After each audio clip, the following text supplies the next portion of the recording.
Hey, everybody. How y'all doing today? So excited to be here on this lovely Wednesday. It's a heckin' exciting day. A big stream day today. We're checking out a brand new game called Arcanium Rise of a Khan. At least in the second half of stream, which I'm really excited to check out. Now, to start today, we're of course doing some good old-fashioned Ascension at 20 Slay the Spire, which is booting up here in just a quick second. How's it going, everyone? Good to see you, Chicken Man Phil. Here with the early rioting. Ivy Blade. Goyo. Isla Cruz. Glad you like the new intro screen. I'm pretty happy with it overall. Not that there was anything wrong with the old one necessarily, but the new and animated style of it is pretty dang sweet.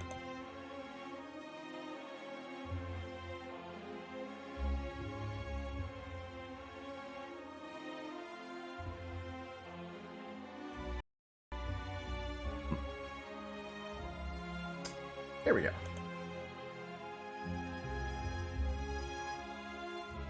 Hey, there is the Cruise, Dicephere, Austin Fuego, Yevy Boy, Refined Bean.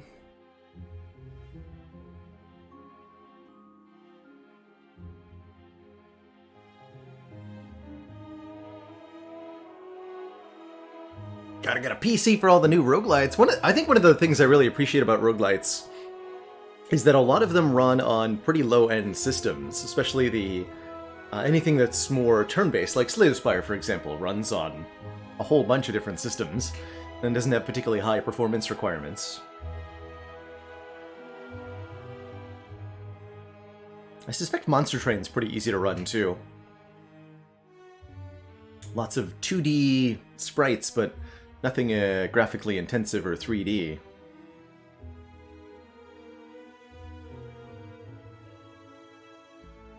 Yeah, Shlu, Flarp Freak and Flarp Cat, Tar Heel, King Smurf, what's up?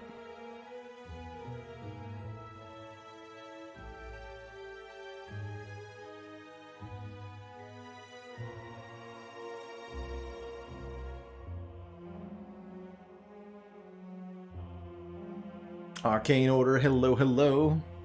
How's it going, Apnea?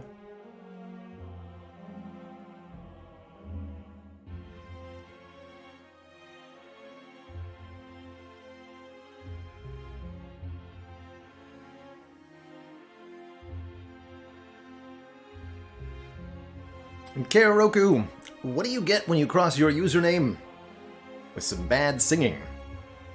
Karaoke. How's it going, Shrieking Eels?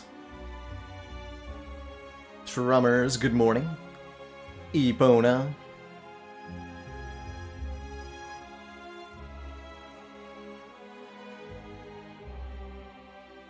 Perhaps some arrangement could be made with the resident artist so that we can sell prints of the old screen. Yes, I am hopefully going to make some kind of merchandise of the channel available soon.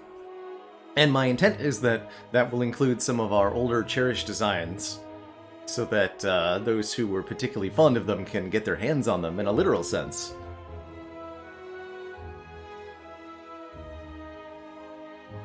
Still might be a couple months out or so, but that's the hope for sometime this year.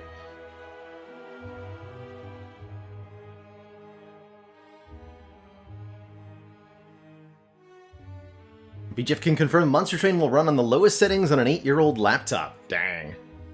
It's good stuff. Currently on the coffee train, Apnea. My preferred caffeine.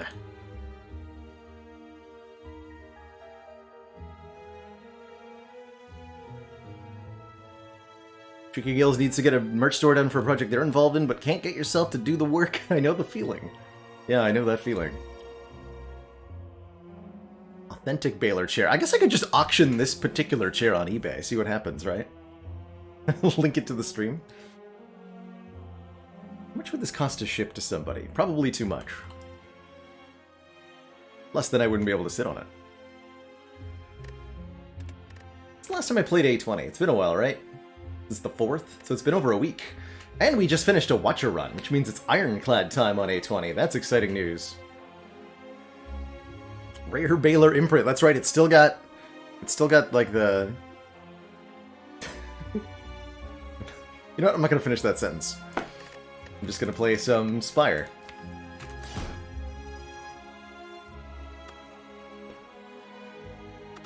Ironclad.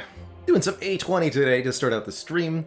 Our Rainbow Ladder yesterday left off at a perfectly fine place where we conquered Ascension 13 with this fun body slam apotheosis. It's the second time we just found a random apotheosis in Act 1 because of Prismatic Shard, which seems like a pretty cool find. A very high roll, I would call that. Normally a difficult card to get your hands on. I think this run was particularly cool because we had Ring of the Serpent Runic Pyramid as our boss relics. So automatic retain and 6 draw per turn, and that worked out pretty well for us. I think we did struggle a little bit in shorter fights, as you'd expect. Transient in particular was spooky, right? Well, actually we didn't take that much to Transient. Maybe that was the previous run? I have a memory of Transient yesterday being, like, horrifying.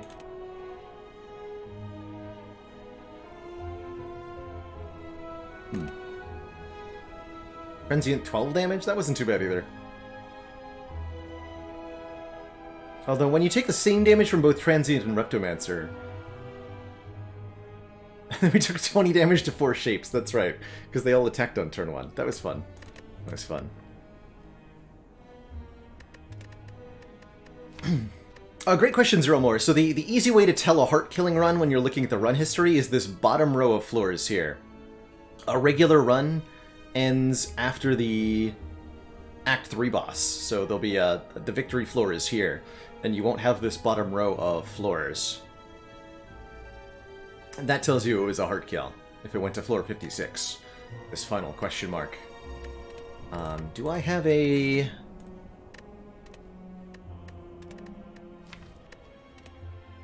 I have a non-heart kill? Yeah, here's a daily win. This is without a heart kill.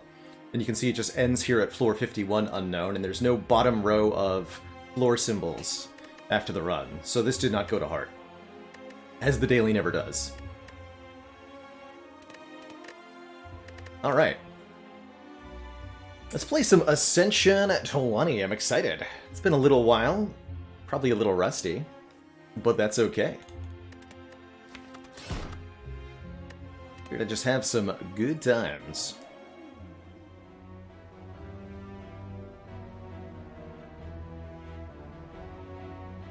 Readings choose. Without even looking at the map, my inclination here is to take a common relic. Let's see what the map tells us.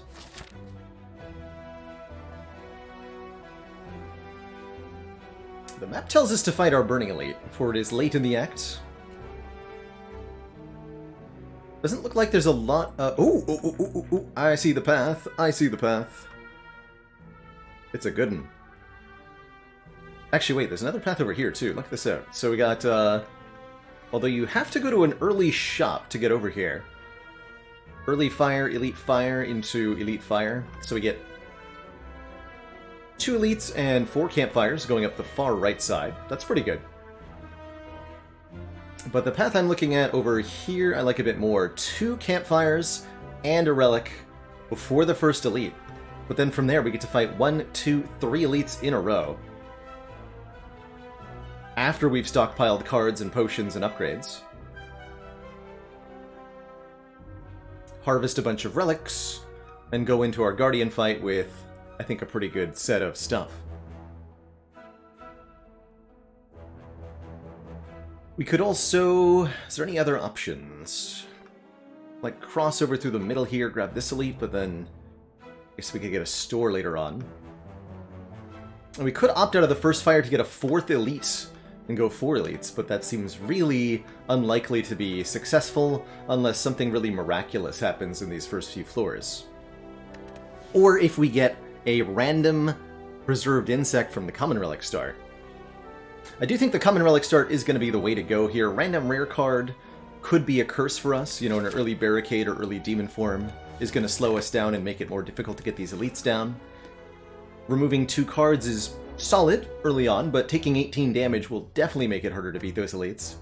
And swapping away the Burning Blood can be a bad time too if we get an Empty Cage or a Busted Crown or something. Now, a high roll into a Pyramid or Snecko Eye would be great, but I think this Common Relic will be, on average, the best possible outcome. Get an Ancient Tea Set. Not the best, giving us additional energy after visiting a rest site, so that will mean 2 energy on turn 1 for our first elite, which may or may not actually be helpful. But it also means that we're 1 relic deeper into the Common Relic pool, and that in and of itself is meritorious. Start over here.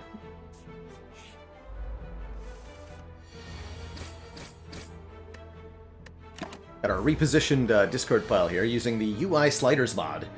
It's a new mod for the channel to have the discard pile now be visible instead of being behind the chair. So we are guaranteed, yes, guaranteed to draw lethal next turn. So we'll net 4 hit points from the Cultist fight. It's pretty good. Get a potion immediately, although it's not the best potion. We are offered a Whirlwind, and that is something that pairs pretty nicely with a Ancient Tea Set. I also like the Twin Strike here, letting us deal 5 damage twice. Whirlwind really wants an upgrade, and we can definitely make that happen.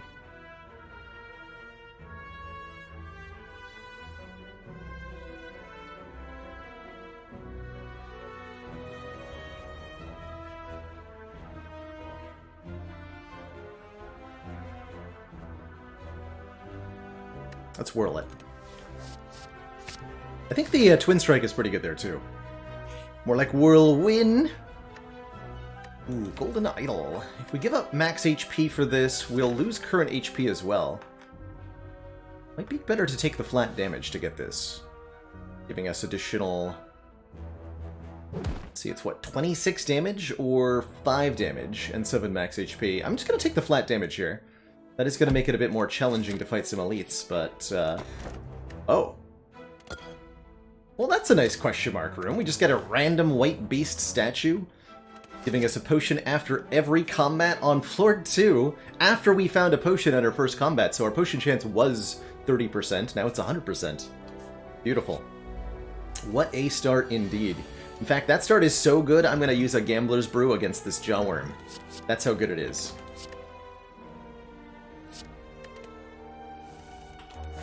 Okay, those block cards.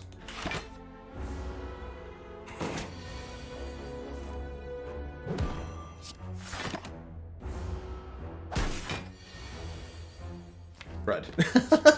And then we get bungled anyway. Ah! Disaster. EFI, thank you so much for the Prime sub and the 20 months of support. Well, that just goes to show blocking against Jawworm is not actually... I think I made this fight worse by using that Gambler's Brew. Huh.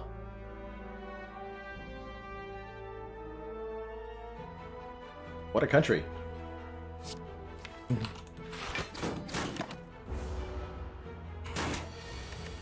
So about those 4 elites I guess we'll just rest at one of the fires. Still, we'll turn this around pretty quickly from here. Grab a Thunderclap to pair with the Whirlwind.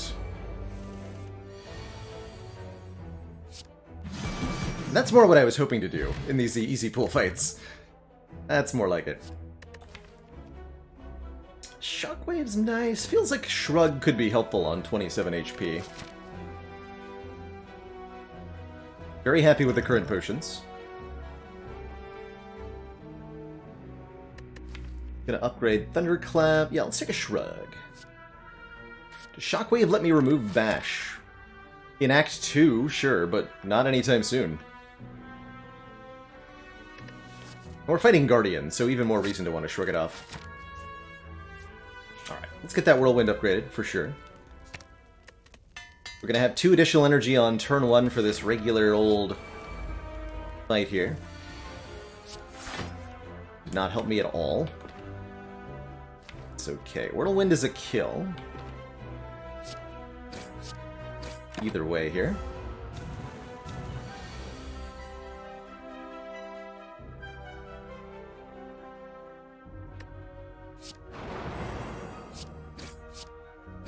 Just take our 6 hit points and our potion. Ooh, Battle Trance, very good card draw. Some argument for an Infernal Blade too, but I love an early Battle Trance. Generally speaking. Starting to feel a lot better about our health situation here, too. Maybe even so good that I don't rest? Question mark? Upgraded Battle Trance would be pretty hype.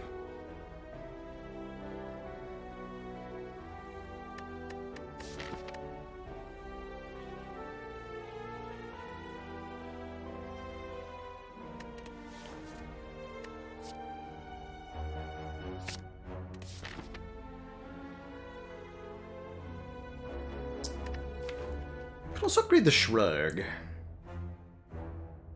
Now, I'm going to upgrade our Battle Trance to draw 4 here. I think 33 health with the potions that we have, plus whatever relic this is, we should be able to conquer this on our current health total. And the additional upgrade will help.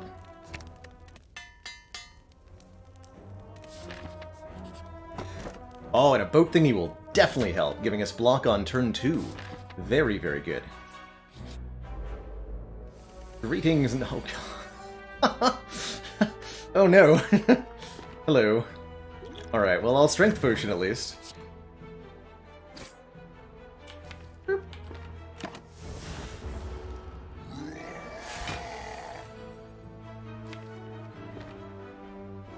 Alright, math time.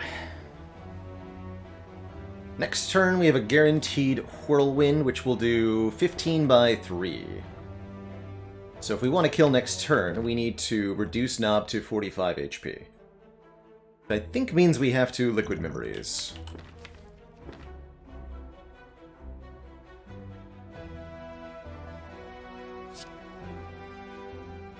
Right, 'cause otherwise... we even do enough damage? That's the question. Well... Bash will do exactly 15 damage. And then we have an exact kill. Cool.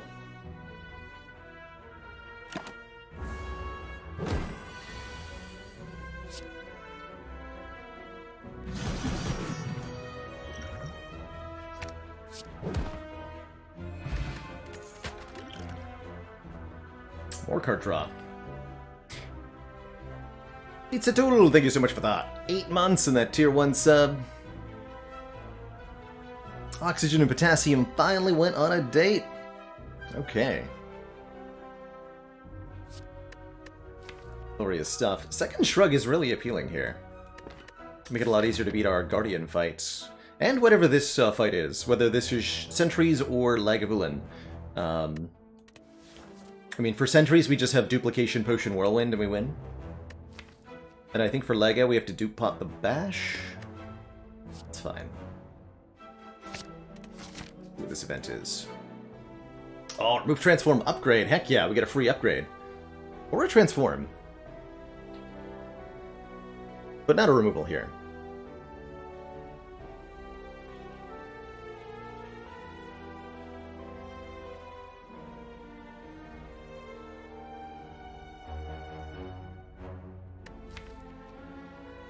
Could upgrade one of our Shrooks for really good block density. Feels like we need a bit more damage output, though. Particularly for Lagavulin. I could upgrade the Bash here. That'd be good against both Lega and against Guardian. But I think with the T-Clap it's unnecessary, so... Let's transform, and because we need more damage, we should transform and defend. That's reasonable with 2 shrugs and a battle trance. Give me a damage card. Rupture. Keep getting ruptures off the transforms. Interesting. What a life. Oh, I was... Maybe meant to take 5? Nah, with both thingy, we're fine.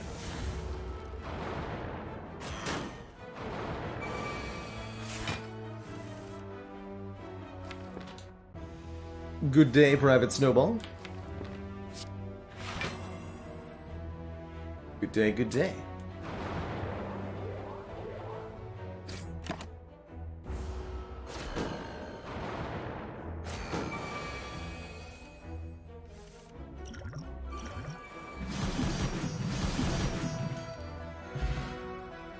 And I got an Entropic Brew, so we have plenty of potions for the last elite. Good. As well as Lantern for more turn 1 energy. Bottled Whirlwind when? Bloodletting with Centennial Puzzle. For even more ways to gain energy. And we have a Rupture, so it actually gains me Strength too. Oh my goodness. Yeah, I'll take that. I will definitely take that.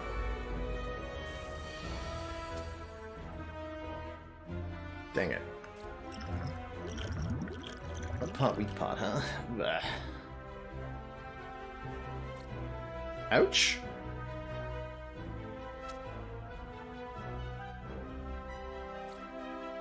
Yeah, that's an ouch.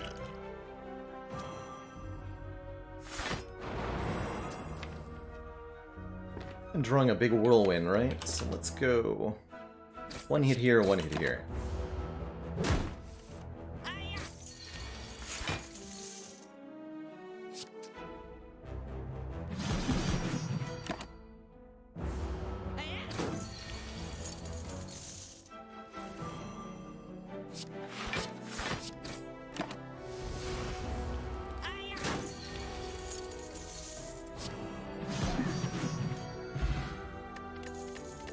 Ancient Pot can do a couple cool things for us. Headbutt's nice for getting a card back on top, and there's lots of good cards to recur in this deck. We can get back Whirlwind at a key moment, or we can get back Battle Trance. I think both are quite helpful. Power Through feels a little bit awkward. Didn't take that evolve we were offered, although I could have taken it if had I done so. Leave for more AoE is half decent. Matty boy, good morning to you. Glad you've been enjoying some Spire Mobile. Climb those essential levels. Heck yeah. Yeah, give me a head boot.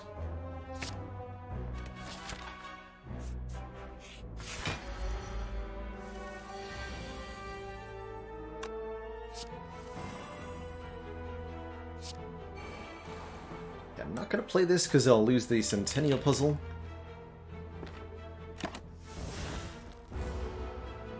Oh, maybe I should have, though. Fine. We'll bash this turn and Whirlwind next turn.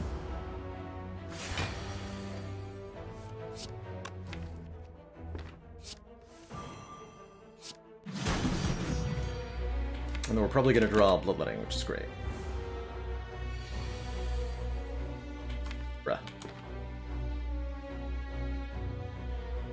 But why? Just bash defend? Eat 15 damage here, which I'm not thrilled about.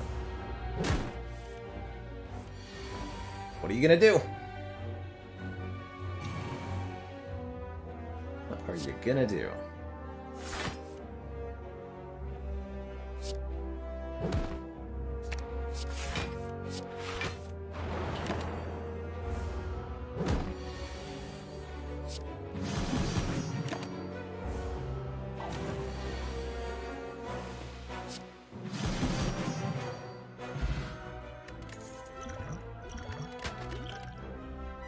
Stone Calendar. The end of turn 7, deal 52 damage to all enemies. Pretty good against the Guardian here. Could pick a True Grit here for even more block and the ability to pare down the deck. A True Grit, particularly an upgraded True Grit, I think makes us very good against Guardian. Not that we need really a lot of help here. Might as well use the Power Potion too, since we're getting a new potion. And look at all these relics we now have. We managed, by the way, to pick up the Golden Idol this act without having to rest, and without losing the max HP. So we're a 75 hit point max HP Ironclad, who also has the Golden Idol bonus, as well as 1, 2, 3, 4, 5, 6 real additional relics, all of which are doing something here.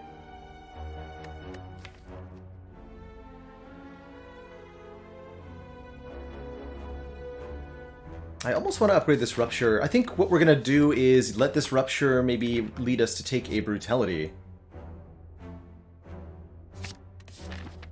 Scariest fight this act being the Jawworm. We're going to have to go back and look at how much damage I took to Jawworm in the run history of this one, because I want to know what it was. I can't believe I used a Gambler's Brew, and I did that to myself. Mostly. Oops. Because that was all me. I genuinely screwed that up.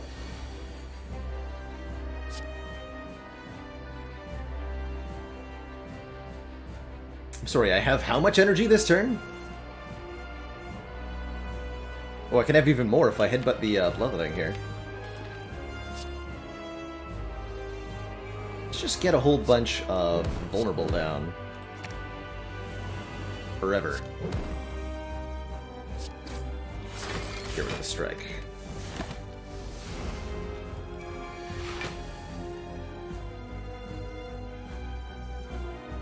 So, the Guardian's Sharp Hide says whenever you play an attack, take 4 damage. Notably, that's not whenever Guardian is hit by an attack, take 4.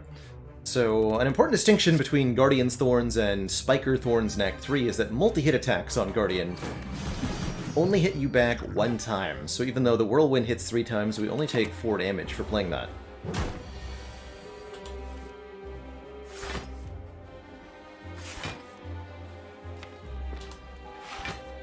Keep dunking these strikes for now.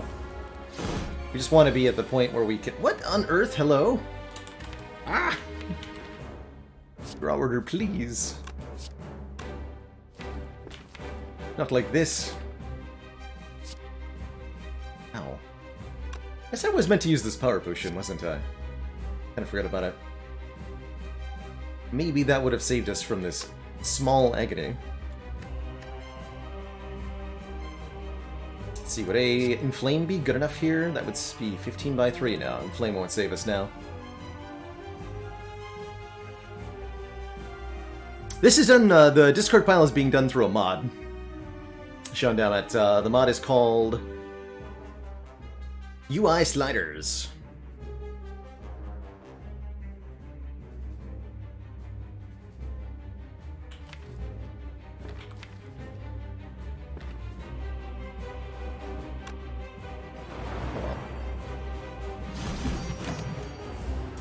Oh sweet, the new game vote is up. That is awesome. Thank you, Dom.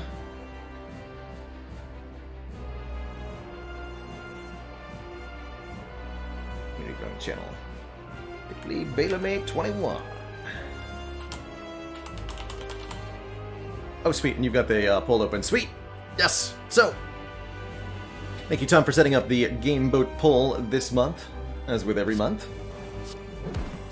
So linked up there in chat is the May Community Game Vote. Whatever game wins that poll, gets played on stream sometime this month. I am super excited to do. We are still losing life points. I don't understand.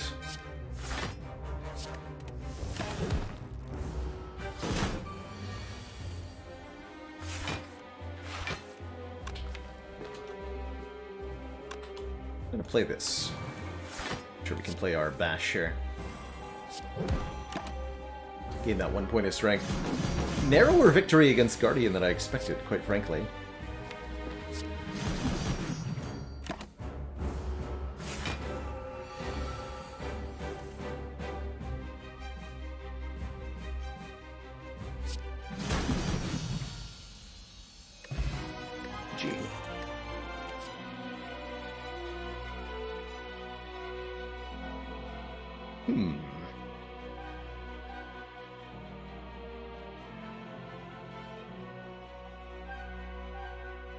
Oh, did Transistor make it onto the, Actually, I haven't looked at what ended up on the poll this month. We got here. Transistor's on there. Off-World Trading Company and Vault of the Void. I'd be happy to revisit Vault of the Void.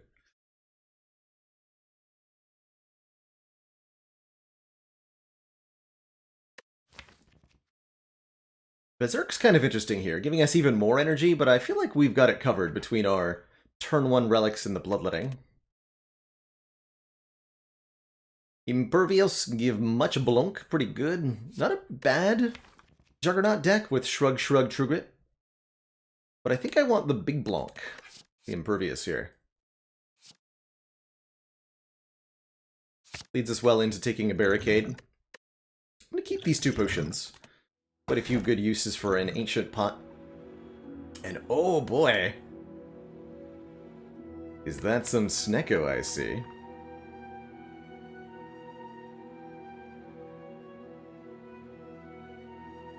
So Snecko I like quite a bit, given that we just picked up an Impervious. And the fact that we have a Whirlwind Plus as a huge portion of our damage. The Lantern and the Ancient Tea Set will contribute to making this a lot more manageable as well, and the 1 potion per combat can help us deal with our low rolls. Deck's not that expensive right now, but if there's one thing Ironclad is really good at doing, it's finding very expensive cards to put into his deck. So from here we can slap a Demon Form, a Barricade, a Corruption, all of that into the deck, no problem.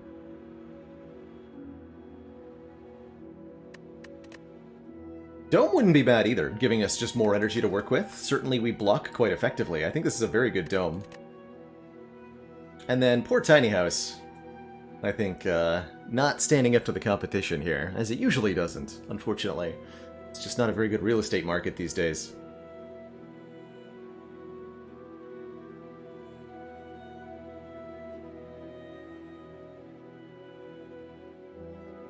But I will happily take a Snecko Eye here.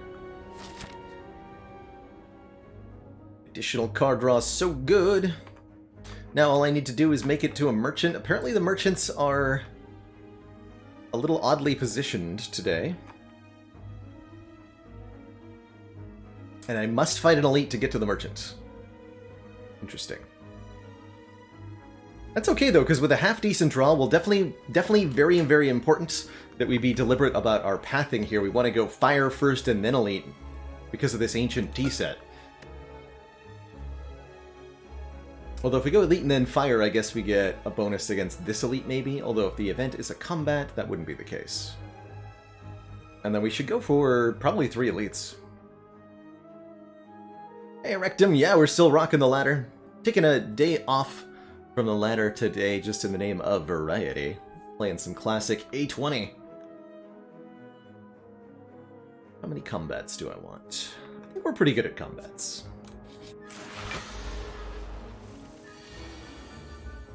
You. The Parasite. This might be an Ancient Potion. Let's see what we draw here. Ooh, sweet. Look at that. Exactly 21 Blanc. Perfect.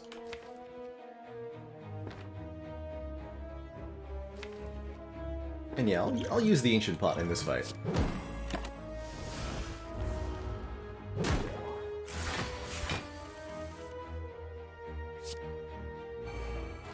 Draw me some cards.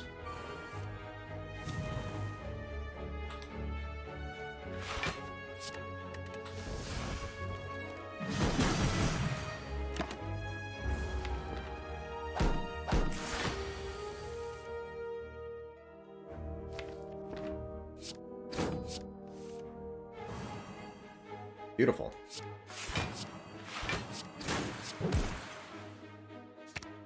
Doesn't actually matter which one I choose there.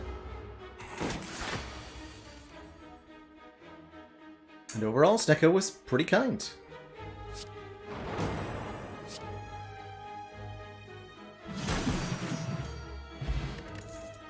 Get a Liquid Bronze back in case we encounter the birds.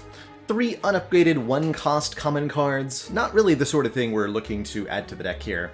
From here, we want to be mostly skipping aggressively. The goal is to quickly alter the composition of this deck to be high-value, high-cost cards if we can find them, and if we can't, let's just draw the Whirlwind over and over again and play that every turn. So we're looking to avoid adding cheap, unupgraded cards. Do add anything that's expensive or really good, like upgraded.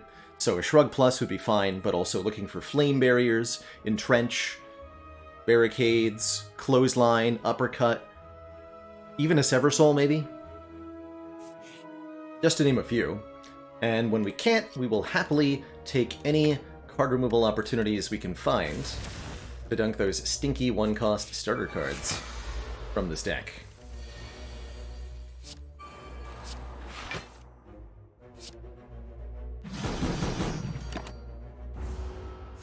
Do I use a potion in this fight? A potion back for free, so there's not a whole lot of reason not to. Looks like we're doing pretty well here. We can headbutt this Whirlwind, shrug into it for free, and get max value. 30 damage next turn? What are the odds? Not that high. Alright. Take a little bit of bonus damage, because 27 is much easier to do than 30 is.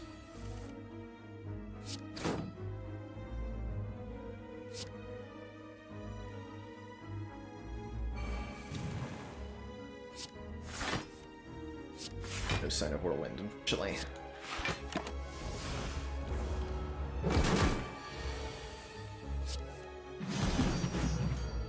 Not bad overall.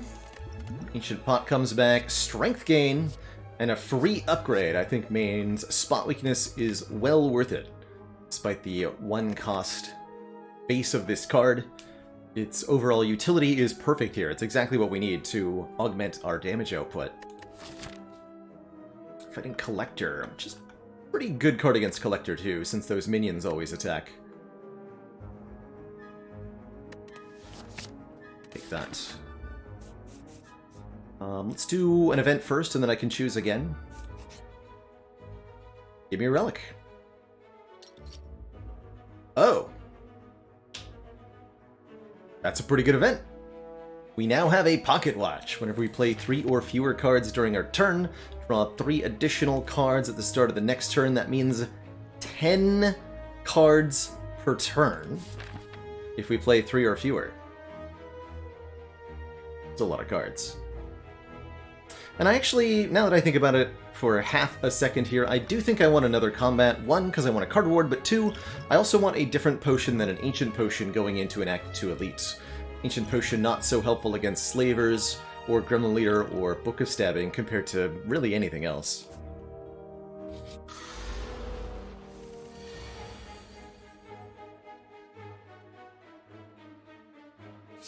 Snack. How dare you confuse me?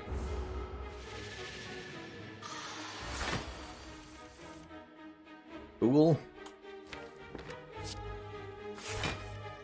Hey, look at that. 0-cost, boot weakness stuff.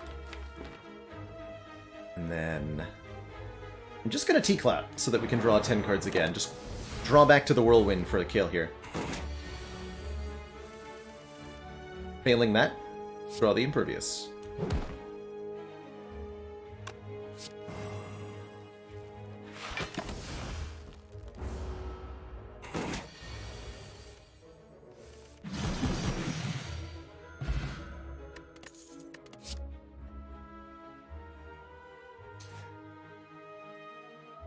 Iron Wave says plus again. Am I taking it again? We did this on the ladder yesterday. My argument there was Iron Wave is better when it is upgraded. Honestly? Yeah, I'll do it. Alright, we get our Ancient T-Set charged and the ability to upgrade something important, which I'm thinking should probably be our Impervious for plus 10. Not a whole lot of things where that plus 10 is going to matter this act. So maybe it's something I should have waited on.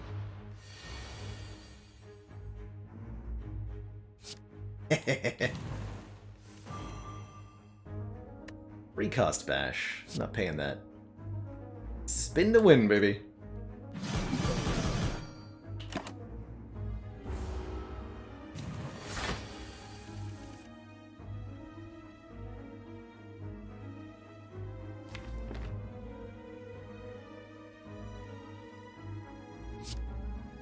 This only draws one card, actually.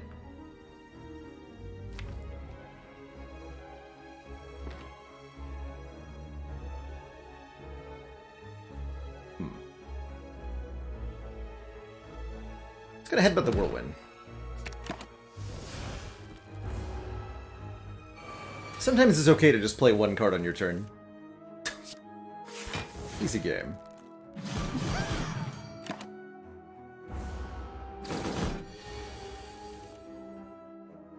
That one card is really good. We'll never need to do anything else. Got him. Get 38 bucks and the meat on the bone. Healing us after combat if we're at or below half. I will super duper duper take a dual wield. Dual wield lets us make copies of any attack or power card in our hand, and with Snekawai, those copies are created at their current cost. So dual wield becomes a way to duplicate zero cost attacks in your deck, which is really good. Well, in your hand, more accurately. Although you have to have hand space, so with Pocket Watch it could get a little weird sometimes. Alright, on to our first store / our only store. I'm gonna lose the, or not take the Swift Potion.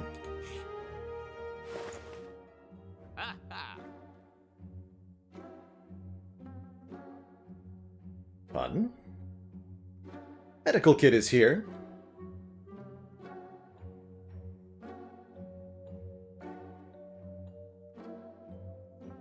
Wing Boots are also here. The game has really been wanting me to take Berserk, hasn't it? Been trying. We could dual wield the Berserk now. I'm actually pretty open-minded to the idea of skipping this store and looking at the next one. Or we could pay for removal, maybe buy one of the relics. The Warpaint seems okay, as we'll either upgrade Defends, Shrugs, Bloodletting, or Dual Wield, and all of those are good upgrades, particularly the Dual Wield.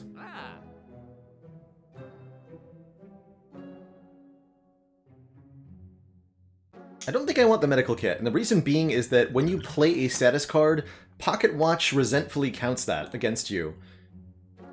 And so that'll reduce our ability to use that for card draw. This event could be a really good outcome, it could be worthless.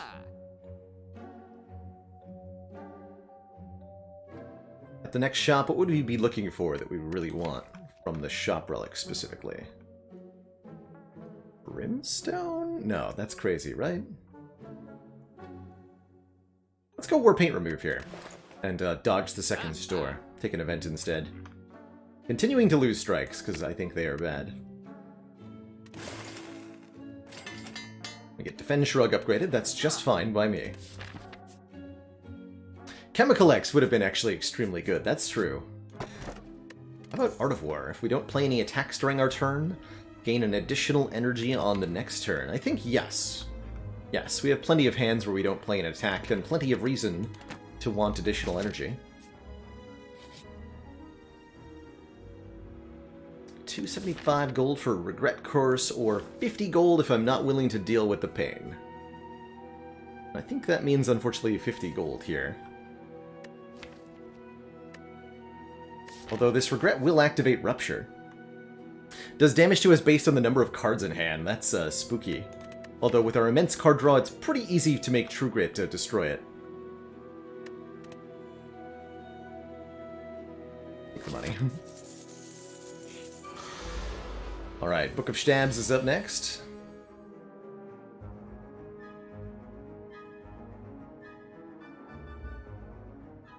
Which potion? Power Pot seems pretty reasonable for this lad. Take a demon form here. Before I play it, though, let's try to draw. We might draw a dual wield or something.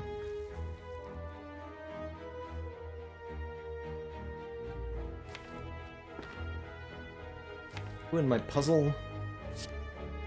Gain 1 energy? I don't think so. Even if that 1 energy could play Bash. You break the pocket watch, but that won't matter because I'm drawing 3 off puzzle. Okay.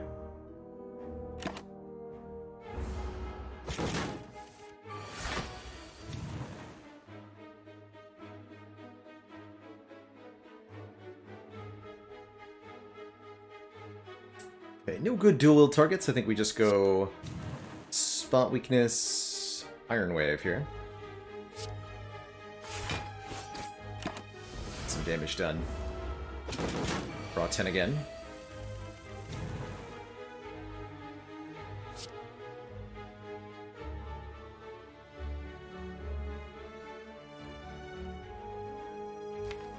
What's this?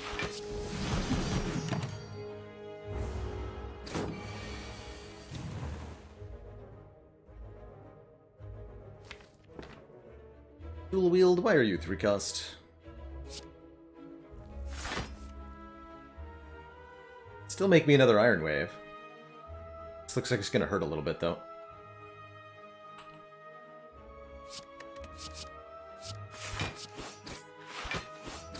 Take 10? Within acceptable parameters, so far. Next turn could be spooky, though. 7 times 6 headed our way.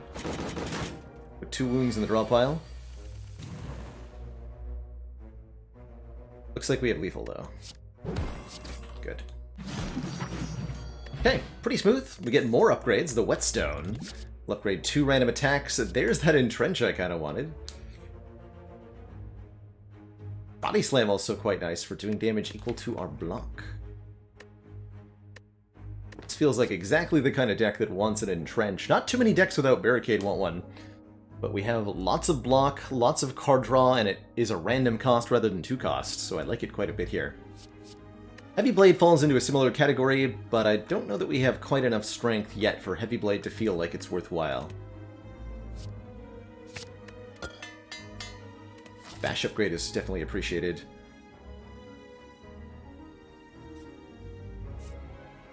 Alright, you gotta be very careful looking at the map here. There's a tricky, tricky trap waiting for me here. This question mark is not connected to this fire. The line goes from the monster head to the fire here, traces through this question mark, but this question mark does not connect to this node. Even though it really looks like it does, doesn't it? So if we want to go to this fire, we have to take this monster fight.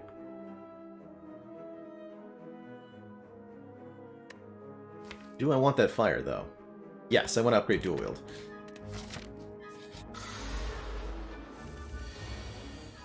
Want to upgrade dual wield.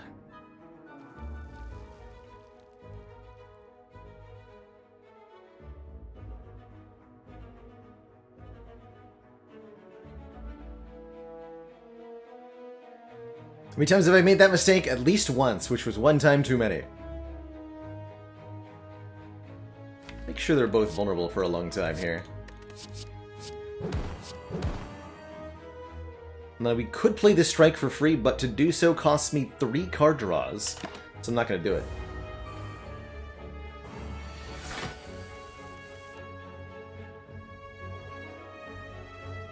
I'm going to play a lot of cards from this hand, though.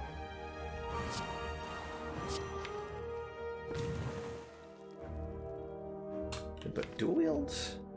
No, let's headbutt bash.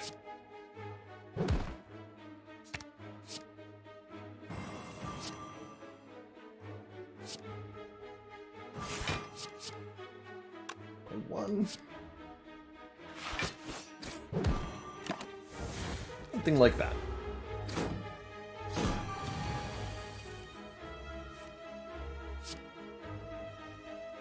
Ouch. Ends up with no way to avoid the 31 here. Should have considered that a bit harder.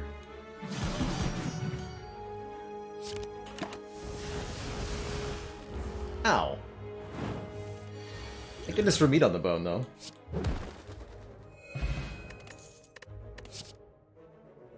Armaments Plus. Upgrade all cards in hand. Yes. With this many cards in hand? Absolutely. Mega0125, thank you so much for the Prime sub and the 2 months of support.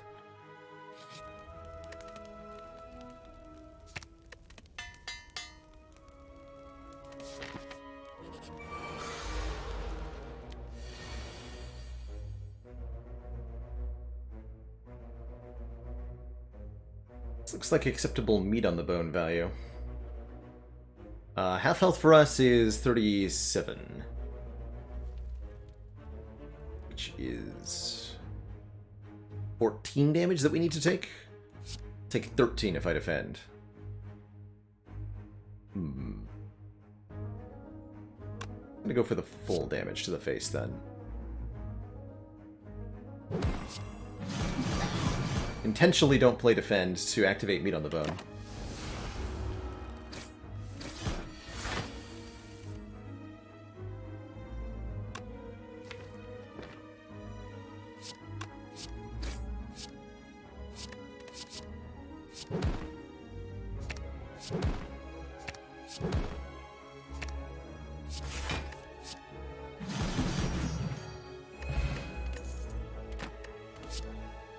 Way to block curses, and now I really like a body slam. One, because we have armaments, which can upgrade this unupgraded body slam. Whatever body slam originally costs, when we upgrade it, it'll reduce itself to its upgraded cost of 0. We can make copies of that with dual wield then, and with Impervious Entrench we can gain a lot of block. With the right draw, we can kill Collector on turn 1. We're probably not going to draw that, but it could happen.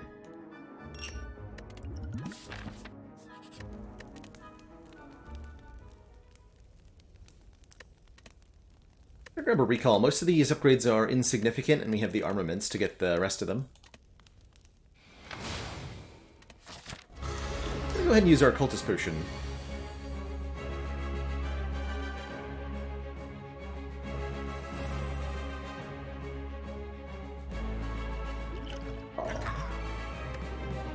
Mash. Headbutt anything?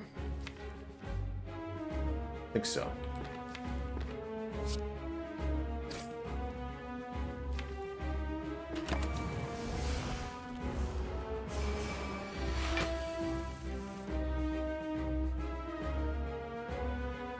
Almost. There we go. Iron Wave. Rupture, Entrench, Body Slam, Whirlwind? That sounds good.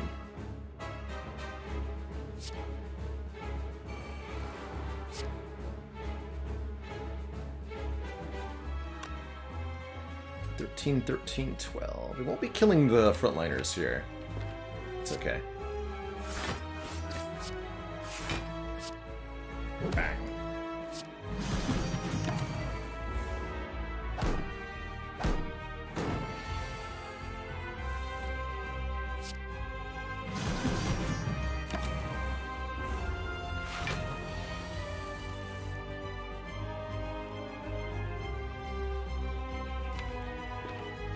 This looks like a winning line.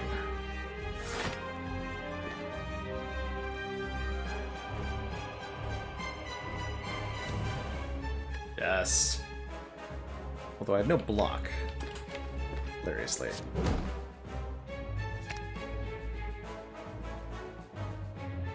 Let's see if this costs 1. Yes. Good. Impervious. Entrench, gain 100 block. Do that 3 times. So even if Collector was at full health, this hand would kill. GG.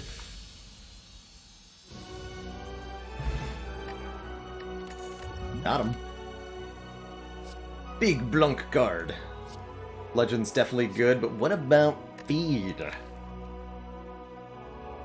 We have dual wield and armaments, meaning that this feed could potentially be 4 max hit points per enemy each combat.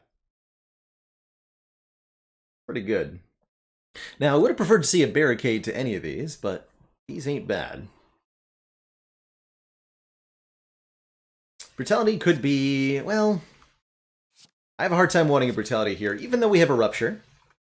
The +1 card draw of Brutality doesn't do anything if we're already trying to draw 10 cards on our turn. Can't draw 11 cards. There's a hand limit of 10, right? So, suspicious.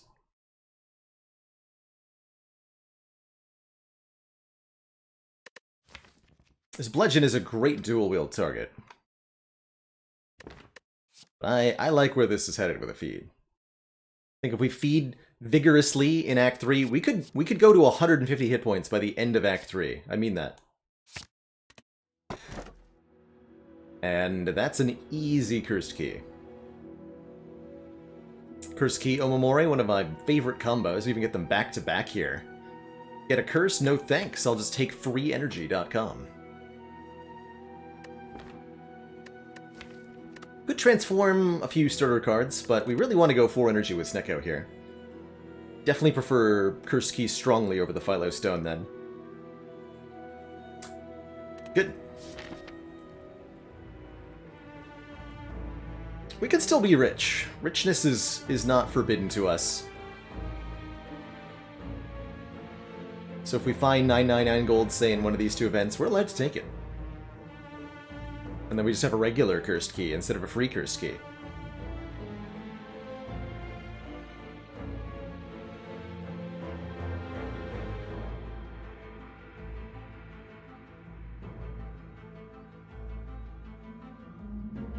Cool ways to get 3 elites this act. I think in all cases I want to go these 2 events first. Although taking combats is a good idea for a lot of reasons.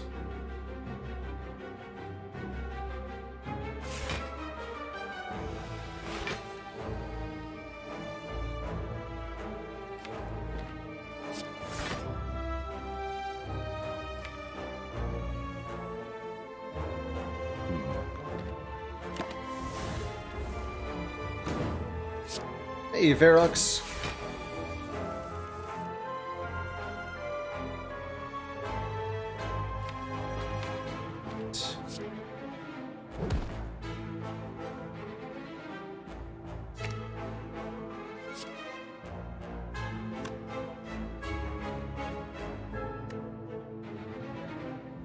Bit of spot weakness first there.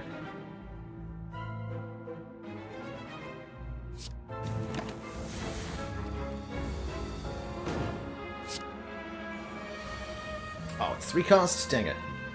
Well, I can still make copies of it, at least. But we'll miss this feed.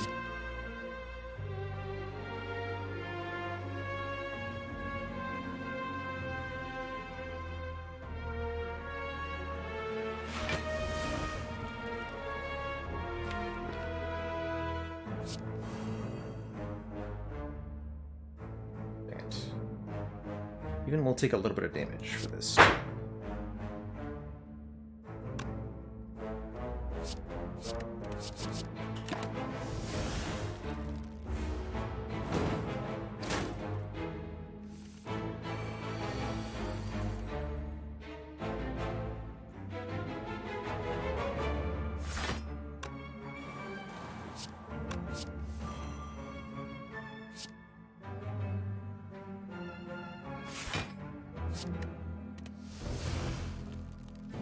Get some damage down on this stinky spiker here.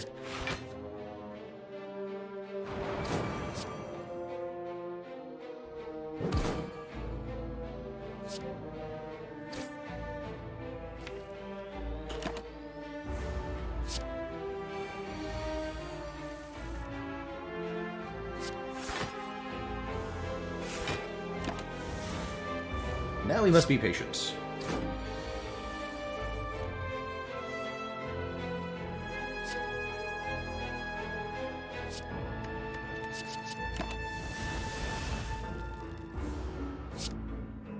Oh, it's right, Stone Calendar. Oh no! You fool!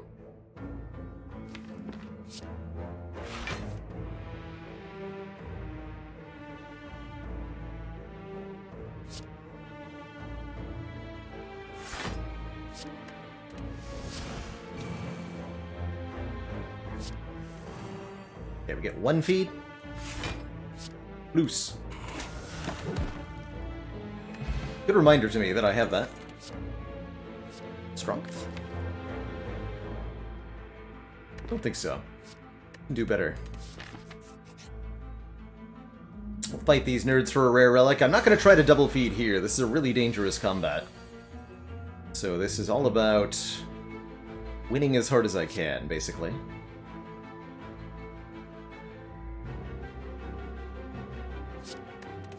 To that end, I'm gonna just tank all of this damage on turn 1, so that I can spot weakness and triple bash.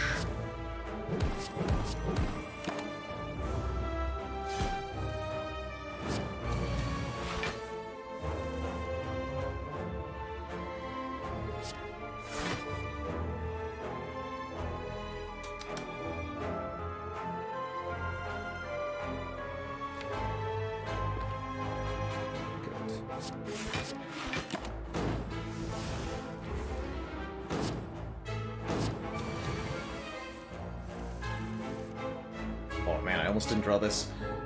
So this will be 18 times 5. Plus this.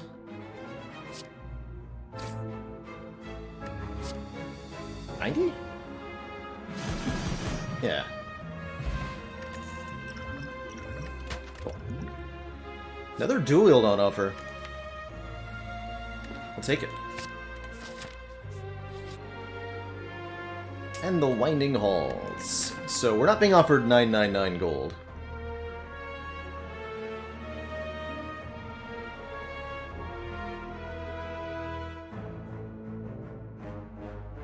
I think means we take the Writhe here. Up to full HP. And I'm thinking we go shop immediately into 3 elites. So go like this way, but then we have to miss an elite to get the final shop. Feel no pain. Whenever a card is exhausted, gives us block. We're actually not doing that very much. The True Grit and Impervious, really. It's a great dual wield target, though.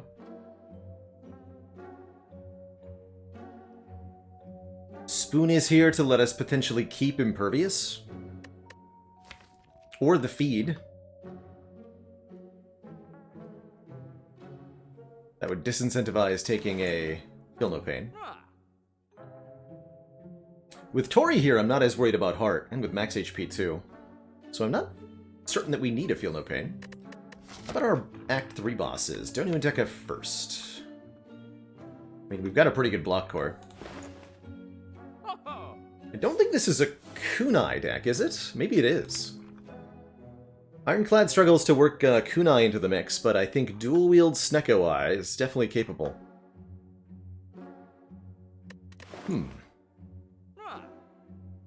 I can get behind this Kunai. I'm gonna do it. Buying Kunai on Ironclad, that's definitely a rarity. See how it goes for us. And sure, I'll pay 83 for the red mask after that, too.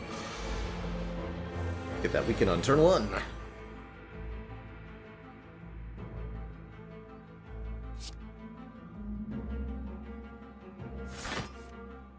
Yes.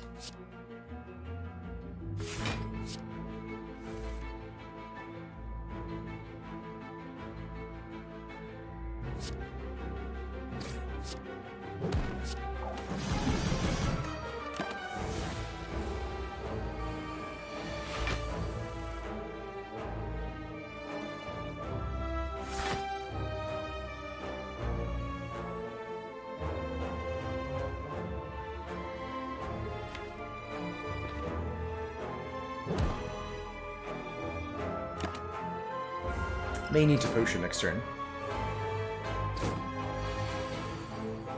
Arcanium patch got delayed. Uh-oh.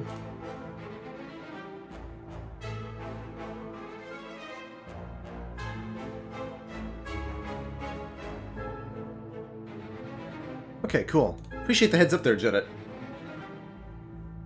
Oh boy. Yeah, I figured we might end up in a situation like this on this turn. So it's gonna have to be a colorless potion, but I need to make room in hand first. If I could kill either of these daggers, my life would be a lot easier. It's not gonna happen without the potion, though.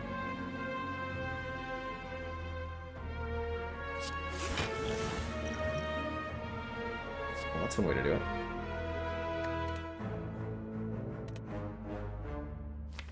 Okay. I'll just take an additional 30 block. Sounds good. Sure. Sure. Sounds grand.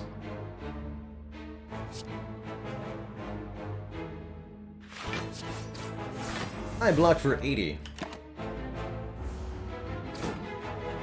Maybe I should have played the spot weakness, but I really need to draw a Whirlwind this turn.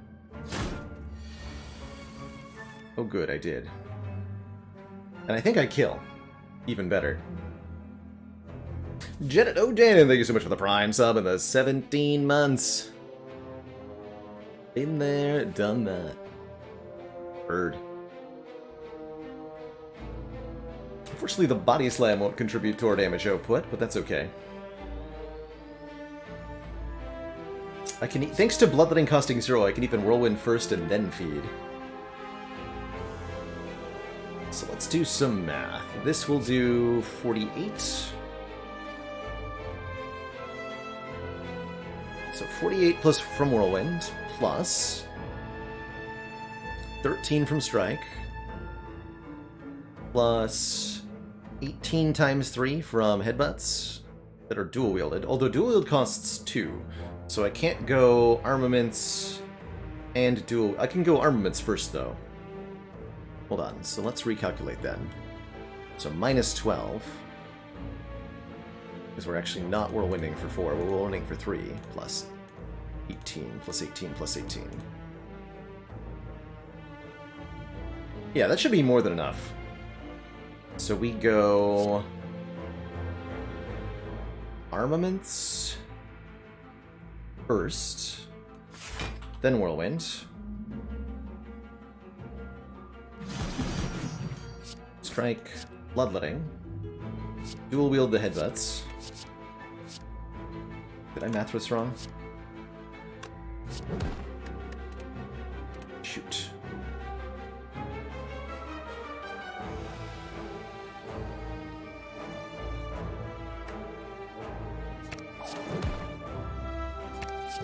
No, we're good. Yeah.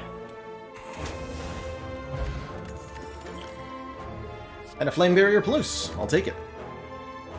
Welcome. Alright, good fight. Everything is as it should be.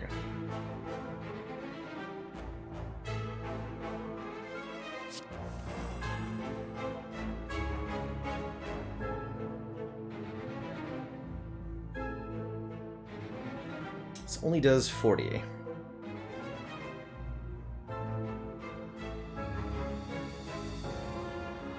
Foolish.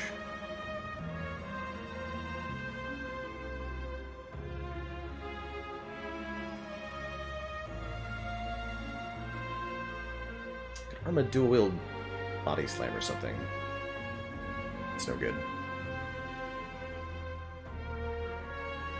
So how we're hoping to scale against Heart Ferox is probably Kunai and Body Slams with the Entrench.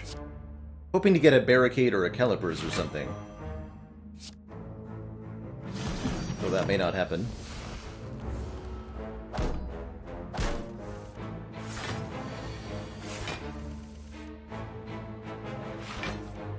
Or any other expensive power we can find. A Corruption could change this too.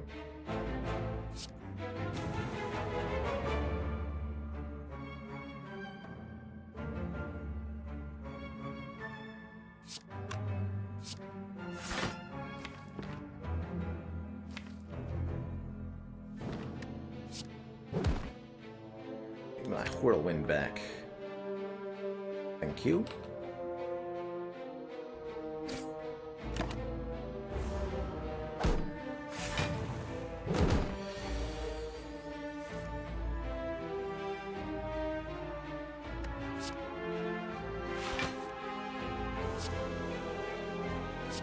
Let the kunai scaling begin.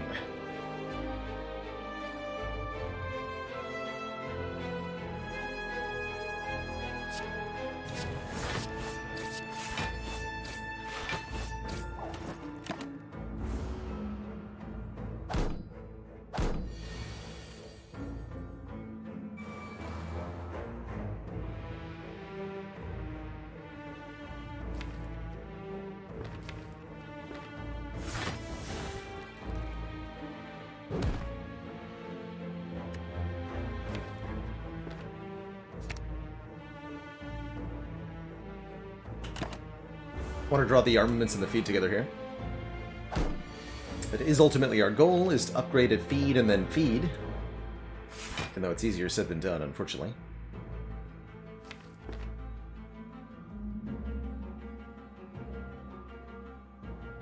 Fine damage is 40? Can I block for 40? No. Well, I can't.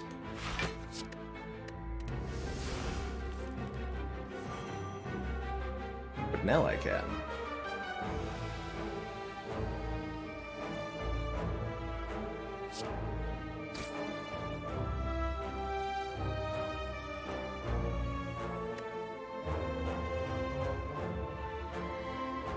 This isn't enough to kill, right? Oh, we're one shy? Dang it.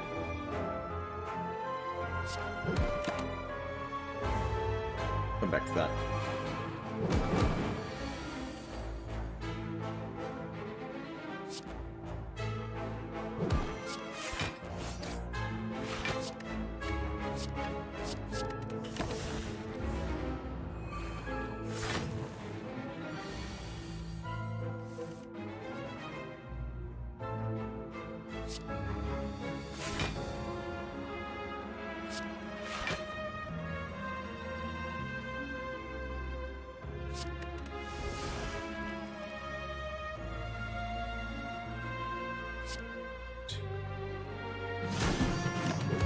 Oh, right, calendar.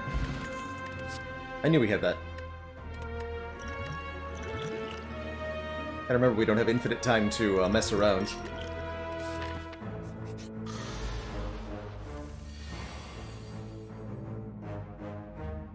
For shame.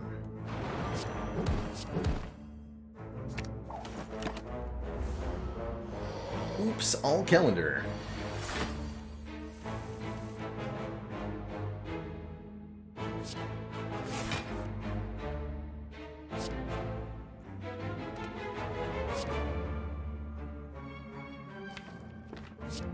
Now the real question, do I dual wield the Rupture Plus? No, I gotta dual wield the Iron Wave, right?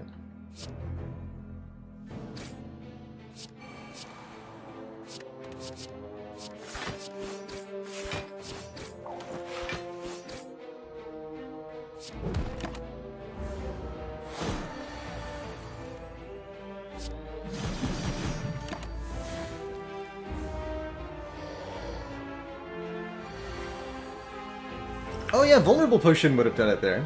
That would have been a good call, I think, Schmooze. Yeah, I like that play.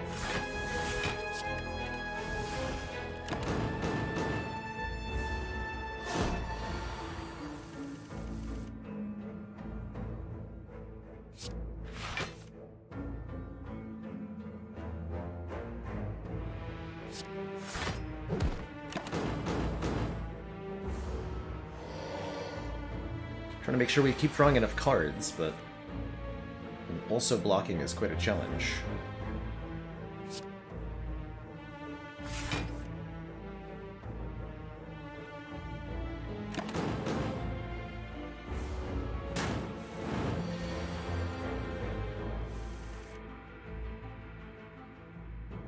Did we actually draw lethal here?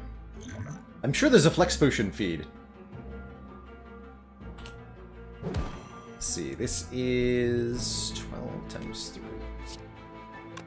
Math. 36 plus 10 plus 18.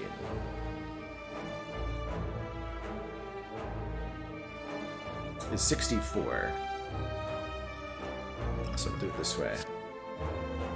Yeah, Calendar has us covered, but Calendar is not going to give me max HP. There we go. Alright, that makes it for the previous feed miss. Never expect to land feed on Nemesis. He's so wily about it.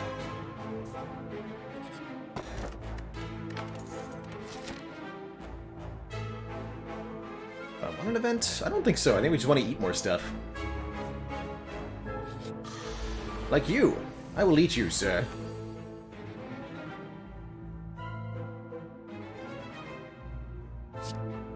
Do something weird here.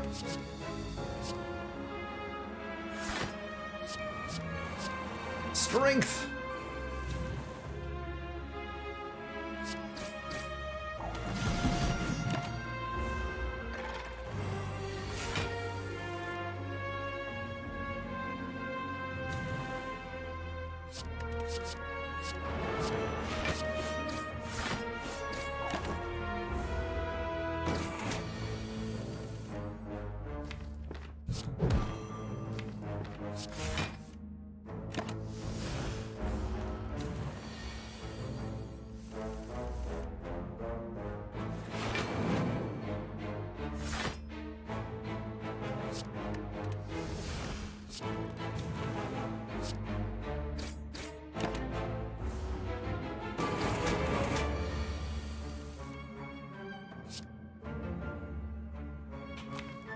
And then we actually get a guaranteed Arma feed next turn, or just a regular feed, right? This is 96. No passive damage. Good.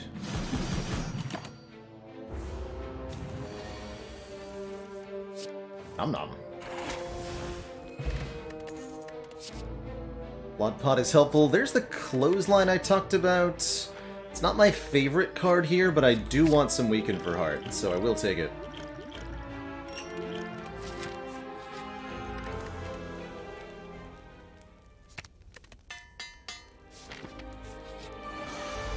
Okay, Transient we probably won't be able to eat for a lot of reasons.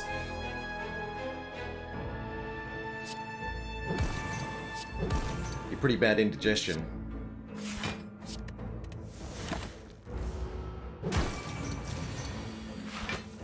I scale hard enough for this fight? That's the real question.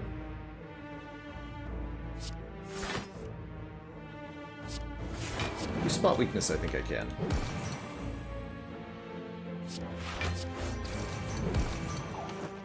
Kunai helps too.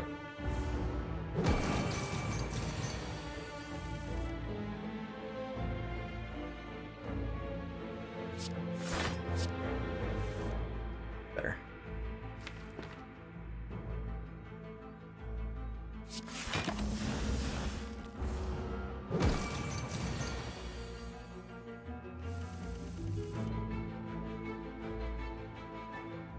Nice, Waffles could adjust. Delicious. I'll spot again, actually. Right? Come on.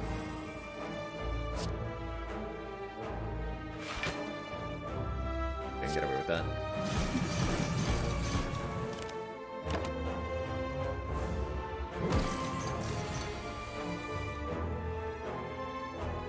Yeah. Spooky.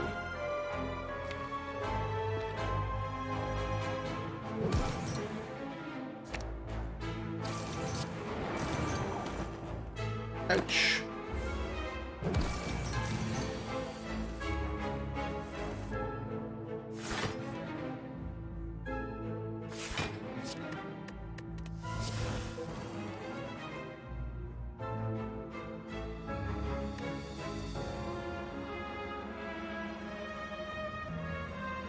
What's the right play here? This does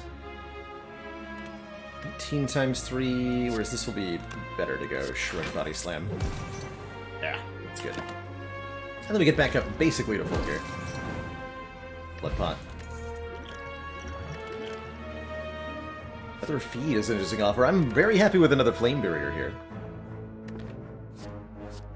Extremely. Alright, 2 more combats. The Writhing Mass, who could end up settling us with a curse here. We're not careful.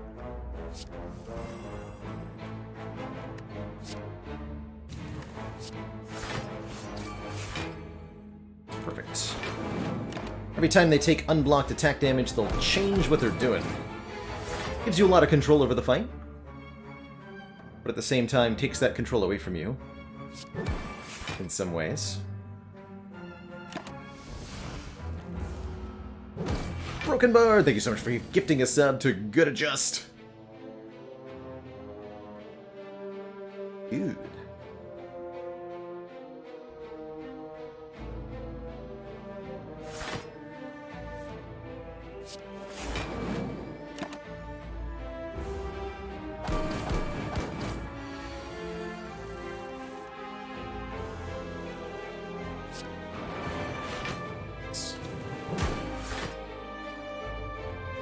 It's fine.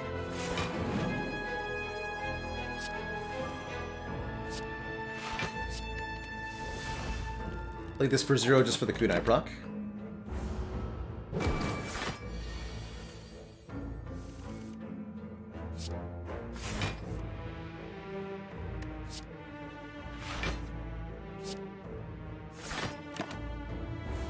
Hey, Byronium. Hey, hey, hey.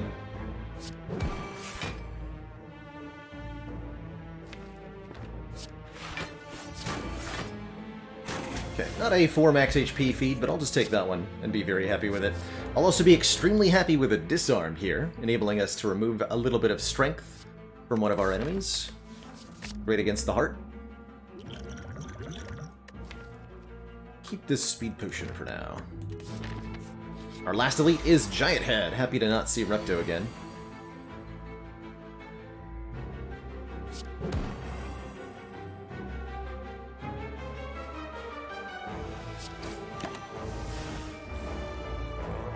Curse is not guaranteed in that fight, that's right. You can avoid it by changing their intent repeatedly. Could dual wield this strike for a kunai proc? That seems like a miserable choice, though. Overall, not liking what I'm seeing here.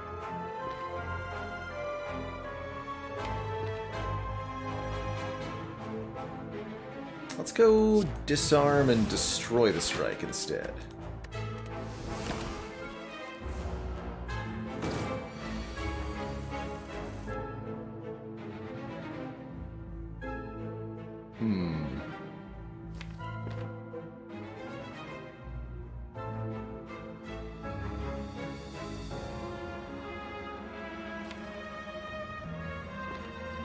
Big attacks start next turn, right?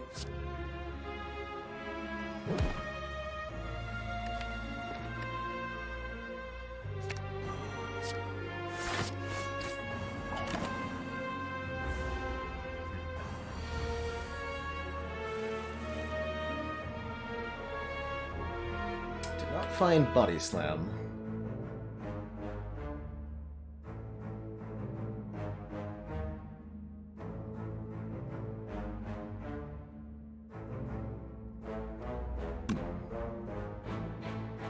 Barrier and Trench Clothesline gets there just as well. And I can either go Bash or Headbutts.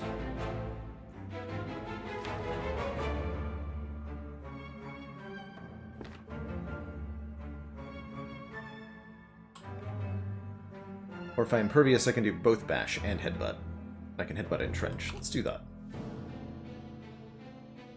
And I'll get a kunai proc that way as well. Actually, don't even need to play this, but I'm going to.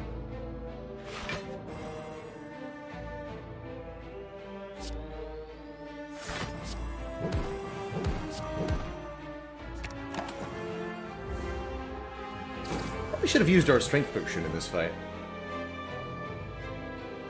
Upon reflection.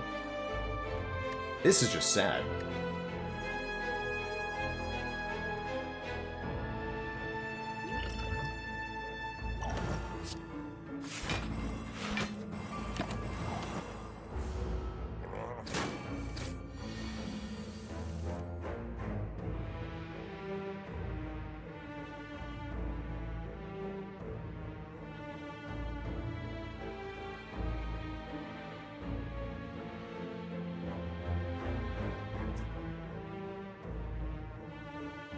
Cost dual wields, man. stuff. Hey, Kubiak. Hello, hello. Man, shuffling without body slam seems like a poor choice.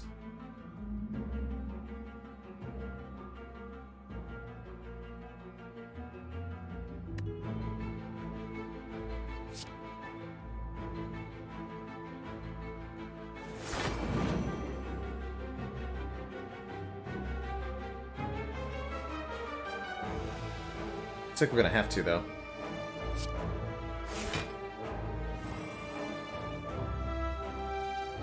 Okay, let's forget the dual wield then.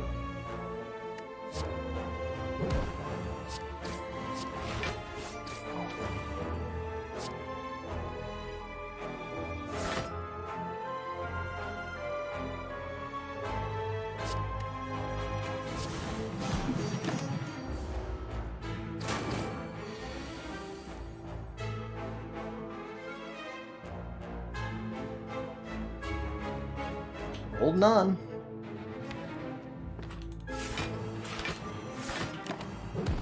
Get in there, Calendar. Prism Ladder is not over. Currently on Ascension 1 billion.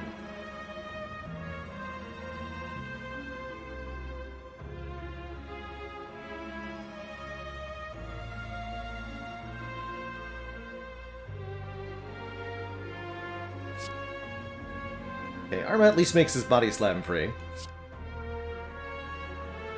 Snecko is definitely doing its best to murder me.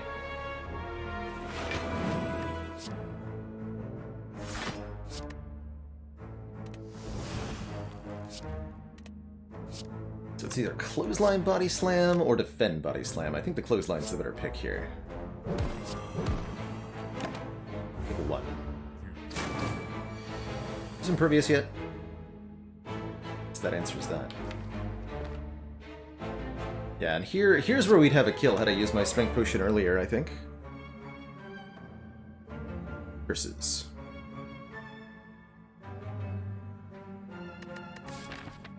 Gonna be stubborn about it? Yes, I am.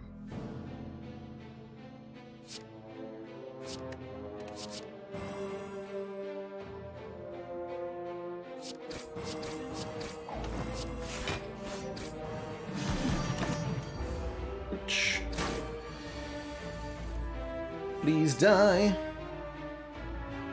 Or let me block, either way is fine.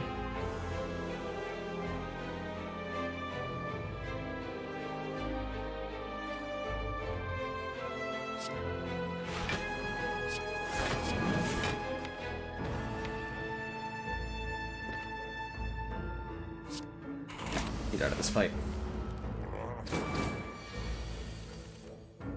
Shoot, actually should probably 3 more. No! Stop. Cease your assault, sir.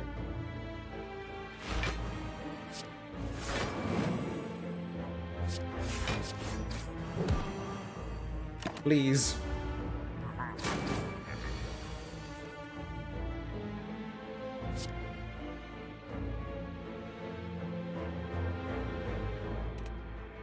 And in the end, I had to use a strength potion anyway. Well, alright. We're alive. That's what matters, I suppose. And I even get to rest here. So we're actually back up to a reasonable hit point total. That said, we're going to need this deck to perform a little bit better if we want it to allow us to win any of these upcoming fights. What are the stats on this Snecko Eye? Yikes. Big yikes.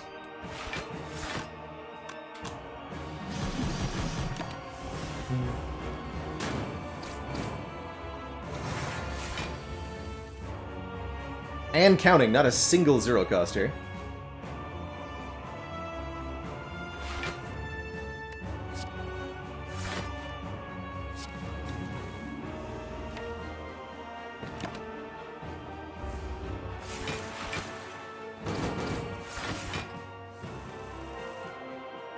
That's a bit better. That's a lot better. Here we go. These are one of the... We were looking for a turn like this all last fight. Finally got one. Where we get to impervious, dual wield the body slam.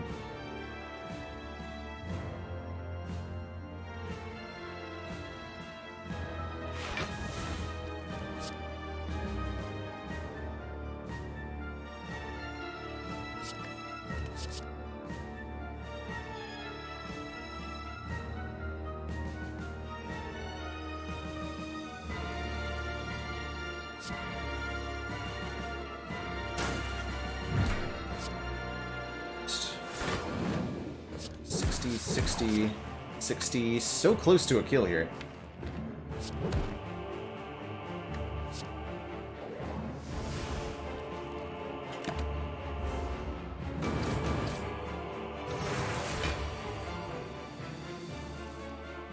Ha!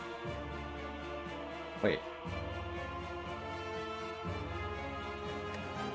Can't kill? Does not compute. Does not compute.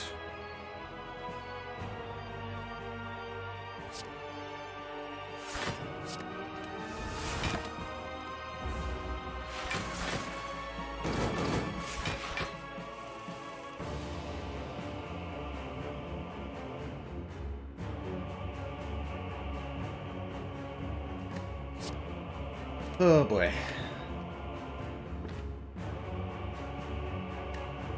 I think it's just defend whirlwinds. Gross. Can't let Donu get another strength buff off.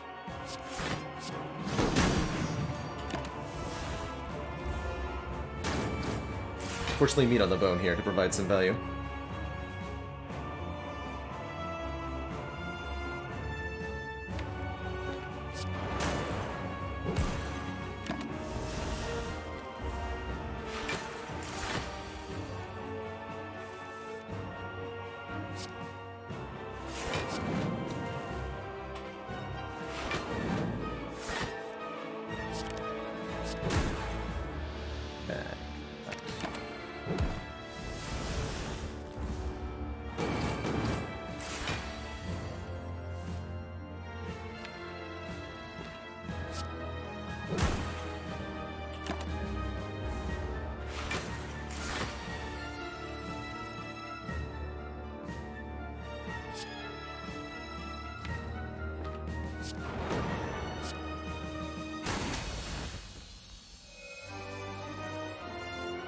Okay, one boss down, one to go. I think Time Eater is definitely a bit tougher than the Awakened one would be.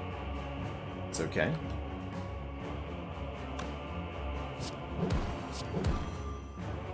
Have some bash clothesline, friends. Rid of the battle trance too.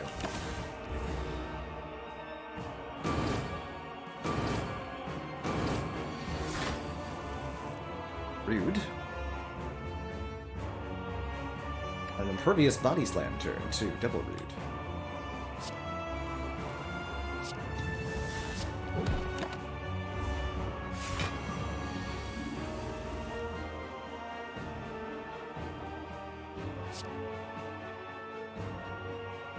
Five cards. 1, 2, 3.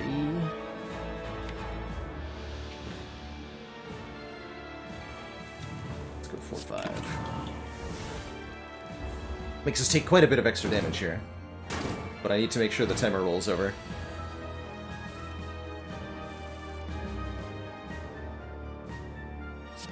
Dang it. Next turn could hurt a lot.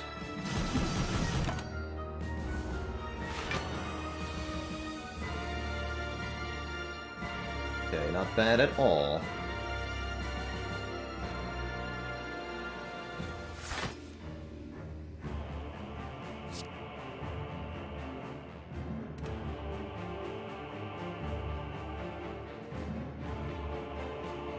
Like Impervious, Flame Barrier. We get to Body Slam for a very inconsequential amount of damage. I can duel with this Iron Wave, and I think I should.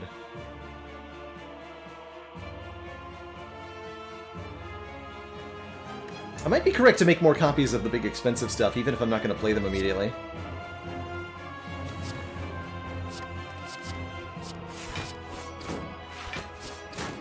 Definitely think it's right to get Kunai procs here. Oh, and now I can Pen Nib Body Slam? That'll do.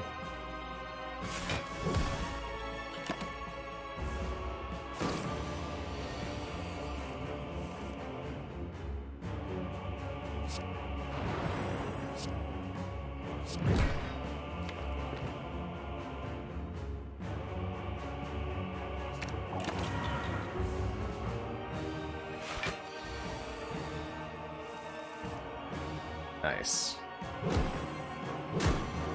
Bonk.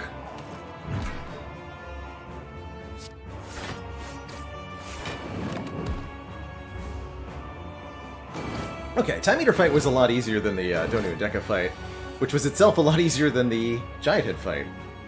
Because apparently Giant Head is very difficult.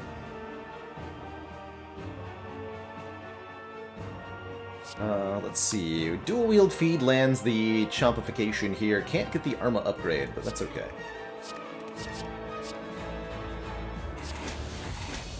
And Penib on 9 for the Elites fight. Two thump, a deep pulsing dread can be felt throughout the room. Is this the heart of the Spire, the source of these extremely expensive Snecko cards? Yikes.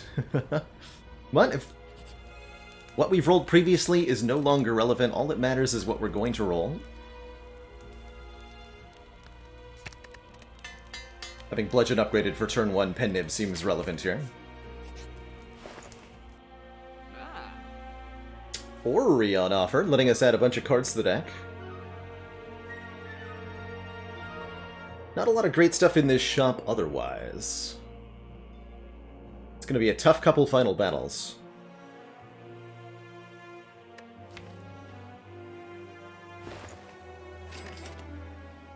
Their Flame Barrier? Another Clothesline. Yes, to second Clothesline. Maybe a Heavy Blade? No. Let's go Clothesline, Clothesline Plus, and a third Flame Barrier. With 3 Flame Barriers and Bronze Scales and a Thorns Potion, our damage back to Heart could be very enormous here. And we have Tori to protect us from those multi-attacks, too. Do I want a Liquid Memories? Or, sorry, Liquid... Distilled Chaos to play the top 3, or just a 12 block potion?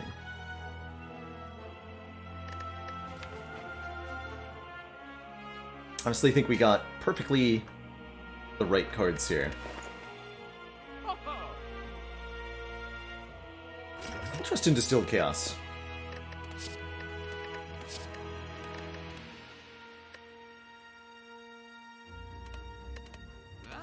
Hopefully it'll do something for me.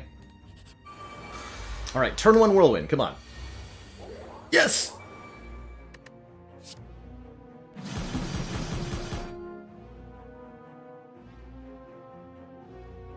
Good.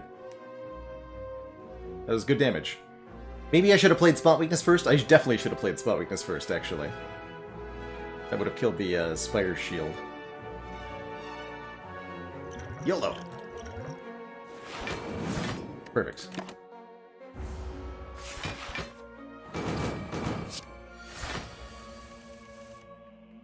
And then sadness happened.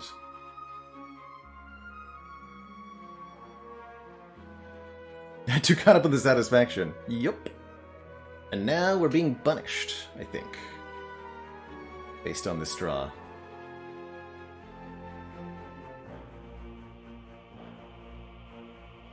Jade and Lilas, thank you so much for the Prime sub and the 6 months.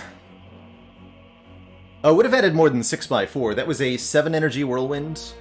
So we lose 1 hit of 16, and we add 6 hits of 8, because it's 4 strength, and the strength is getting doubled by Penib. So it adds 6 by 8, minus 16.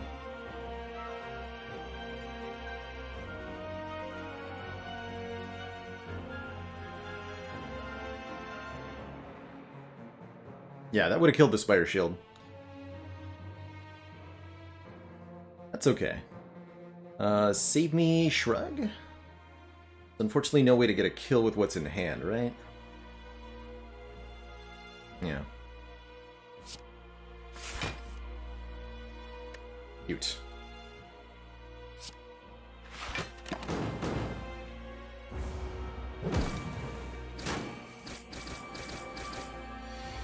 Nice. We do still kill on this turn, nice and comfortably.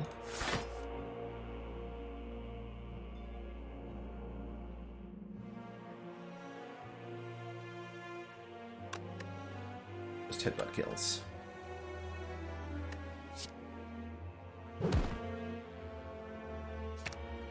me that back.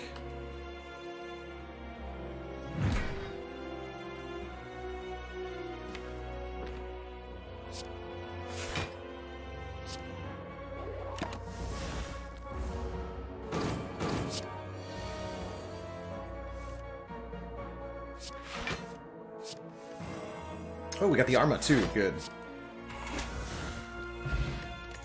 Plus 1 strength from Vajra. Don't think we need an evolve because we draw so many cards anyway. Alright, not a perfect start to this fight, but we definitely have the capability of winning the heart fight with 79 hit points here. We're going to need a couple of reasonable draws from this Neko Eye. That's all it needs to be, reasonable. J Blue J, thank you so much for the Prime sub and the 5 months.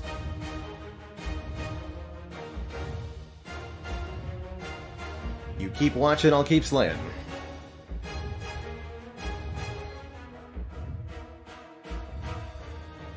Alright, do we want 3 card draw next turn, or do we want 6 hit points?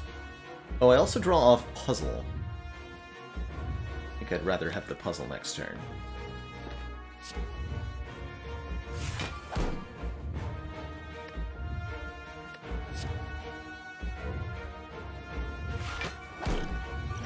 This, then all of this gets played.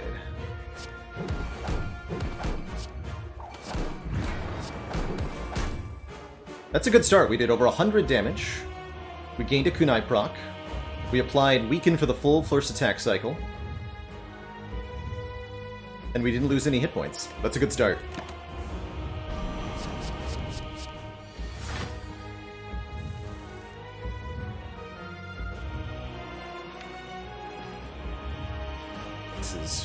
Fine, but not great.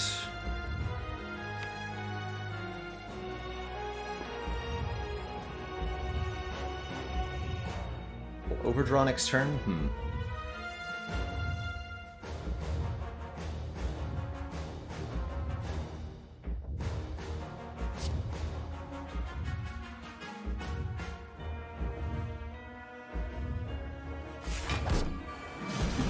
Yes, we do that.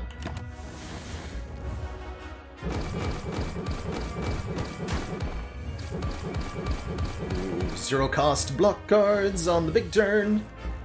With 2 dual wields, so many Iron Waves are about to happen, chat.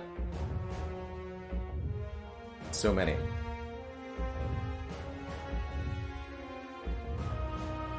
The Iron Wavening.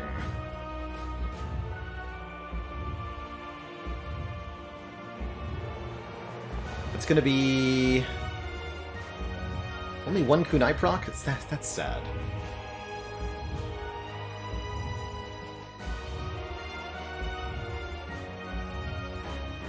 Maybe I spot weakness and only played 3 of them.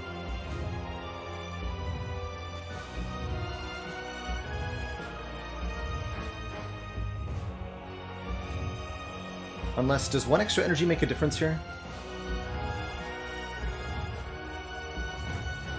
Yes. Then I can play everything, including the spot weakness. Yes, okay. So we destroy you.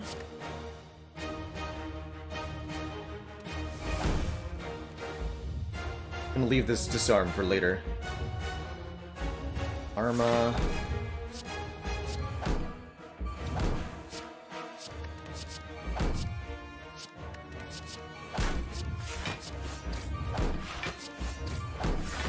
Not even that much block, ultimately. But it was a lot of damage. We almost did 200 there. This is not a great buff turn hand.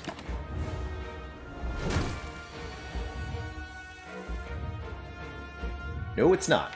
Oh, God.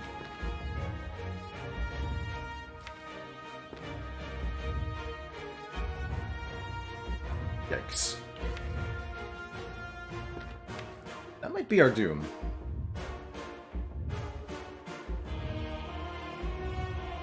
By the way, yeah.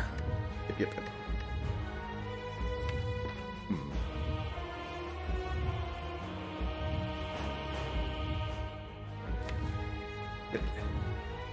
Butt shrug something.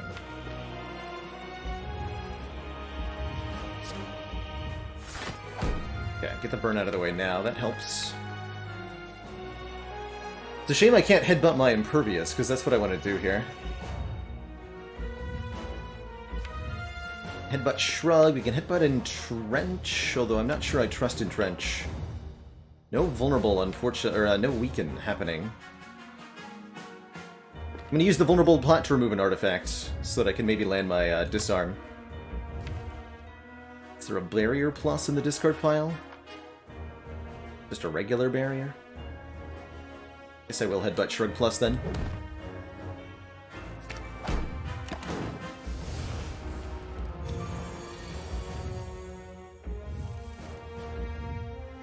Good job, Impervious.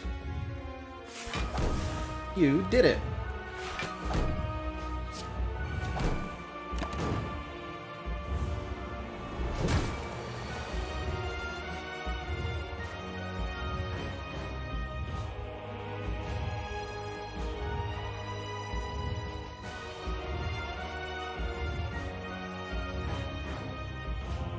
No flame barriers here either.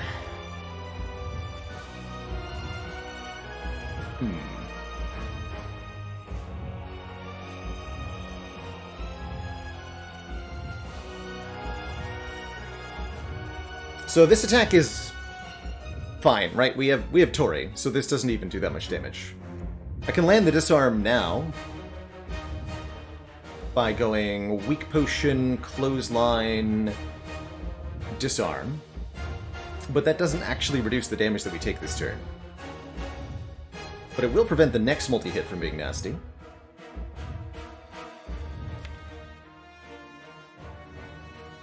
We have both Bash and Thunderclap in the drop pile.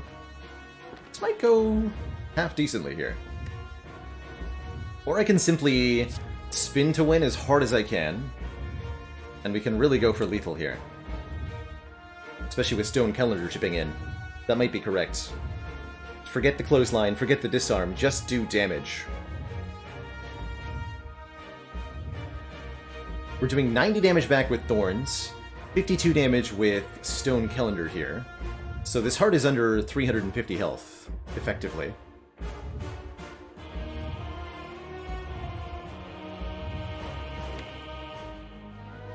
And I can always headbutt the disarm.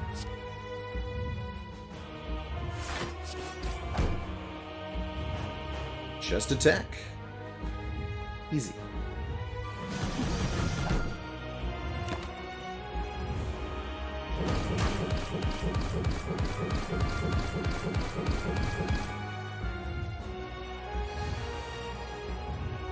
Now, unfortunately, we can't actually do that much damage this turn, because the way the damage cap lines up. This is a bit spooky, potentially.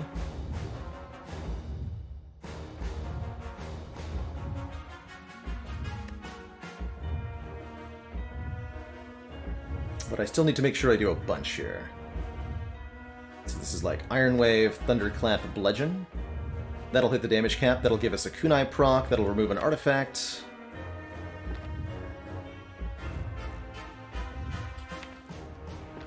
Not worth battle trancing this turn to set up for next turn, no. I think we're just looking to draw enough damage.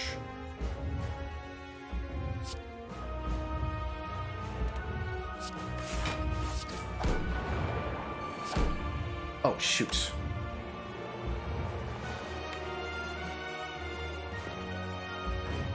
Forgot my own pendant. Should have done one fewer attack here. Still worth it. Just means that the calendar does nothing. Do get the multi-attack.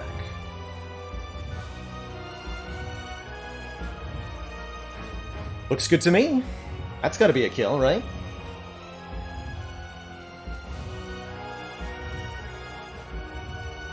Nice.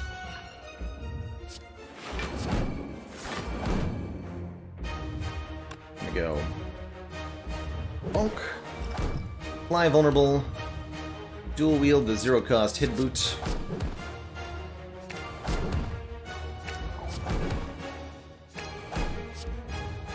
And get there with the iron waves. GG. And they said Iron Wave was a bad card. Ha! GG.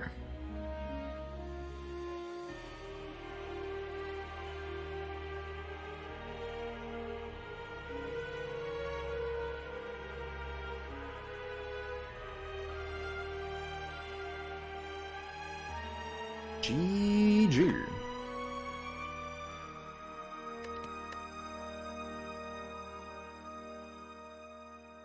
That was a real struggle. Snekawai did not cooperate with this one, but was still ultimately enough to get there. Just enough draw power, enough value cards, enough victory. Buying that kunai was a relatively unusual choice. Feels like it did work out, although we weren't able to get a lot of dexterity out of it. Just, you know, a point here, a point there. It's good. Good. And so shall I. GG.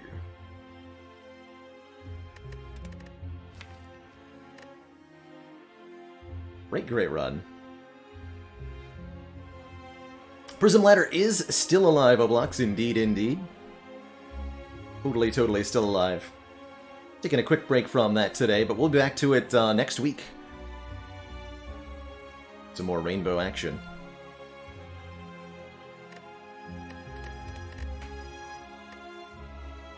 Just need a moment to decompress from that one. I definitely thought we were going to lose that somewhere around this giant head fight. 72 damage, 12 turns. Oh yeah, how much damage did we take to Jawworm? 31 damage to Jawworm after I used a potion in this fight. What on earth happened here?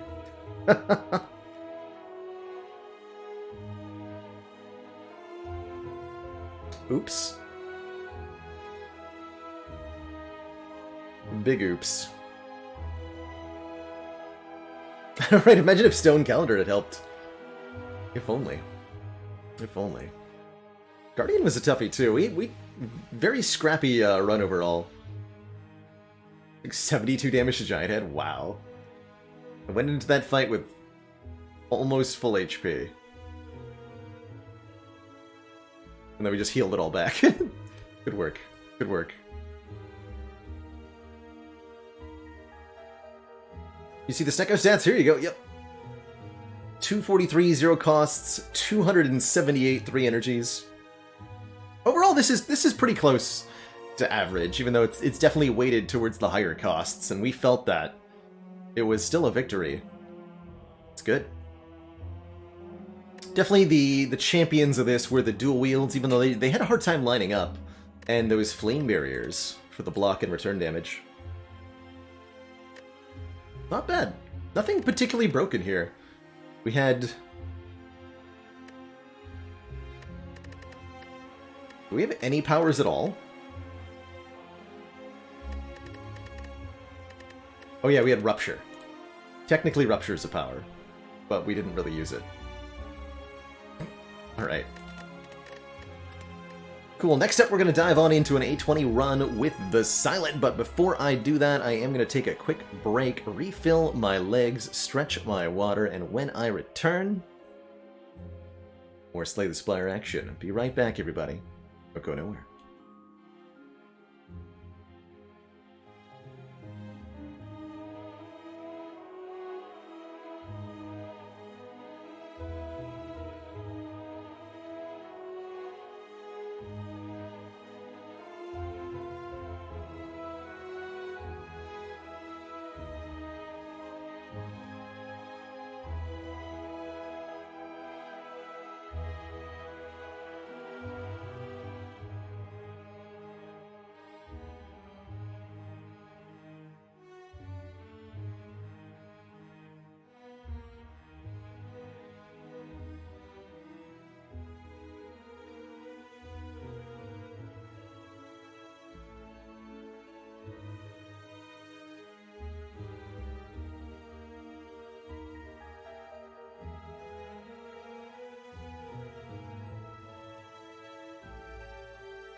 Alrighty, everybody, we are back.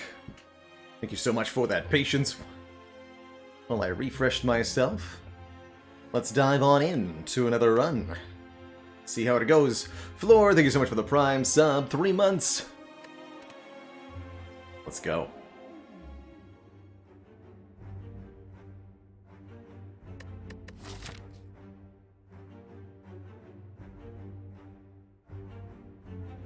Easy late elites. Burning Elite looks a little bit problematically located. Maybe not this act. Ooh, I like this path quite a bit. We gear up for our first elite, grab an upgrade here. If we're ready to fight the elite, we do so. If we're not, we bank this way, get another upgrade and a relic, then fight 2 elites and get a late shop. I like that quite a bit. We also get 4 rest sites along the way. Or 3 and 3 if I go for 3 elites. What then does that lead me into as a starting bonus? Could go remove a card. 3 random potion removals. I can honestly get behind the max HP this time around. That's right, even potentially a shot at the Burning Elite if we really gear up somehow. Although that misses out on 2 fires compared to going this way, so I think I'm unlikely to take it.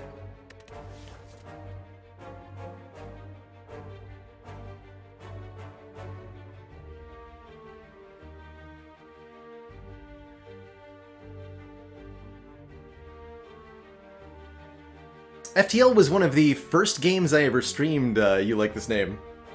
I've got about 500 hours of experience in it total. And we recently on stream did a, I guess recently being within the last year, we did a run with every single ship on hard difficulty. That's right, the max HP only costs 3 current HP, essentially taking a strong starting bonus next act. We don't get any actual value out of this until we either rest or we beat a boss.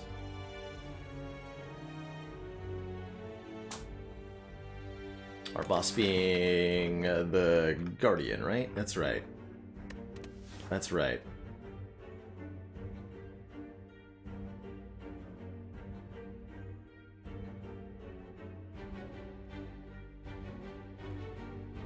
Curse Wolf! What sport does the Silent play? Baseball. She's really good at those acrobatics. Alright, I'll take these hit points and we'll go along. Let's take the event here. That way, in the event that it's a ton of cashola, we can go to a shop or something.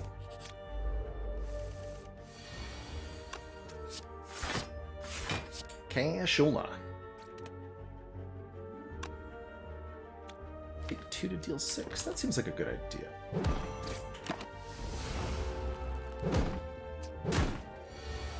Sure, we get an easy kill here.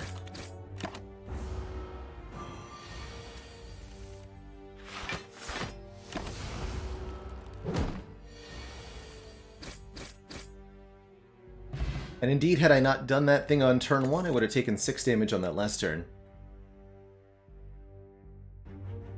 Finisher is a card I just don't trust on Silent, but I'm pretty happy with a Poison Stab as your first floor card. Decent damage and a little bit of DOT. Good against Lagavulin, good against Gremlin Knob, pretty good against a Jawworm even. Who will decidedly not do 30 damage to me today.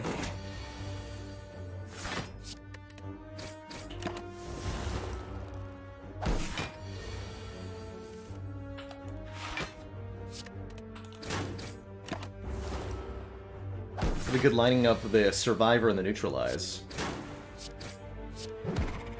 Good.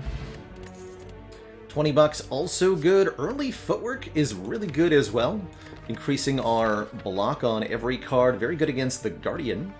Quite good against most of the elites of Act 1 as well, except for Gremlin Knob, of course. Always happy with an early Footwork.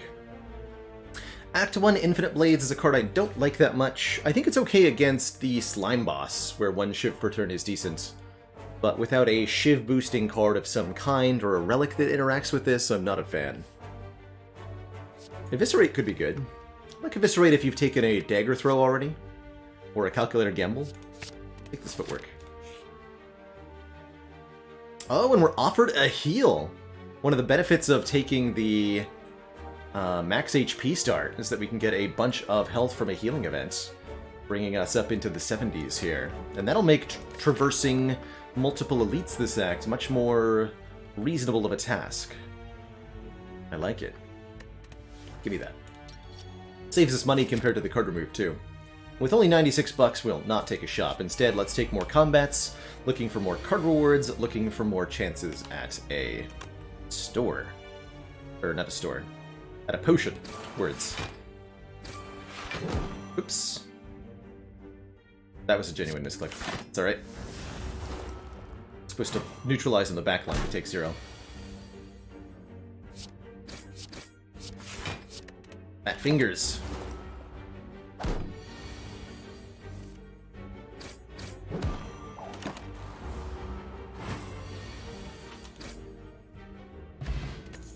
Still no potion. How about a fumes? 2 poison every turn helps stack with the poison stab. So-called treadmilling that poison, as I think Sneaky Teak likes to describe. Ensuring that the poison goes up every turn instead of going down. That's good. Uh-oh, we got a tough combat. Jawworm plus medium slime. I'm just gonna get both powers down. Skip out on Poison Stab for the moment. I expect to lose maybe 20 health in this fight. Yeah, that's about right. I don't think that if I played Poison Stab on turn 1, we'd ever have a kill here. Should only take 9 here, that's not bad.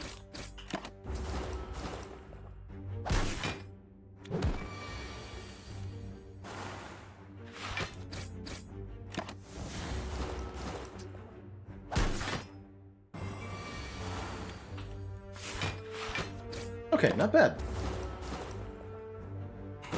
This fight certainly could have gone a lot worse. Especially if a Jawworm had attacked me on this turn.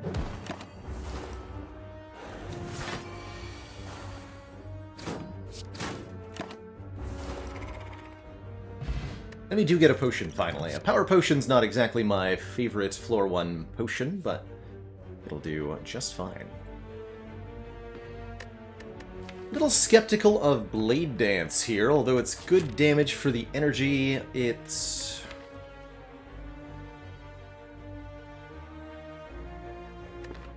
a skill. That can be rough against Nub here.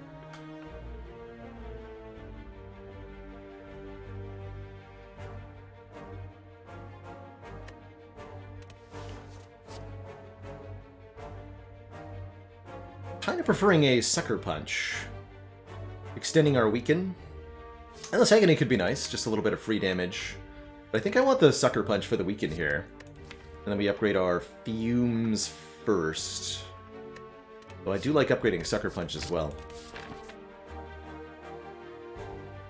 Punch is a weak card. Sure is. I'd also say we're not ready for an elite yet, and just go this way. But I think we are ready for an elite.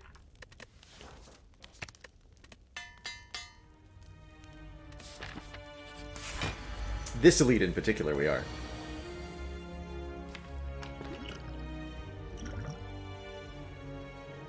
Second footwork or a tools? Maybe the tools the trade. Cycle through this deck a bit quicker.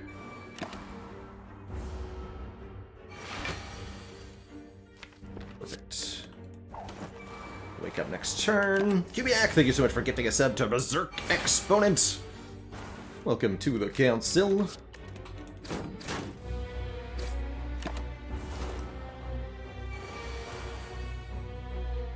Beautiful turn. We get to go...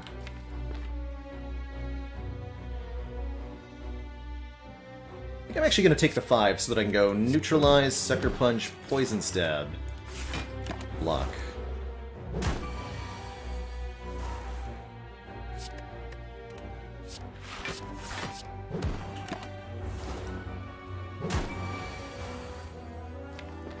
Extend that weekend.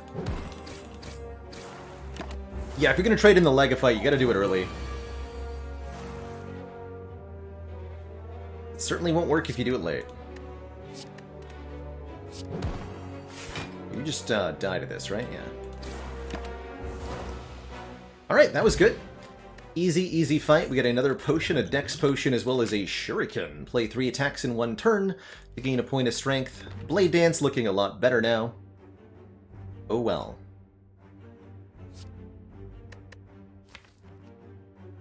Do I took a second footwork? I like... well, it seems like too much dexterity. Is that even a thing? That's not a thing.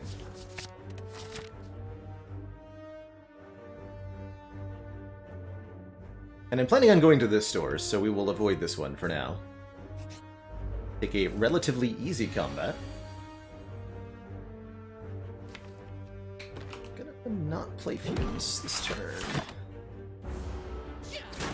I regret that. I deeply regret it instantly. Help!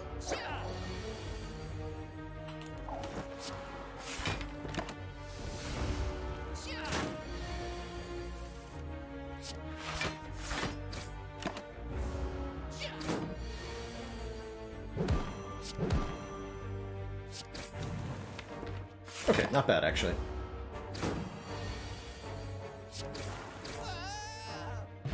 Another potion, another defensive potion. Catalyst is here, offering to double the enemy's poison. Although we have a relatively weak starting poison set here. There's also 0-cost slice to go with the shuriken, which I think makes us a lot better against Nob in particular. Notably, we have to potentially fight a Gremlin Nob or a 3 Sentries fight. Catalyst bad against both of those.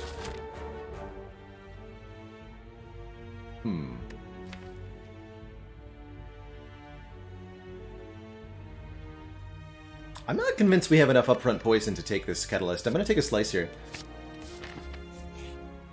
Feels weird, man. Ooh, love the Ornithopter. Heal 5 when we use a potion. Yeah, it's attack time. And another relic? Lucky. This time, the Maw Bank. Giving me money every floor until we spend cash at a shop, which I am going to, so we'll take the Sapphire Key over that.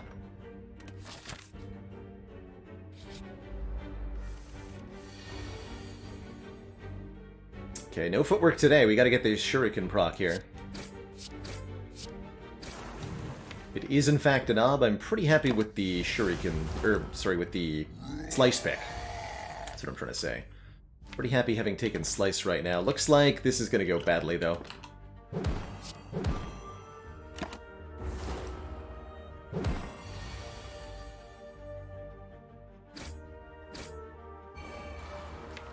Look at that. Powers. Oof.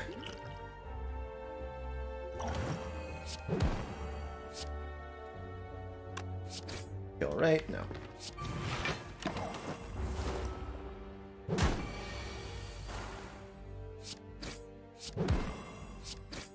Okay, so that was terrifying. But we do get a potion belt for more potion slots, as well as a potion. And a blade dance if we want one. Now that Nob is dead, we're not ashamed to take one.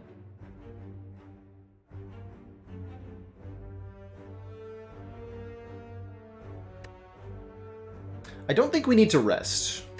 Because we have Toy Ornithopter and we're going into a shop, we can fill it with 4 potions, and that should be enough to win. This Endless Agony is pretty good too, for what it's worth. Take the Blade Dance. Alright. Upgrade town. I like upgrading maybe... let's start with 1 footwork. Both of them seems like it might be ambitious. Oh, Twisted Funnel is here. Apply 4 poison to all enemies at the start of each combat. Second copy of Blade Dance is here as well. Deadly Poison for more poison. Card removal is here. I think card removal is pretty good. Swift Strike. Also kind of interesting. Dagger Throw on sale any good? It's fine. It's a common attack.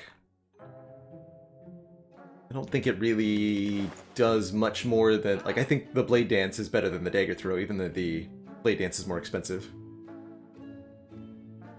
Third Blade Dance too hot, not too hot against Guardian. Well, good news, it's only the second Blade Dance.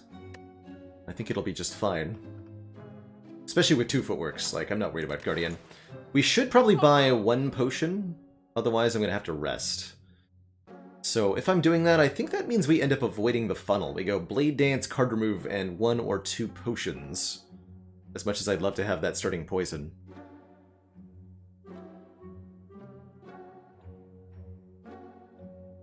Because I can't do funnel and Blade Dance and a relic here. This funnel will also wake up Legavulin on turn 1.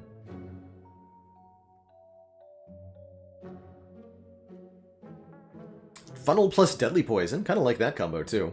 And that would definitely take that had we ended up with the Catalyst. Though, in the world where we take the Catalyst, we might have already died, truly.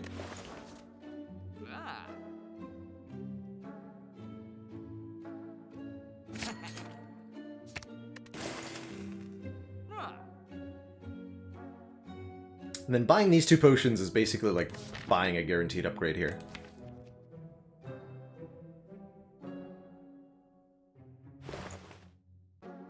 Right. This is our 5 HP each.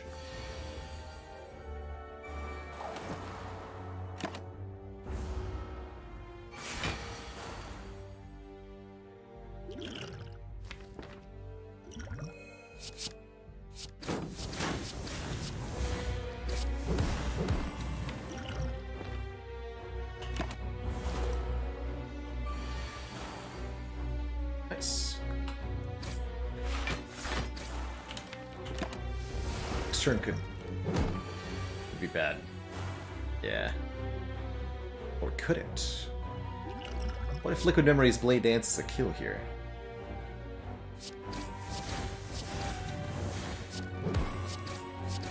Sure is.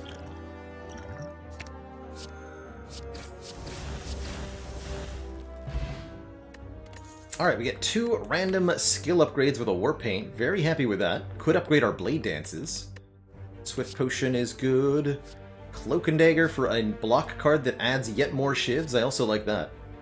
We gotta be a little careful, though. I did lose a recent Ascension 20 art run, not so different from this. We had lots of shivs and shuriken, and Runic Pyramid even, but what we didn't have was a way to block against Heart, and ultimately we got killed by Beat of Death. So I must be careful not to add too many shivs until I find some way to block Beat of Death. After Image becomes a pretty valuable pickup now. Alright, 1 defend, and that Cloak and Dagger got upgraded.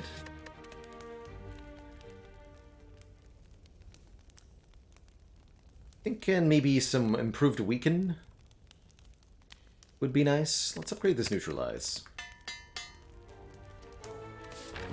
How's it going, Black Shy Guy?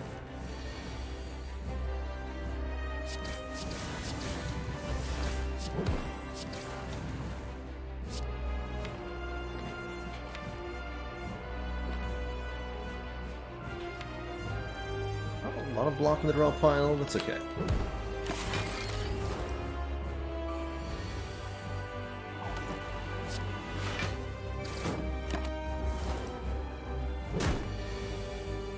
Perfect.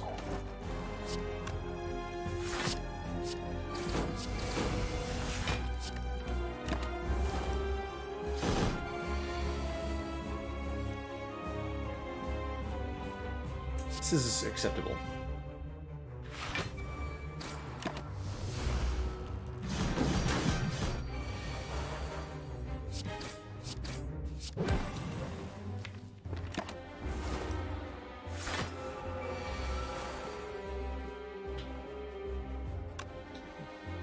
Pretty much able to, we are able to full block this if we want to. And I actually really want to be able to play these attacks without taking Thorns damage, so I'm going to do that, given this hand, next turn. Always good to check your draw pile. Often has an impact on what you're going to want to do on your turn.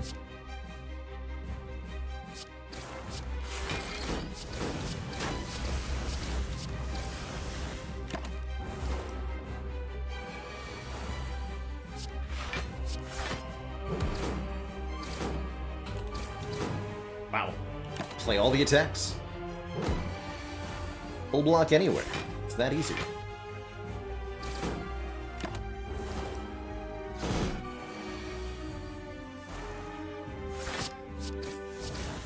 Can we beat the Guardian? Sure we can. Got him. Alright, there's After Image number 1. I feel... Oh man, hold on. Alchemize, though. Damn it. These are all really good.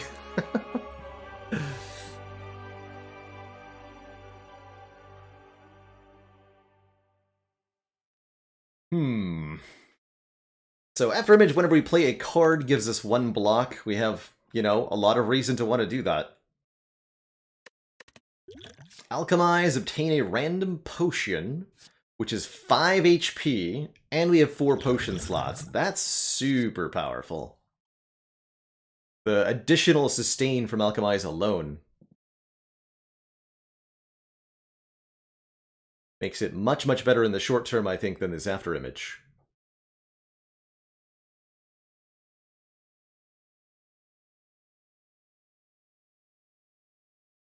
Alchemize this early with a potion belt probably means we can accumulate a ghost in a jar as well. And yeah, we do have 2 footworks already for block. I'm going to take this Alchemize. This would enable us to take Sacred Bark, too. I mean, we would probably take it already, but we would be very happy with Sacred Bark if we saw it. We didn't, but we do see a Wrist Blade, making attacks that cost 0 do 4 additional damage. Spicy. Wait, that even works with Slice. That is a tremendous increase in our immediate damage output. Certainly we're not taking a Velvet Choker. So it's between the Wrist Blade and the Slaver's Collar, giving us additional energy during every turn of a boss or elite combat. And I'm very, very happy with the Wrist Blade here. Give me that damage output.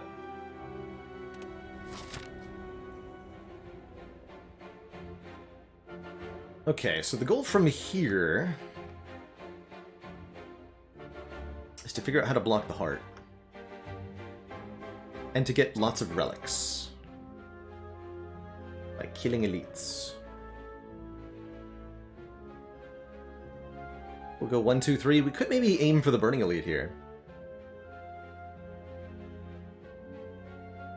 Also go an extra fire this way, which dodges the shop, which might be worth it. Either way, I'm planning on starting on the left side here. Go up the left path. Either go this way or this way. And then probably fight this elite, get this upgrade.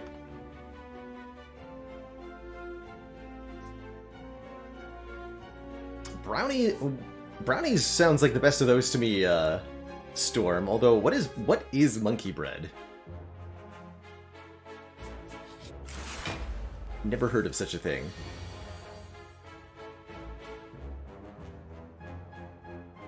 What even is monkey bread? Take 1. Shivs do 8 damage each. Good.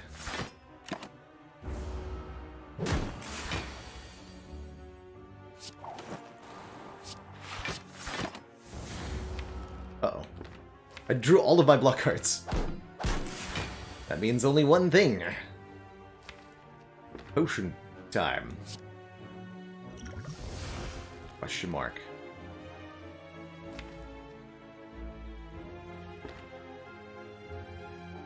I might be able to kill if I use 3 potions, but that's probably not worth it.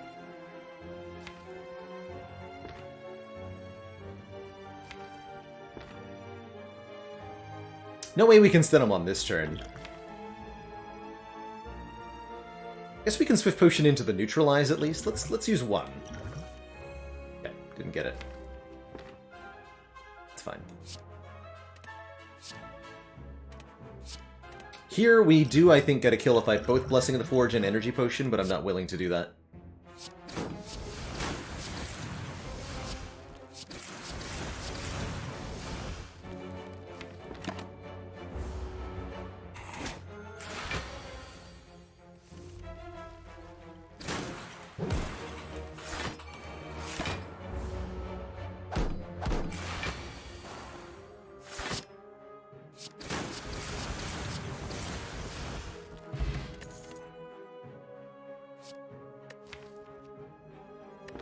Okay, and learning my lesson from last time, I'm going to take a Bouncing Flask here. Just so that we have a damage type that will be better against hearts. Ow. Alright, that's settled. I'm going to go this way now.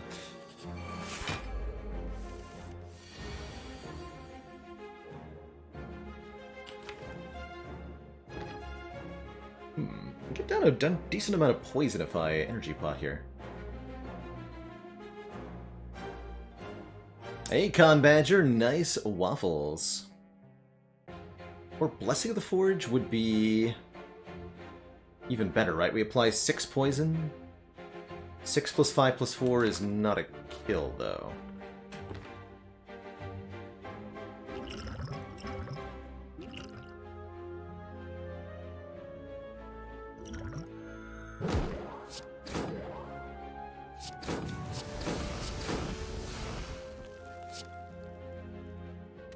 Let's do it this way.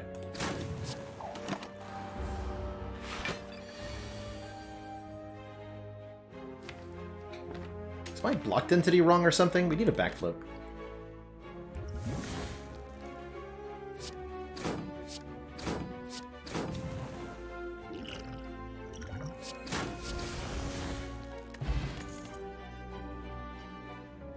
I guess the dodge and roll is pretty good with 2 footworks.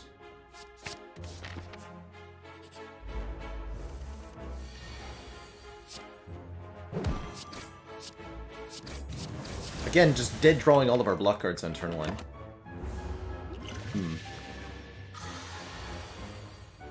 It's annoying.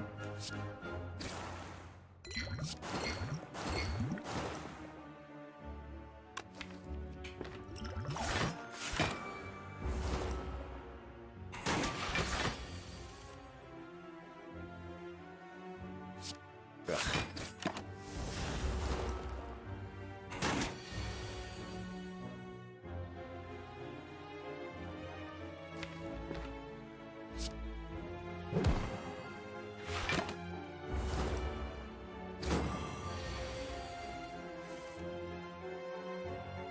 Aw, cost 3.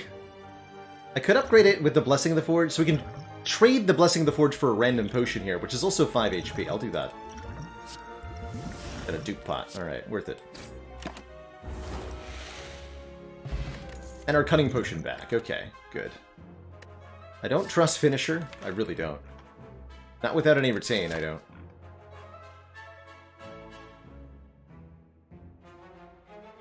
We're gonna go this way. Okay.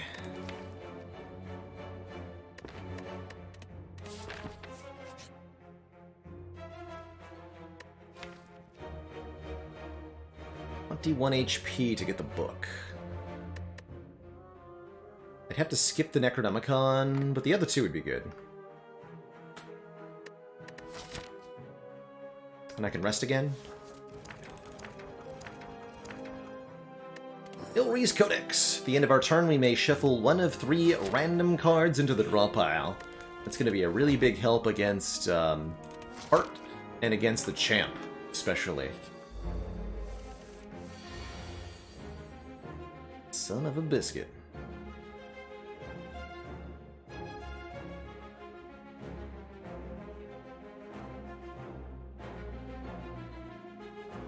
Not enough to KO anybody on turn 1 here. At least not without, like, dupe potting a Shiv, maybe. Yeah, actually, that would be enough. Not gonna do that. Let's say 14?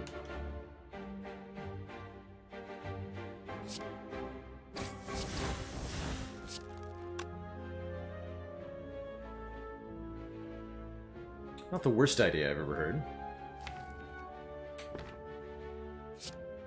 Still, I don't think so.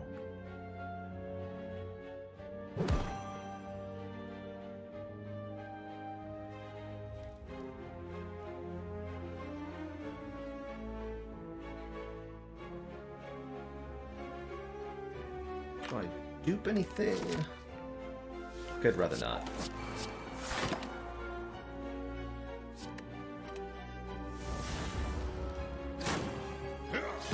$17, which is a reasonable amount to take.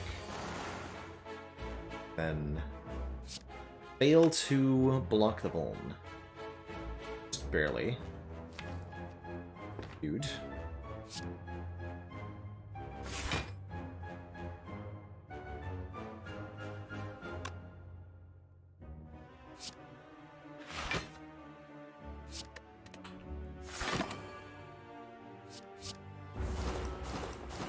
Please draw that.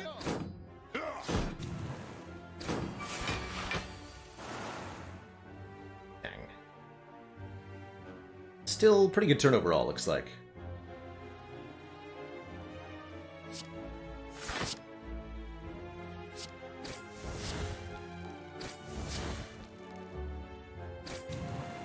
You can dupe pot the Alchemize to get 2 more potions.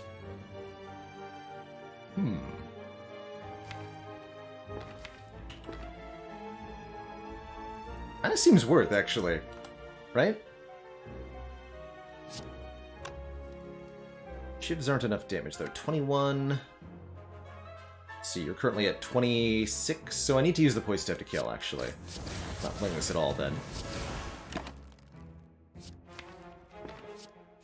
Try to draw it again.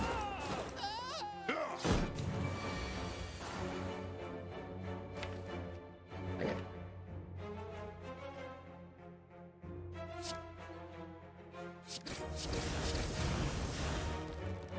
Or we just kill now and take no more damage?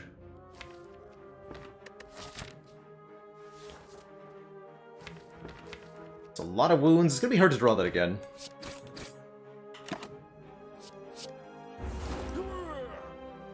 Let's take my win. There's our first Ghost in a Jar. Gain 1 intangible. This we would like to carry all the way to the heart, if possible.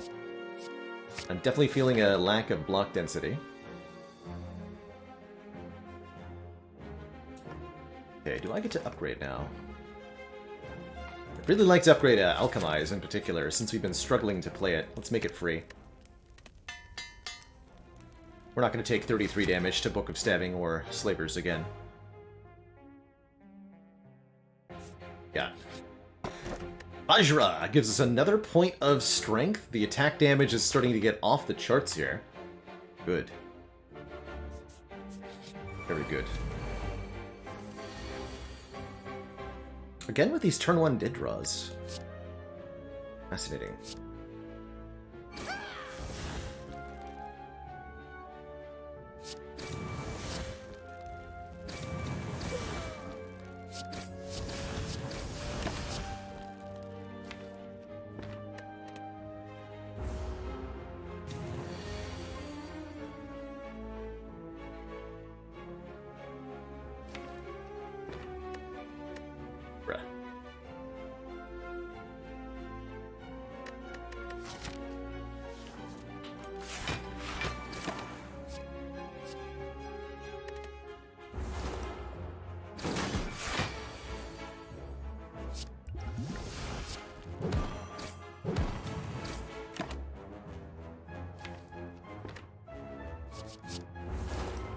Attacks again.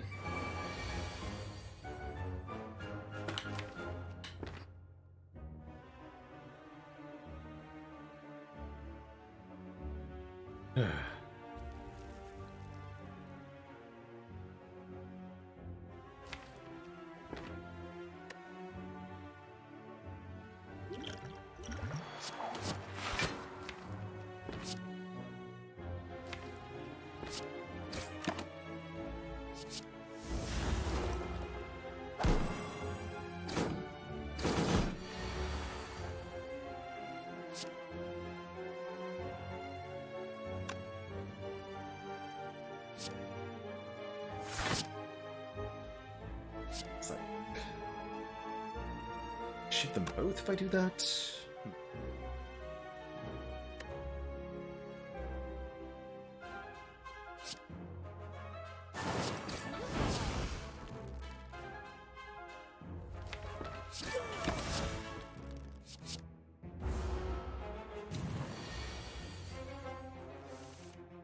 Already got rid of Alchemize, right? That's right.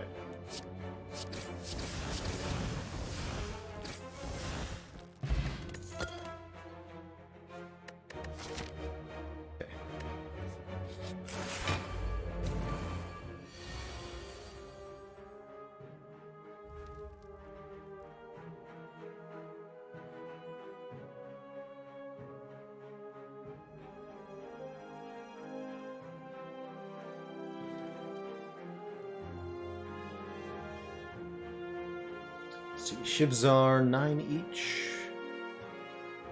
17 plus...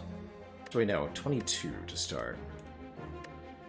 And it would be 14, 14, 15. 65 plus...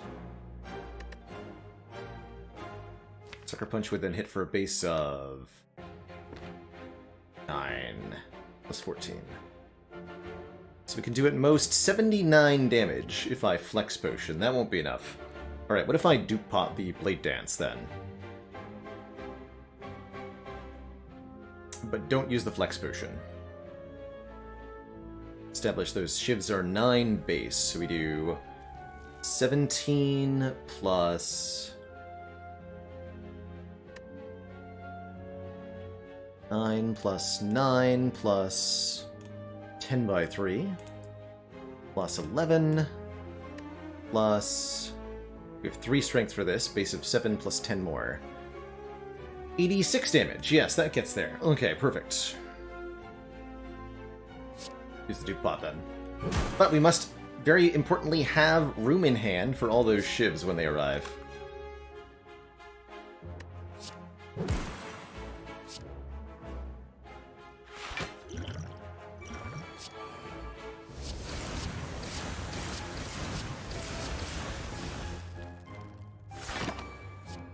Alright.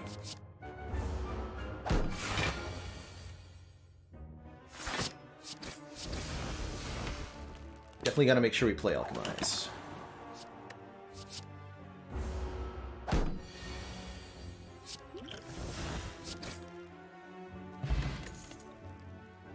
Terror gives us some vulnerable. Much needed, much needed. Yes. Alright, we're getting closer. Hooray, meth! Being only 4, probably not going to use a potion for that.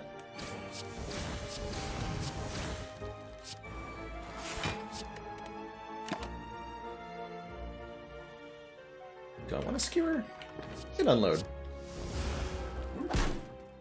Want enough damage to kill Centurion quickly here.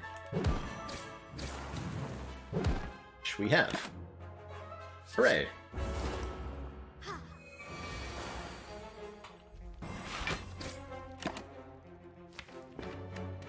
Randy B, thank you so much for the Prime sub of the 14 months. Thanks for the awesome viewership, as always.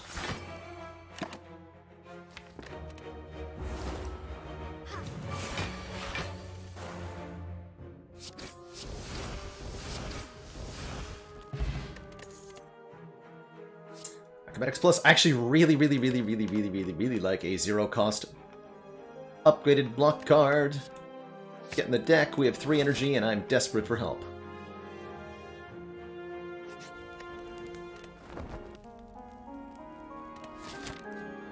Let's see, event or combat? Event could high roll into something really good for us. We already got the Cursed Altar event, right? Second event. It's a merchant. Offering me a waffle, which makes me feel silly about resting, but that's fine. Still probably take it here.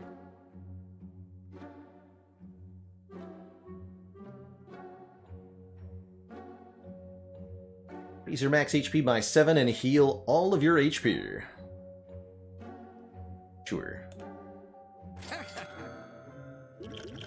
I take a 3rd footwork. Honestly, yes. I do.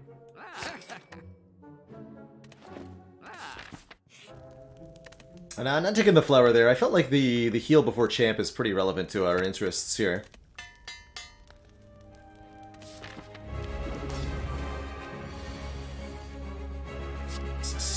Stinky man. Chump.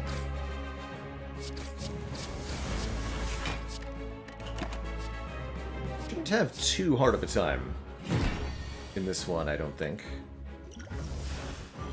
At least not once we cycle through the deck one time and get all the powers out.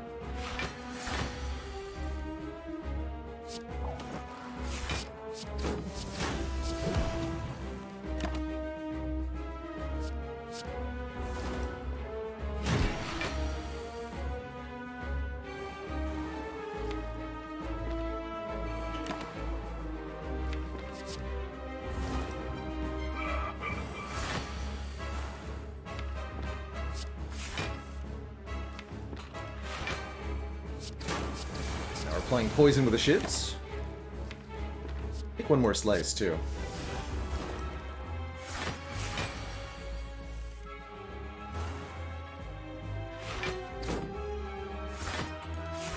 I block for 65. What do you do? Bane's okay here. Only okay, though.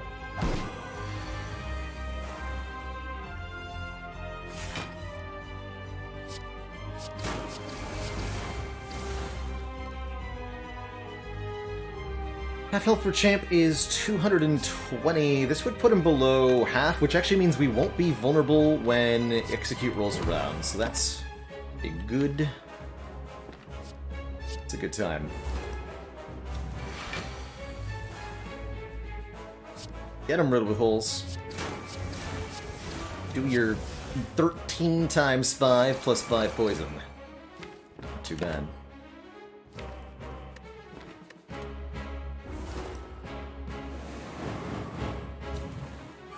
Die. Just take the 26. Could skill potion here. Try to save some of this HP, but ultimately we only lose 1/4 of the damage we take going into next act. I think we should just have the potion. Is there a cooking channel on our Discord? Good question. I think that would go best in the social channel. We don't have a dedicated cooking channel.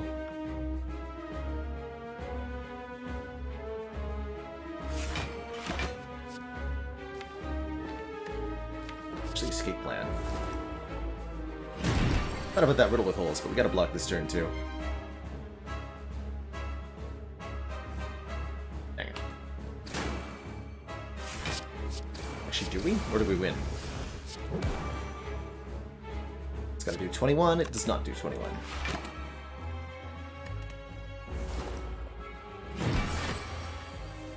Overall, though, not a bad fight. We do find one last potion here.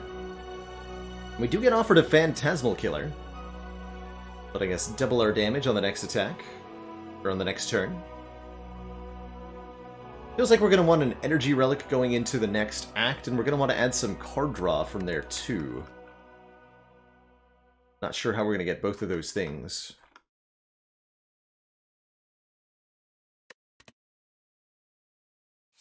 I guess bullet time could be a good insurance policy if we don't get energy. But then if we do get energy, it'll be bad. Does work with Wristblade, very notably. Would also let me take a Snecko Eye and feel okay. A Pyramid and feel okay. I'm gonna do it. Kind of like an insurance policy for our boss relics, essentially. Aha!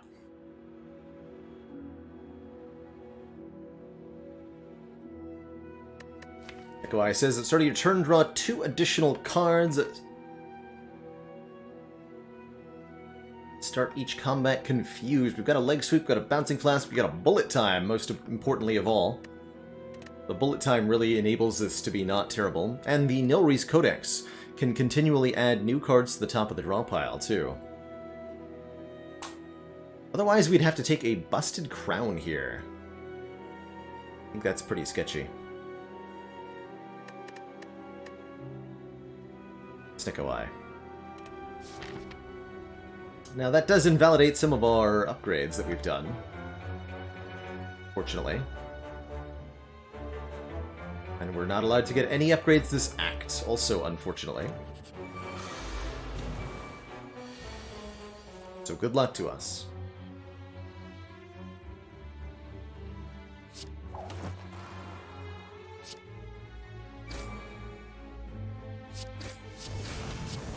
So any strikes that randomly cost 0 get bonus damage on them now.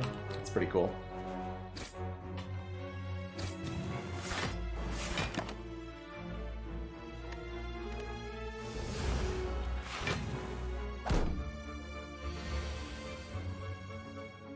But sometimes this turn will happen, and there's nothing I can do about it. Actually, wait, yes there is. Yeah. That was worse. Alright, we're off to a great start, Snecko.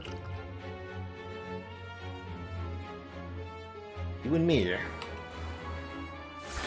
Together forever.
My potion before we're leaving.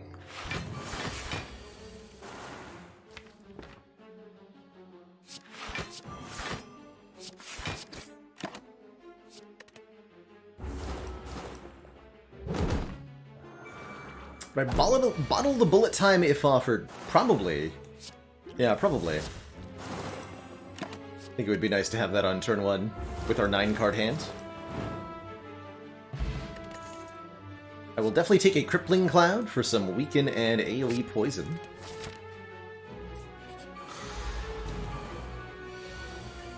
Feels pretty good.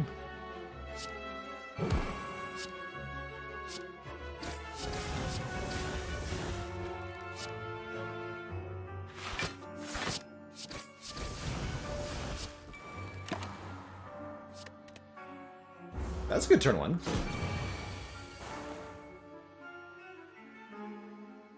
But turn 2 has betrayed me.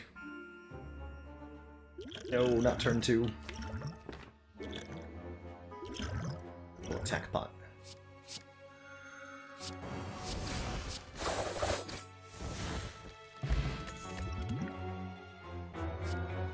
Don't think so. We're still missing that whole block against the heart problem. But the Cloak and Dagger will be... Cloak and Dagger is a good way to do it, actually. Better than Blade Dances are. Didn't I just fight you? I'll fight you again. Go aggro on the potions this time. Here's bullet time, turn 1. Easy. Looks like a good either Fear Pot or Strength Pot turn.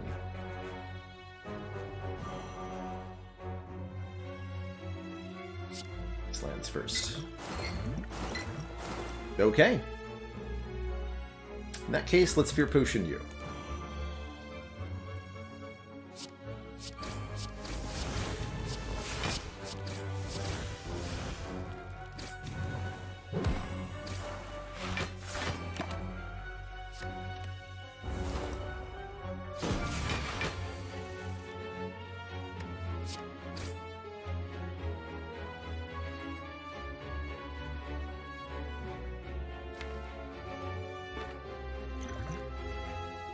Memory's bullet time, so I can play the Alchemize. Okay, very easy double Orb Walkers fight. We get ourselves a Tungsten Rod. Whenever we lose hit points, lose 1 fewer. Another Poison card feels good. We're going to want more of that for Heart. Now we're just 1 Wraith form away, I think, from having our answer.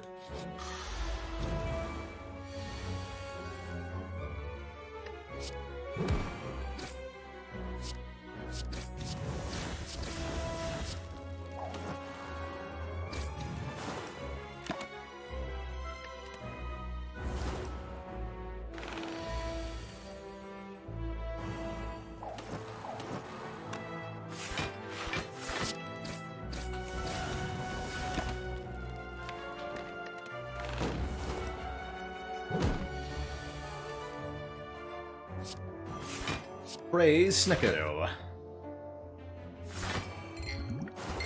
Yeah. This is going well.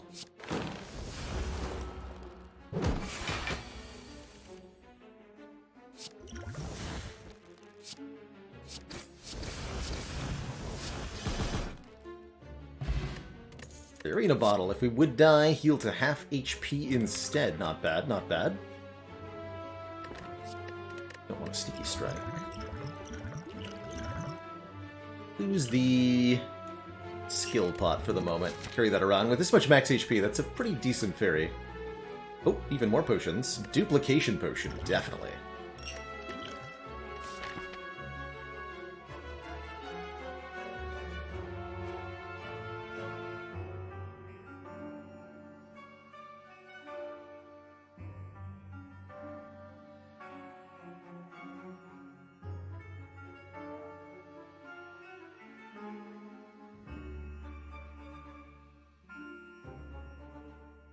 Dupe the terror, that's right. That's the goal.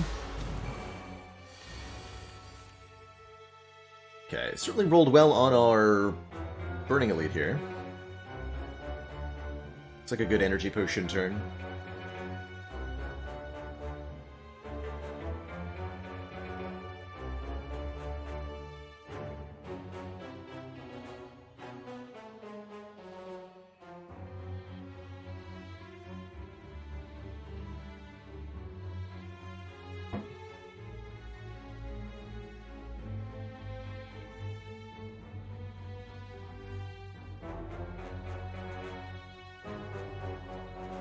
Yeah, I think this is energy potion turn.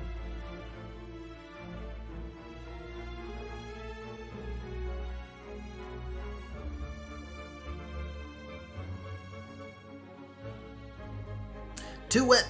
An oldie but a goodie for you. How? The crocodile sent his child off to school every day by saying, "See you later, alligator."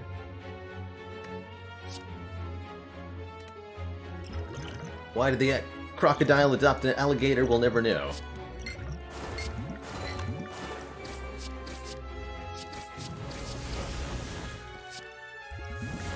Speed pot's fine. Take 3 here.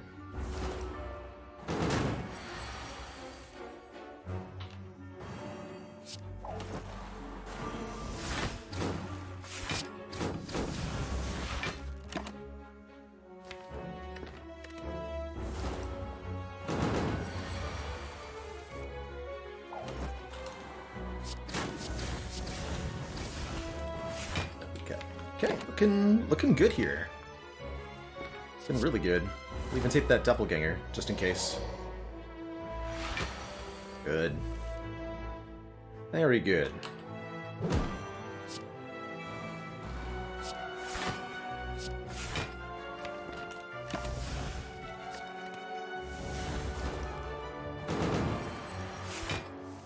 Okay, we got a really, really generous and kind Burning Elite here. Nemesis can be a real jerk sometimes.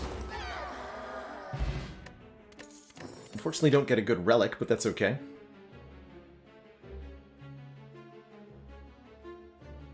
You're leaving already? You just came in.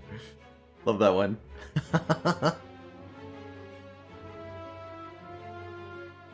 Do we take a reflex? No, because I have no discard.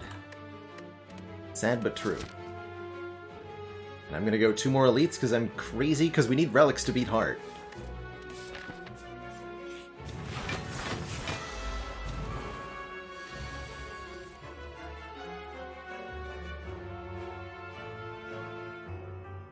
Okay, no block cards this turn.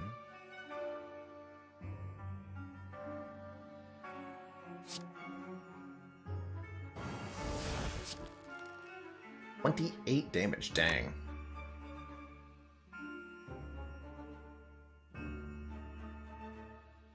I guess I could go defend at the end, huh?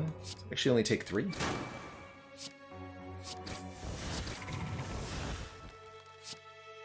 sounds good to me.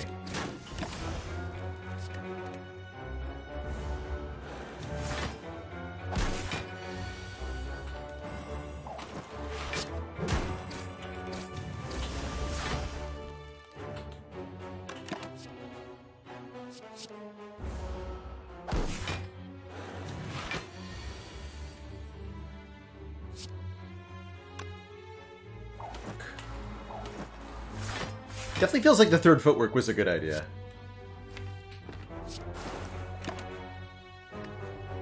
But fourth footwork? No matter what happens from here, Nailry's Codex can always bail us out. Very encouraging. More footworks.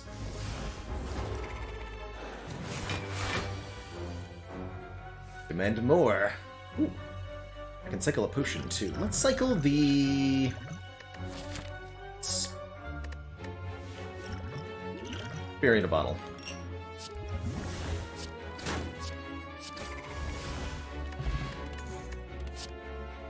A real copy of Corpse Explosion.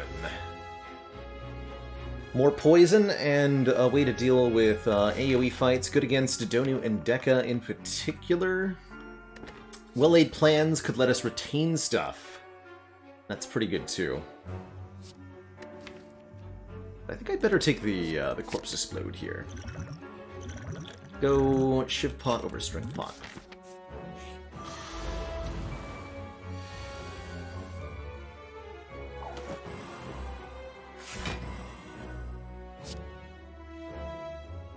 Go Blade Dance and Crippling Cloud here.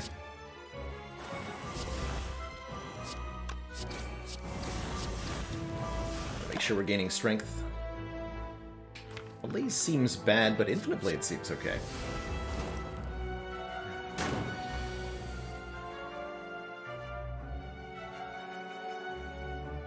This is not a good turn.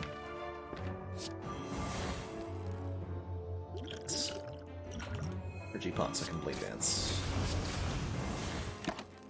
Yes.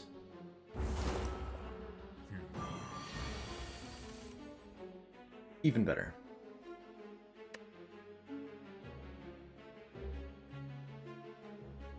Skip this footwork, unfortunately.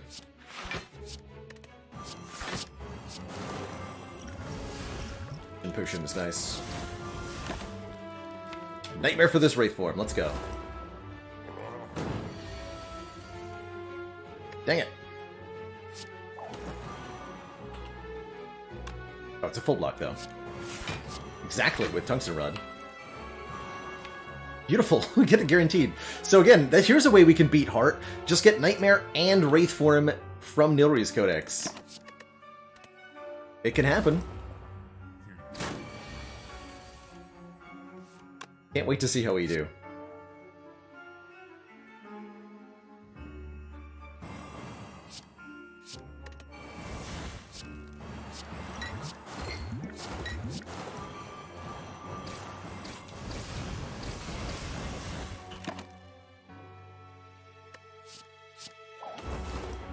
Ugh. Why are you still here? The stinky head asked.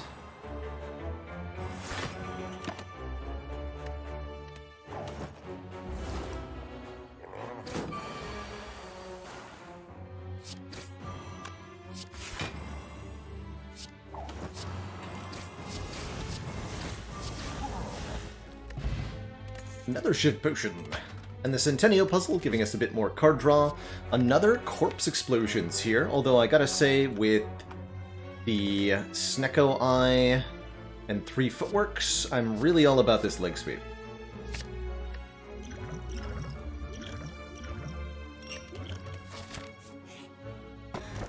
Boat thingy. Block us on turn 1. We're starting to get strong.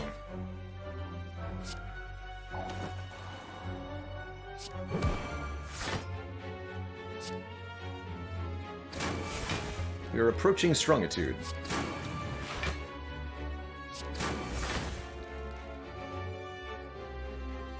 Okay, we'll change our attack intent every time we take unblocked damage. This now has a chance to curse me, although I can get out with that with a potion.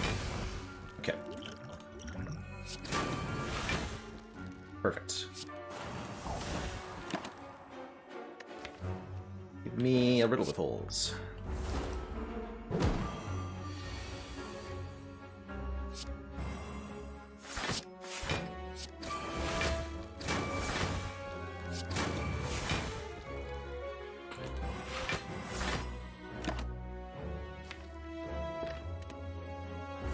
Most of our block cards in the discard pile. We're gonna want to kill pretty quickly here. Yeah. Uh-oh.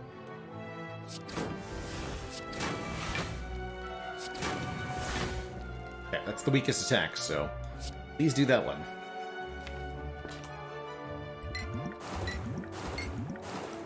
I'm gonna draw 10 cards here.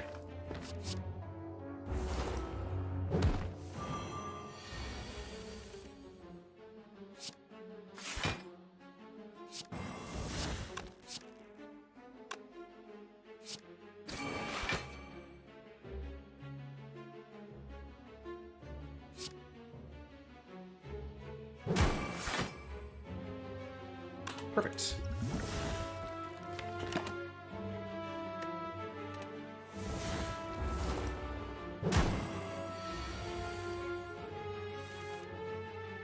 A recast Shiv. Love to see it.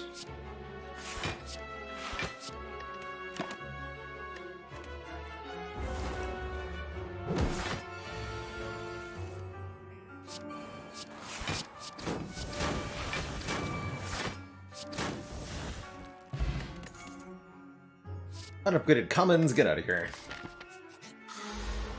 Alright, Nemesis the rematch. Will he be so merciful this time? That is the question. I have my suspicion that the answer is no. We'll see.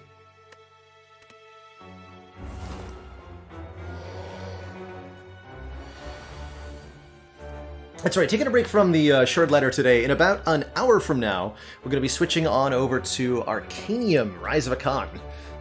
Checking that game out for the first time. That is the plan for today.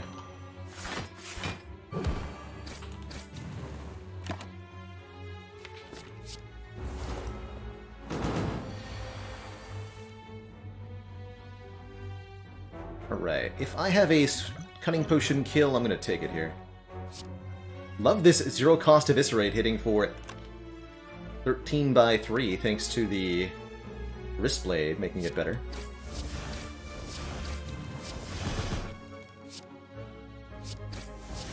Oh yeah, we definitely just had a Shift Potion kill, so let's do Cunning Potion, regenerate the potion with Alchemize, KO. Pantograph! Healing us 25 at the start of boss fights. As our last relic. Honestly, kind of about an outmaneuver here. Just to increase our energy generation sometimes. Concentrate could do something similar. I think the outmaneuver will be the better card here. Yes, Ethelbean, the discard pile being over here is indeed a mod. Called the UI Sliders mod.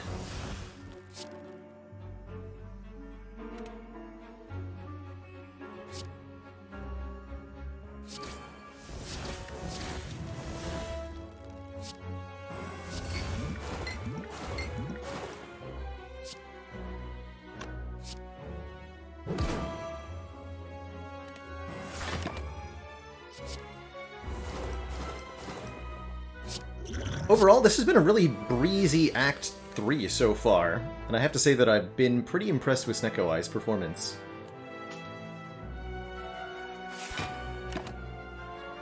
Most of the time.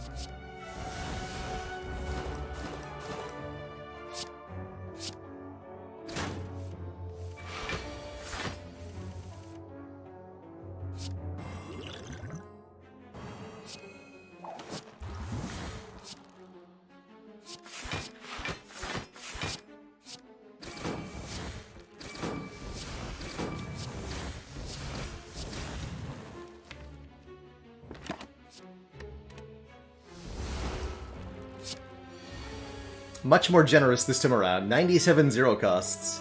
compared to 76 1 cost, 73 3 costs. An apology for last run, perhaps.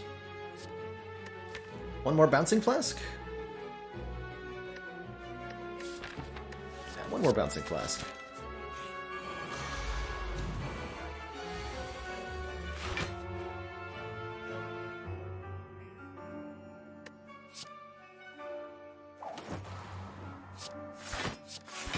Not to play this.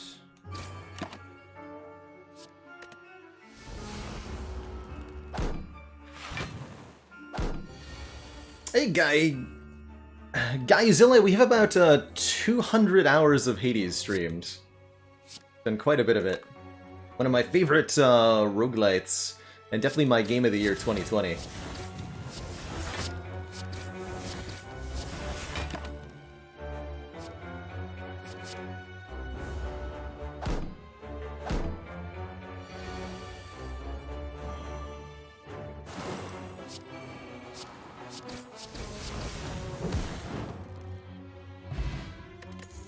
Poison Pot's not bad. I like the Dex Potion a lot. Shiv Potion feels... this will be good against Spire Spear and Spire Shield. We'll use the Speed Potion for now.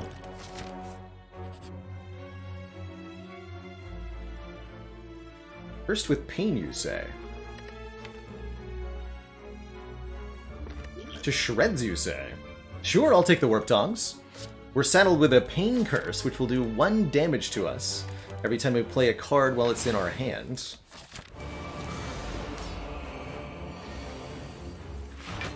But Tungsten Rod says we don't care about any of that.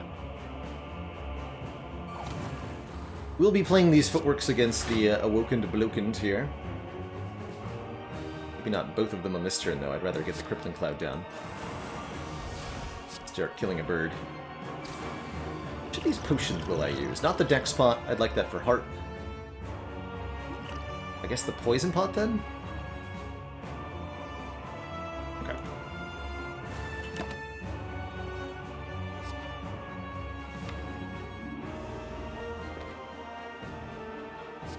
Put that in the deck. I might not play it, though. I have tried Griftland Sweet Chili Sour, and we'll be doing more Griftlands on the channel, hopefully this summer. Excited for that. Okay, this turn's a bit awkward.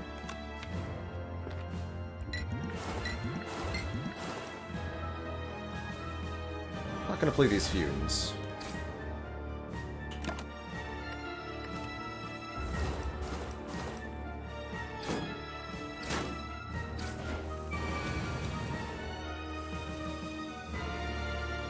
Okay, lucky 0-cost block cards here. Corpse Explosion, too. Oh, and I have 6 energy. Wow, okay. Yeah, we can play everything. So let's just explode you. Pain does get blocked entirely by the rod. Times.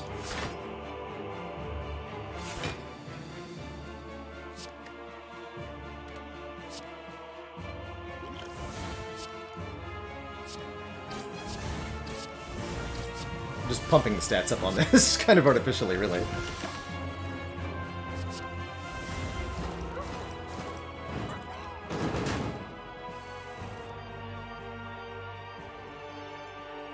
Rationale behind not playing Fumes because it gives the Awakened one 2 points of strength if I do so, as do any other power cards you play in this fight. Something I'm really looking to avoid.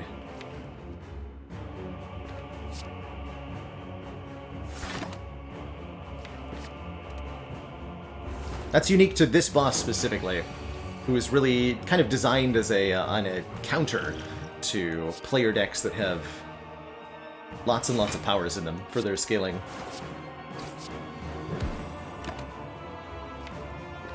Dodge roll will be very helpful. Although I've only played 1 footwork so far.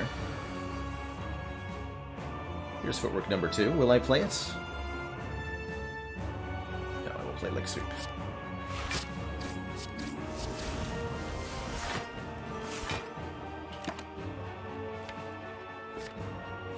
Just keep adding it. And keep increasing our block density. Awaken 1 is very much a consistency of blocking check in a lot of ways. But you can see we're still failing on turns like this one. How's it going, fast-ass panda? One other bullet time? Heck yeah. Perfect.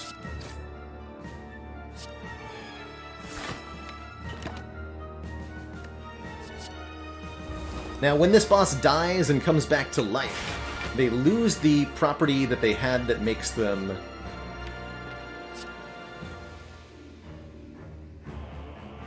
gain additional strength when you play powers. So you can play as many powers as you want once you're in the second phase here. I'm gonna reform now. Short fight.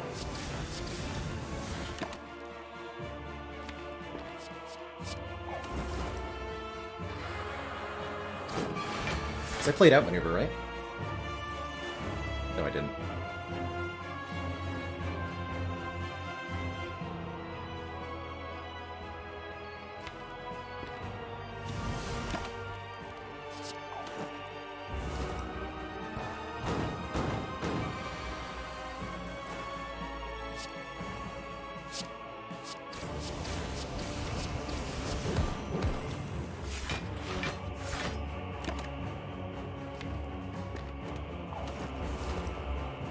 Turns. We have -1 next on this turn. A little spooky. Not too bad, though.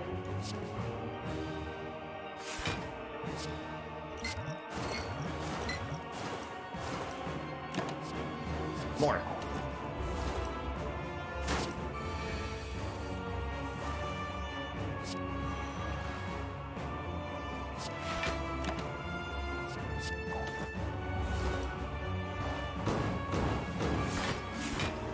When in doubt, just simply add an infinite number of bouncing flasks.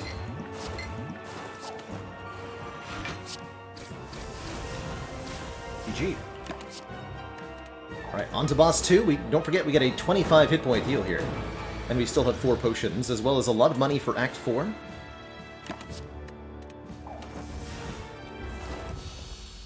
Good. Donut and Deckard. Scurrilous pair. Happy with a turn 1 out maneuver here. Can remove 2 artifact with Corpse Explode. And I guess I'll remove the 3rd with Terror. Take 0 here. Fortunate about those 3-cost Blade Dances. Oh, great question, Virtual. With 2 copies of Pain in hand, my understanding is that that would be...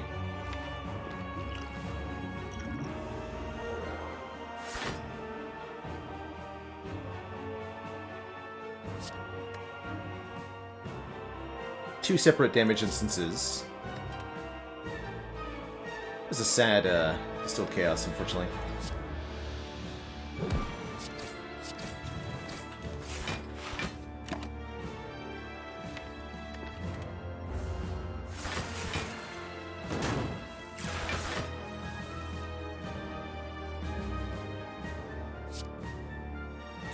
Still have the thingy.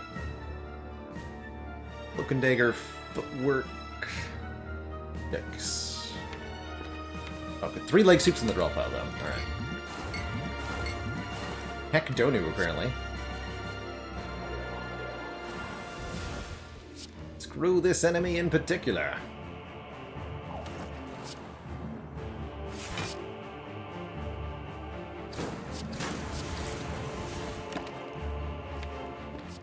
Blur pairs well with 3 leg sweeps, I imagine. Assuming I can play it. I can! Huzzah.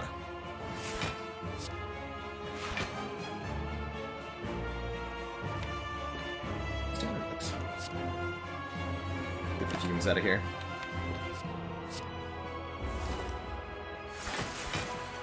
Just such a struggle on 3 energy.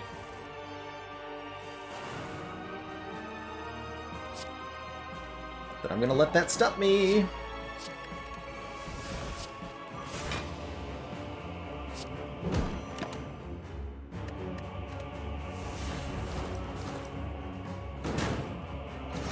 We still have to redraw the Corpse Explosion and play it on Donu here, too.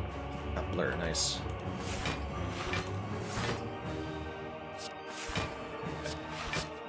Two more turns of invulnerability. That's good.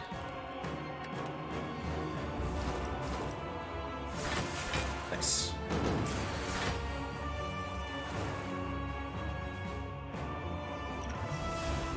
Marina Bottle is back.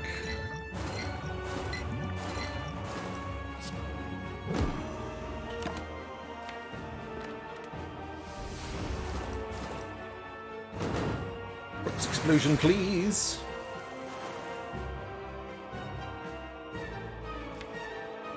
Hello?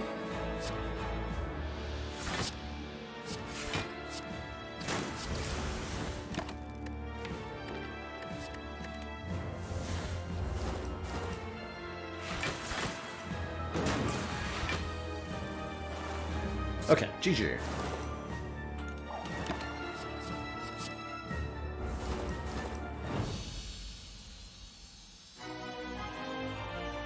So somehow this 3-energy, Wristblade, Snecko Eye pile of cards has managed to get to Act 4 here, where there's 2 Thumping abound, and daggers to prepare.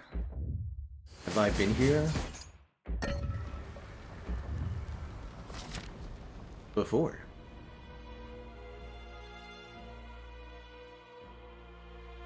Oh my god, if they had played Surrounded?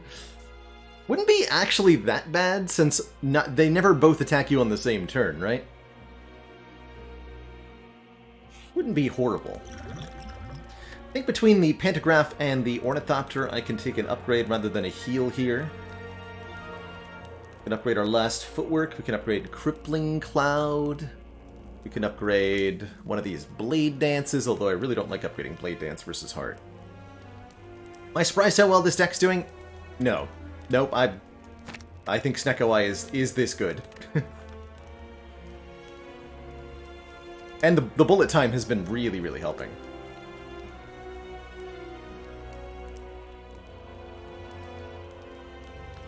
Get some more poison.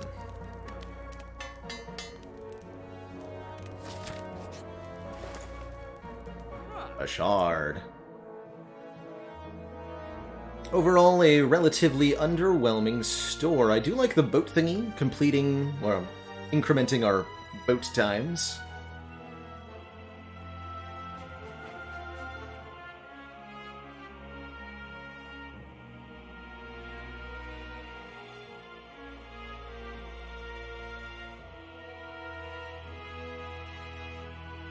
Means we have slightly too little money to get a card removal alongside, unfortunately, which means we're stuck with 4 strikes and 5 defends.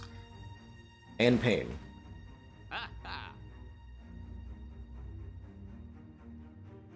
But I could buy this backflip. I'll buy a backflip. It was 100 gold for the card removal. Okay. Let's see what we can make happen here. I've got high hopes for this duplication potion. And this is a great turn 1 draw, too. Good.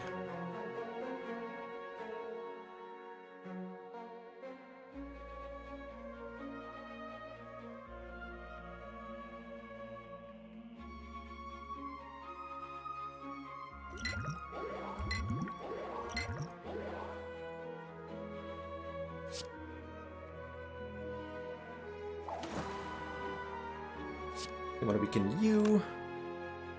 I'd like to do some damage to Spire Shield.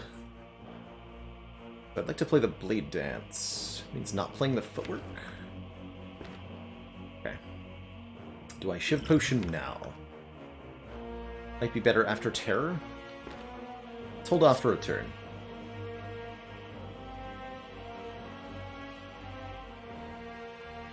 Can I take a small amount of damage this turn? It would actually be quite helpful.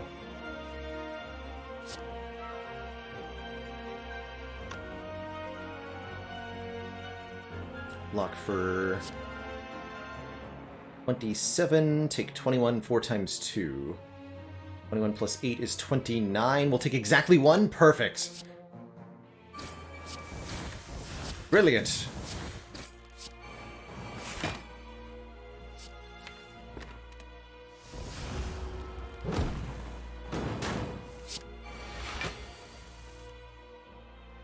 Everything I've ever wanted.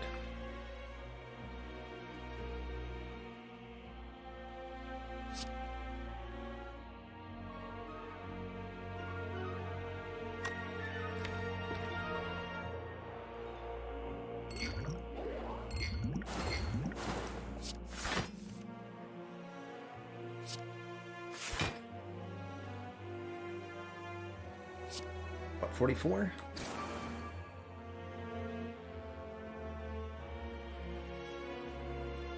Cloak Survivor does the best damage.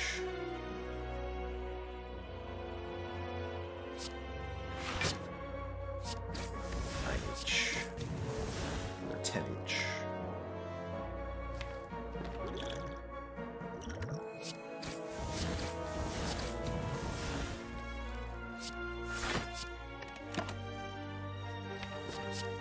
Hopefully killing the Spire Shield this turn. Only need a little bit of poison. Ideally, Corpse Explosion would be great here. Crippling Cloud works too. I'll take it. Mostly extremely important that we got the kill here. Notably, had to use the Shiv Potion last turn, not this turn. Otherwise, we would have to waste our strikes here. Good.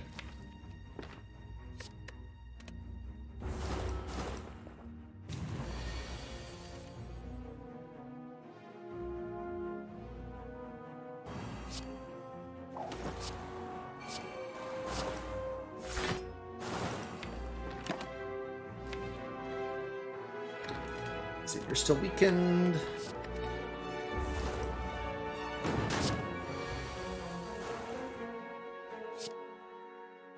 Gonna die?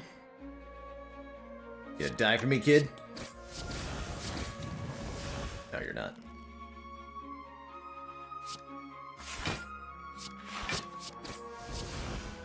It's okay, though, because we have Panagraphs, so there's no need to potion.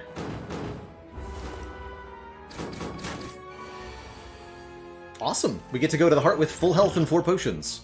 Couldn't have done better than that. And the Bronze Scales for some more damage back, and Wraith Form. Seems good to me, yeah?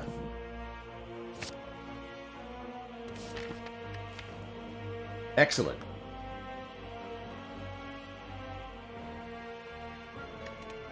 I think that might be good enough.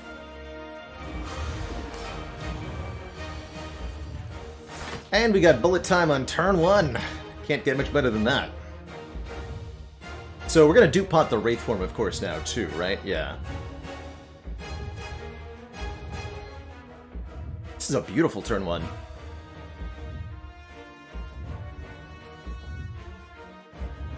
One Wraith Form in a 40-card deck is a little spooky, it's true. What I do like, however, is that we have 90 hit points, and a Fairy in a Bottle, and a Tungsten Rod. Meaning that we die, even if I play 0 cards,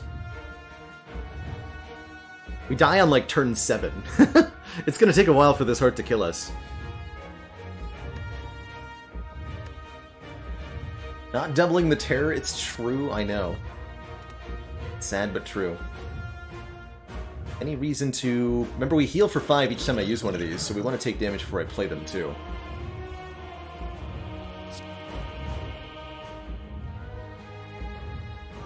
Several dope things. Oh, shoot. Right. Oops. That was my bad. Although it looks like we would have had to do that anyway.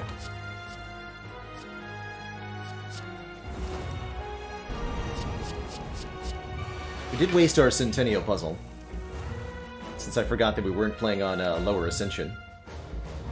And Beat of Death is in fact 2 damage, not 1. It's okay. I think we're gonna be fine.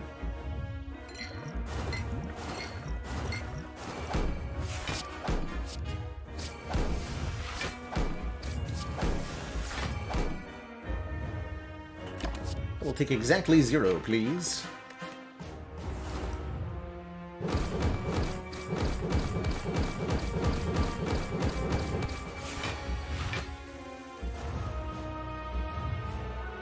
Take exactly a ton, please. You can't even go Footwork, Alchemize, Defend. Probably just correct to go Footwork, Alchemize here. Then we can get our health back anyway.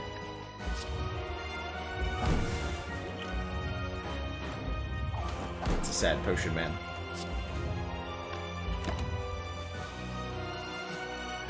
Is it worse than Bouncing Flasks? I don't think so.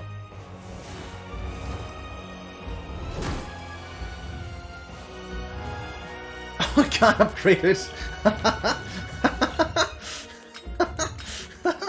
Okay. I'll just play that twice. Seems good, yes. Amazing. Drop pile's pretty sad, though. That's a really sad drop pile.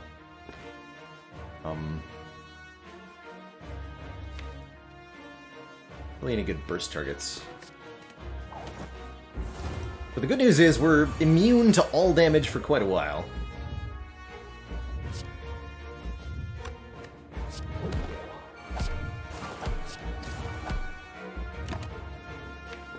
Late time number 2.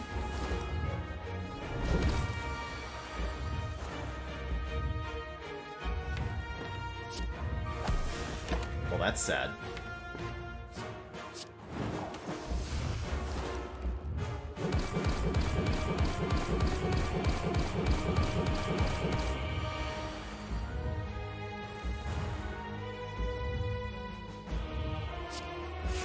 Do as much damage as we can.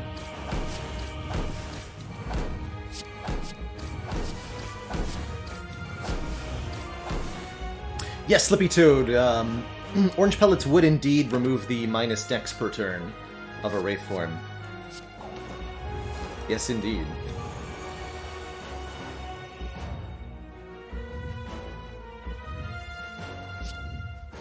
Nightmare, the zero-cost strike. I said so. Yes, you heard me. Nightmare on strike.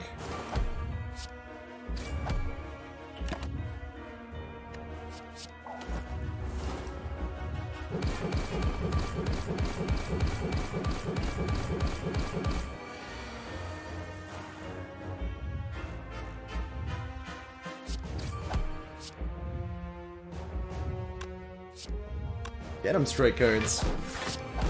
EG, everybody. Wait! Damage cap! No! My strike kill.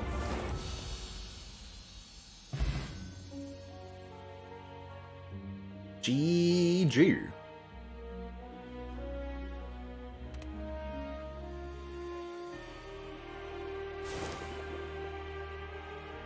I guess, Shuriken, you could say that final turn really struck out. GG.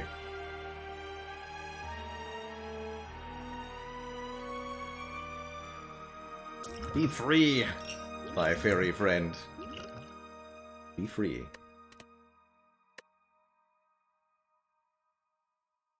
GG. What a scrappy run this was. Both of these runs were really challenging. Really, really challenging.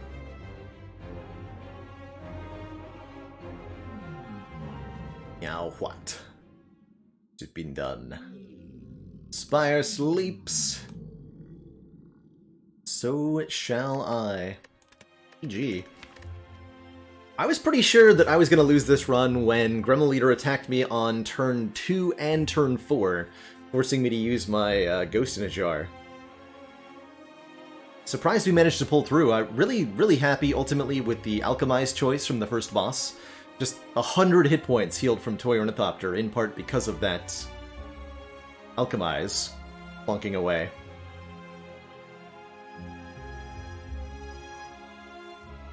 bullet time really made a big difference too, allowing us to take this Neko Eye and have it work. And you'll note that this Neko Eye was much kinder than the last one, with 0 cost being the highest rolled number rather than the lowest rolled number. Favorite run today? Of these two, it's only been 2 runs, so they've both been pretty similar. Difficult Sneko Eye runs. I think I liked the Ironclad run a little bit more. If only because I don't owe credit to Wraithform for the win. Elmhim, thank you so much for the Prime sub and the 9 months. Fear the Alpacalypse. The end is nigh.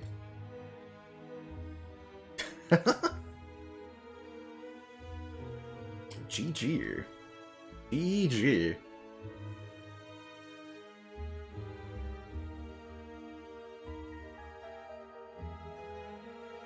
I'm also surprised it was correct to grab that 3rd footwork. Did we get all of those in Act 1?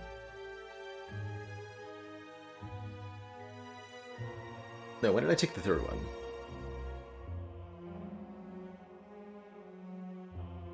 No, wait, we did get them all in Act 1, right? Late Dance. Footwork 1. 2. Where's the 3rd one? Did I buy it? Ah, there it is, yes. I bought Lee's Waffle and a footwork here. I don't think the Waffle necessarily saved this run. Like, we would have beaten Champ even if I had not purchased Waffle. And I don't think the max health made a difference from there. Like, we were just fine in Act 3. All the way through. High health, high health, high health. No problem. Wasn't until Awaken 1 we took real damage. Would I have won without the Wraithform in that heart fight? Maybe. I wouldn't say definitely yes. But I wouldn't say no either. We had Weaken for the rest of the fight. We still had Tungsten Rod blocking away. I think we might have. But it probably would have involved losing the Fairy in a Bottle, realistically.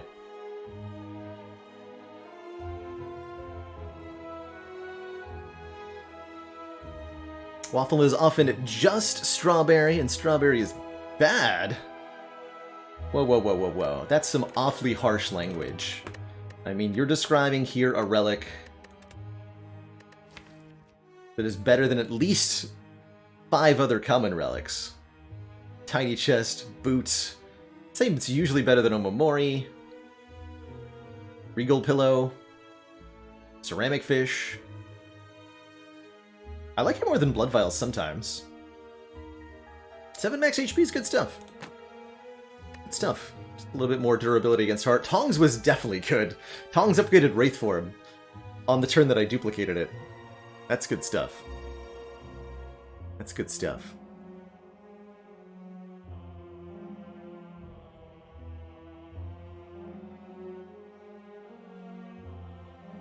Delicious.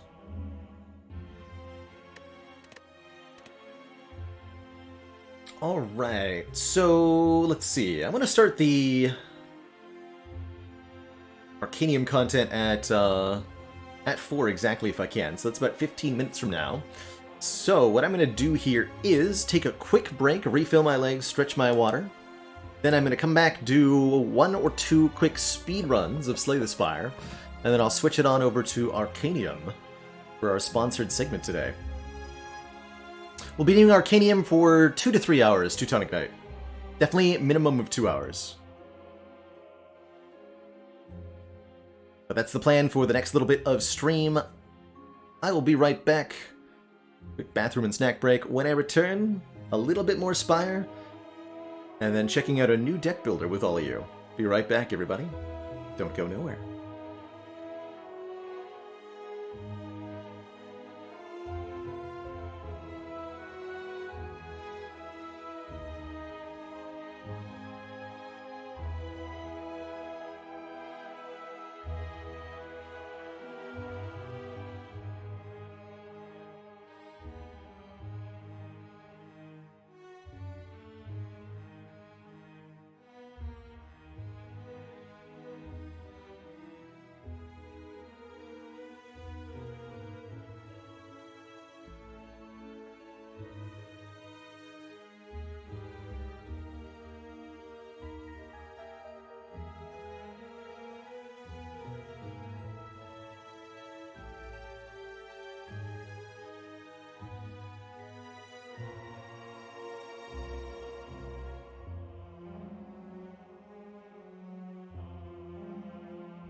Alrighty, everybody, we are back. Thank you so much for that patience.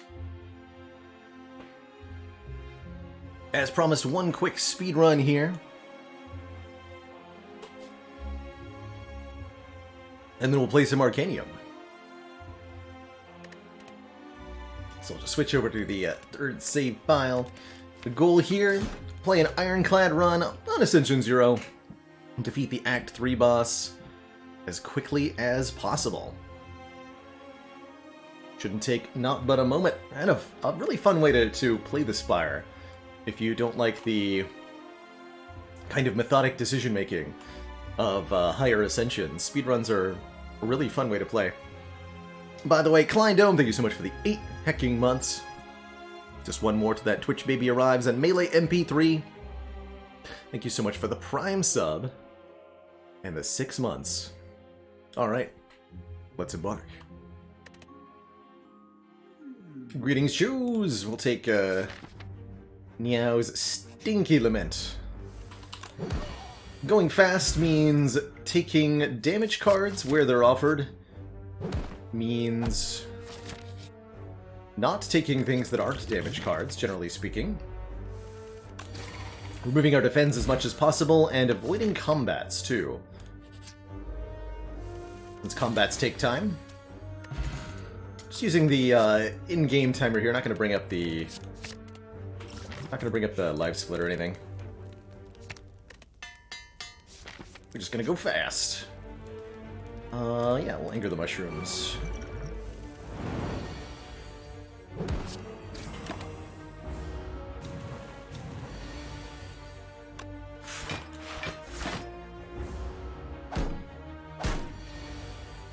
Stinky defends not good.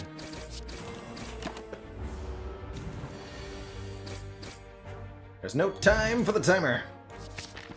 Was that string blow? Okay.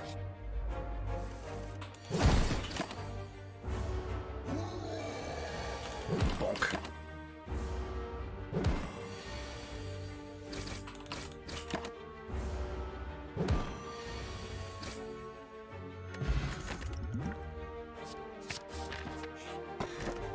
Elemental fan's not bad. Wait, that speed potion for a Juzu bracelet, that's amazingly good. I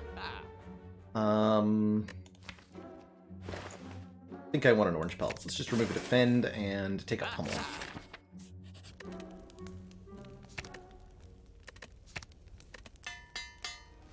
Fight slime boss, that should be easy.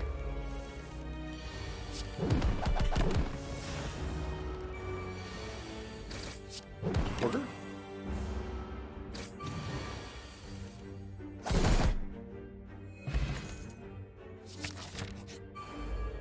This is a heart run? Not planning on making it a heart run, but we could go to the heart.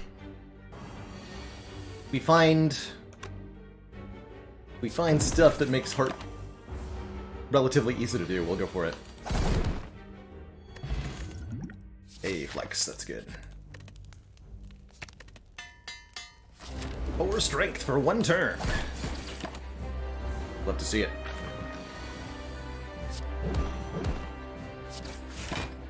Giant House Key, thank you so much for the 2 months. That tier 1 sub. Bruh.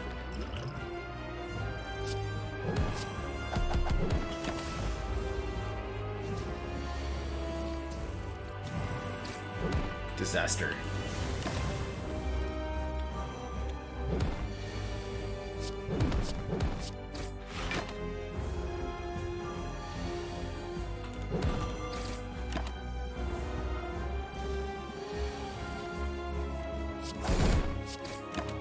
We get a full heal after the boss fight, so happy to just use our hit points as a resource here.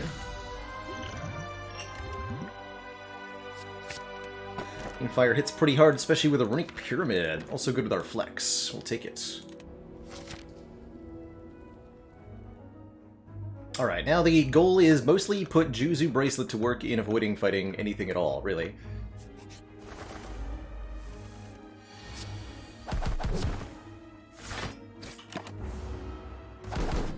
For explosive pod, actually. Good lord, what are you guys doing? Hello. Please cease your assault, sirs.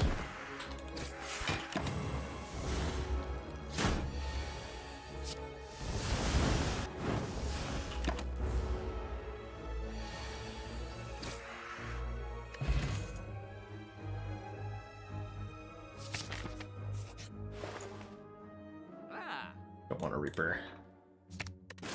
Taking the shrug just so we have some defense against bosses and such. Some bloodletting? I think so. We ended up with a really weird speedrun here.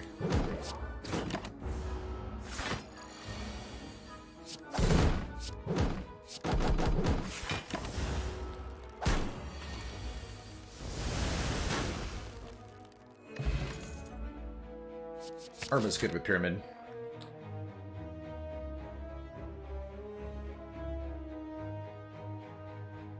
This way, I think.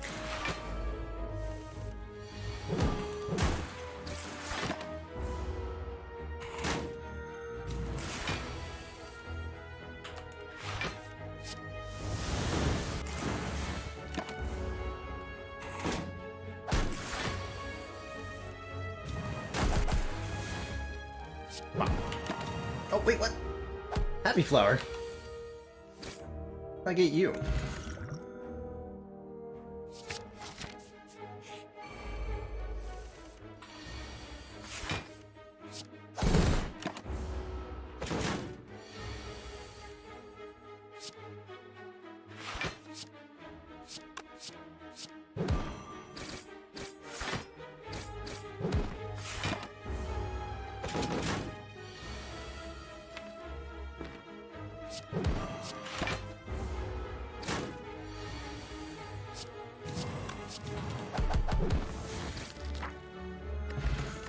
Singing Bowl is great, but whoa, so is Inflame Plus.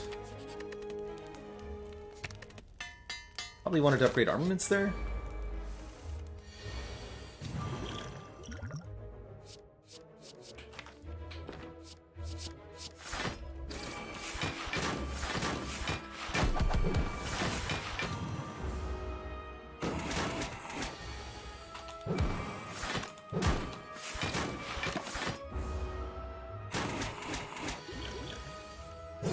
Too bad with this, the Fury here.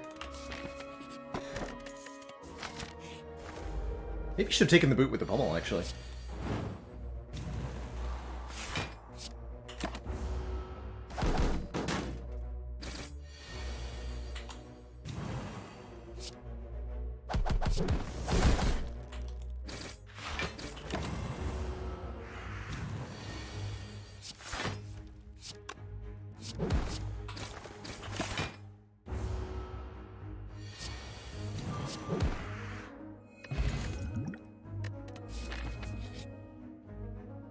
For noodles!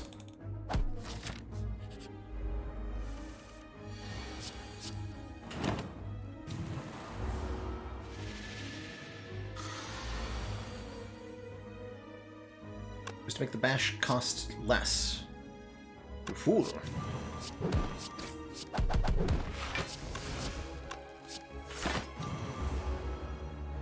Probably a fire pot.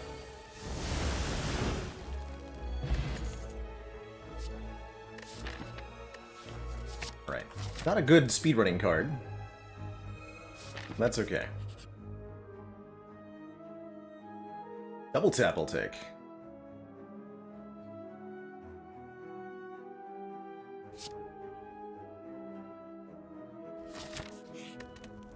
Upgraded, of course. No, wait, armaments.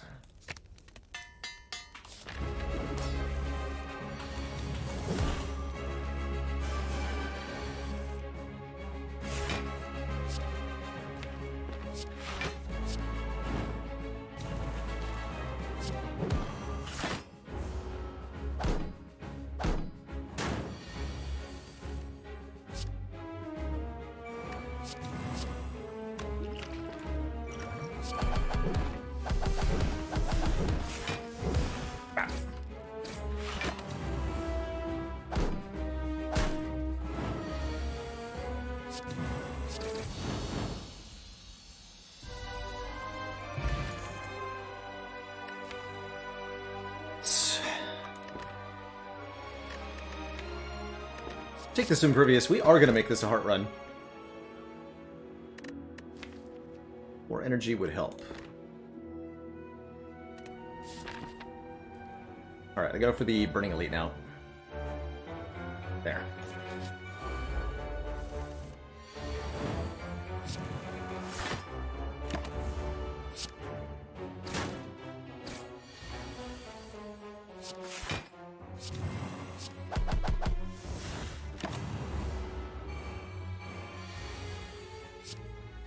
Death percent category wouldn't take too long, that's for sure. Would not take too long.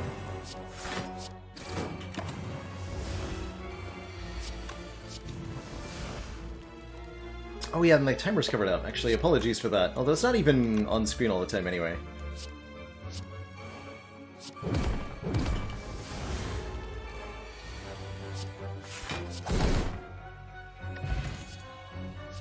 Strength. Money! Good job, Omamori.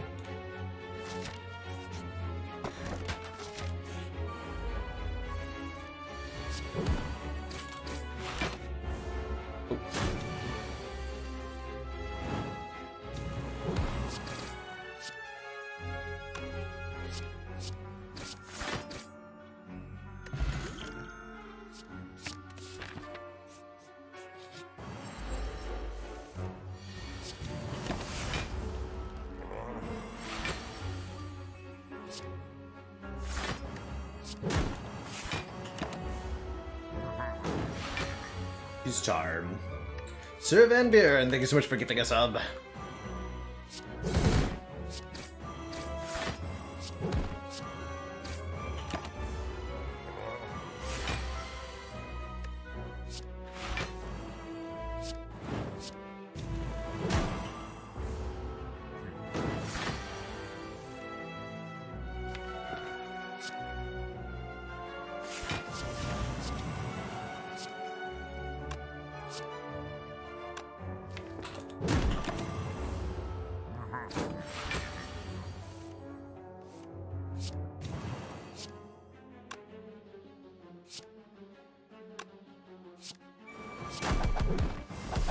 Oh, you're not vulnerable anymore, I understand. Hang on.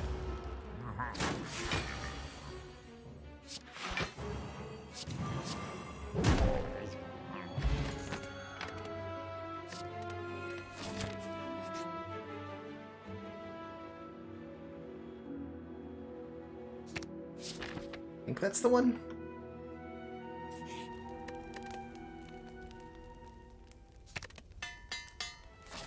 Go to that shop. Otherwise I have no way to spend all this dollary dues.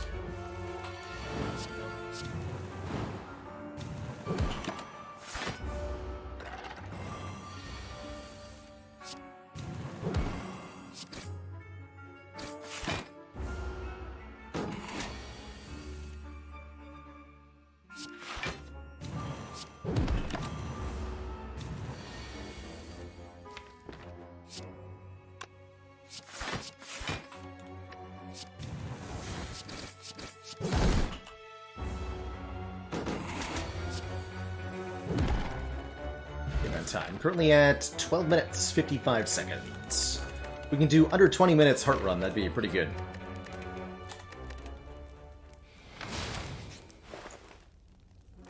Tori will definitely help.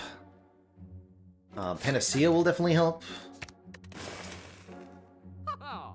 Got in here. Yes, good.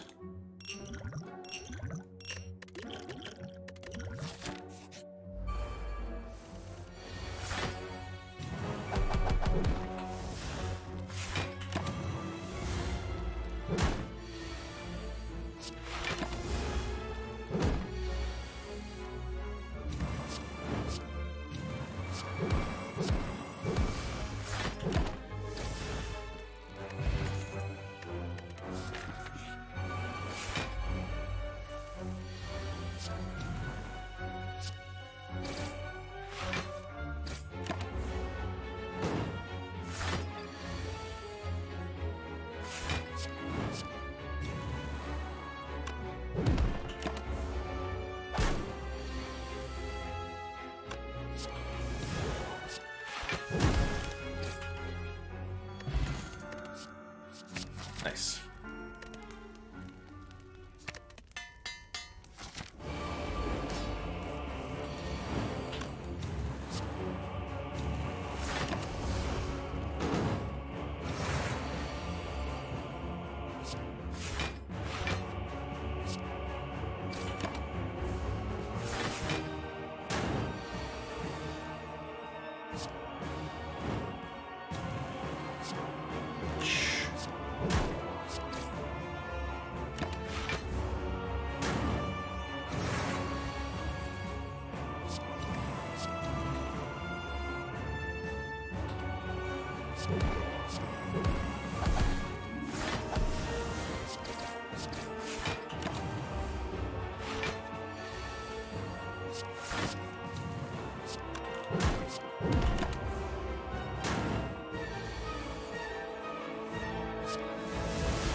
Got him. Onward. That was 15 minutes to the end of Act 3. We beat the heart in less than 5 minutes for a sub 20 light speed super duper run.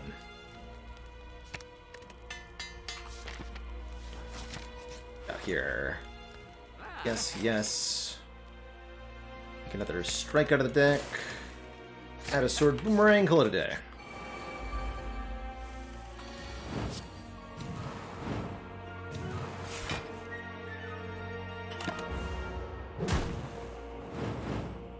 Tori.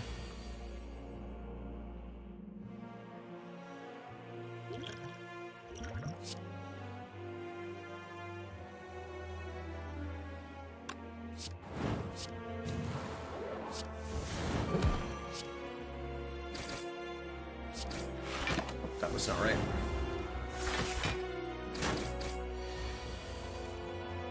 It did that wrong.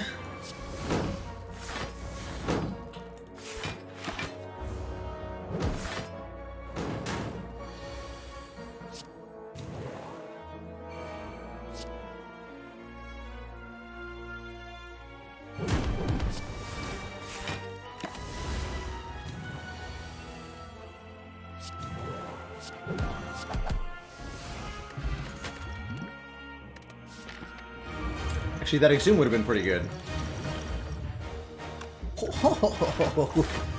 Alright. Block Vuln 2? Sure.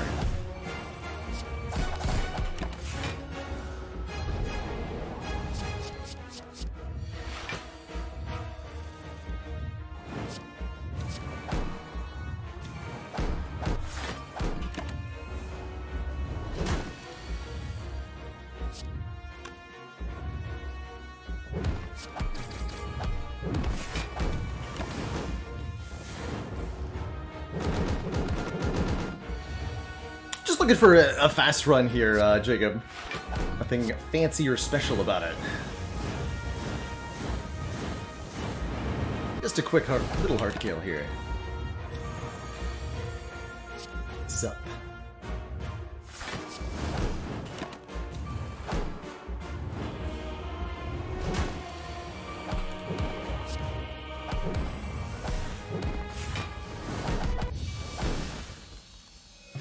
GG. GG. There, you can see 17:57 was the final time there. Sub 18 minutes. GG.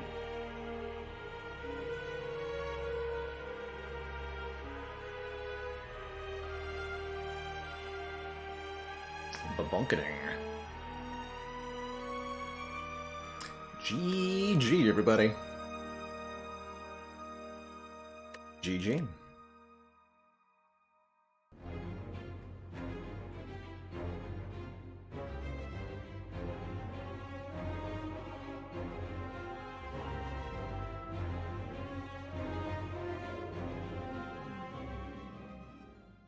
Has it been done? It has been done so dang speedy.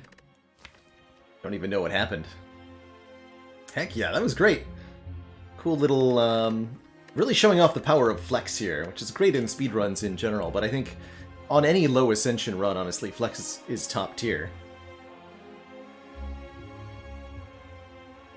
But yes, it is indeed time for Arcanium, which I'm super excited to show off here. Update my title and all that. Arcanium Rise of a Khan.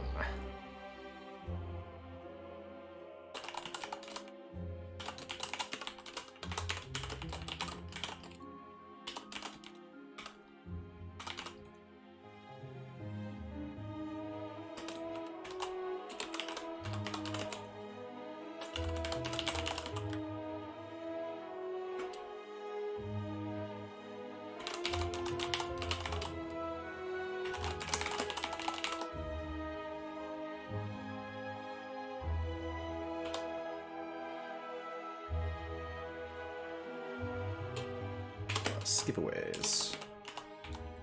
Perfect. Alright. And just fire off a quick message on Discord too.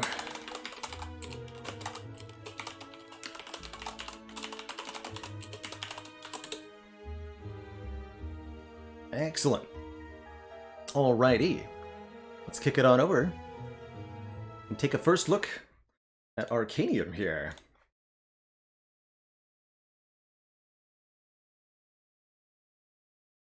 Oops.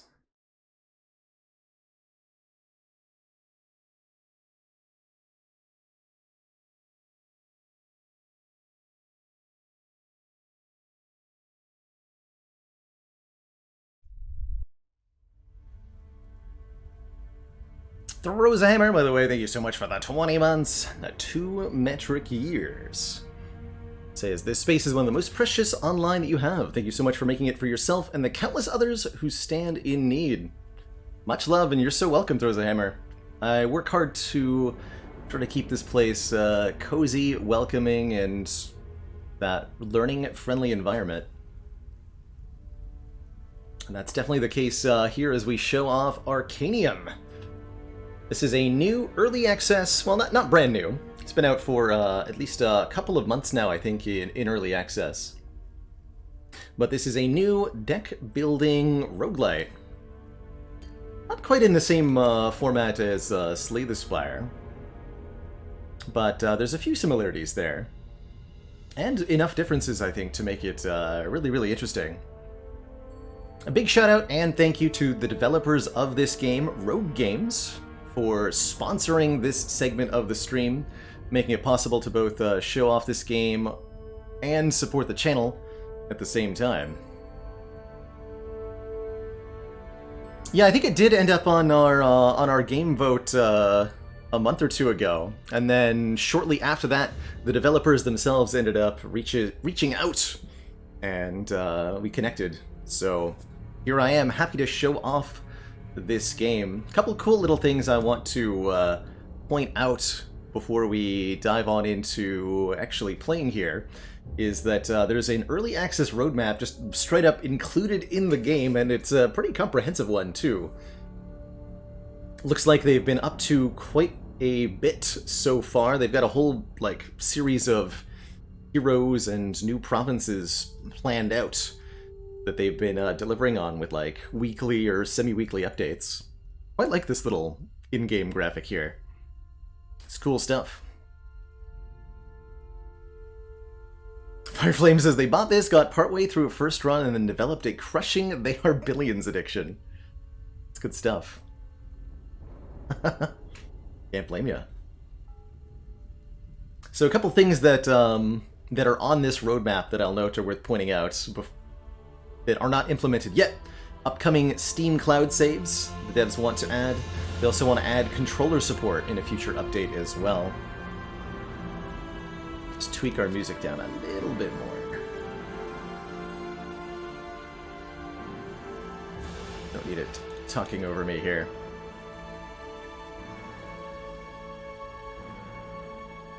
So the UI and art style in general definitely harkens to some other CCGs or popular trading card games.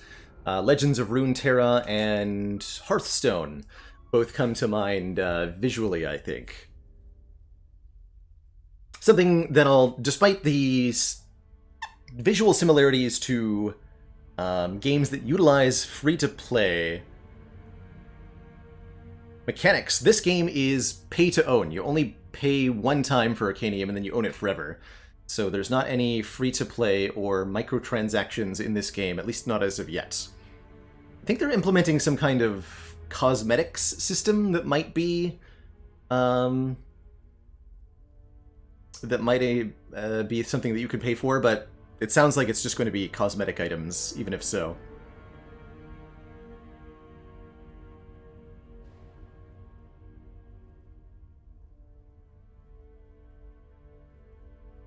So without further ado, let's dive on into our first run here of Arcanium together and explore what this game has to offer.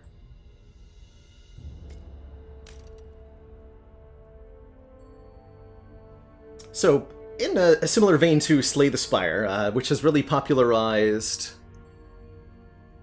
not only the deck-building genre in general, but the Ascension system of Slay the Spire, where you have all these different stacking penalties.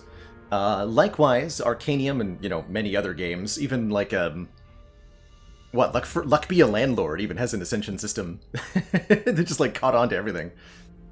But there does appear to be a, quote, Apex system here in Arcanium that works very similarly to the Ascension system of Slay the Spire, with currently 12 different unique penalties, and they look pretty nasty, like minus 20% gold, and shops cost more, get less stuff at the start, half chance on upgrade. I think that with all of these enabled, it would probably be a pretty challenging game.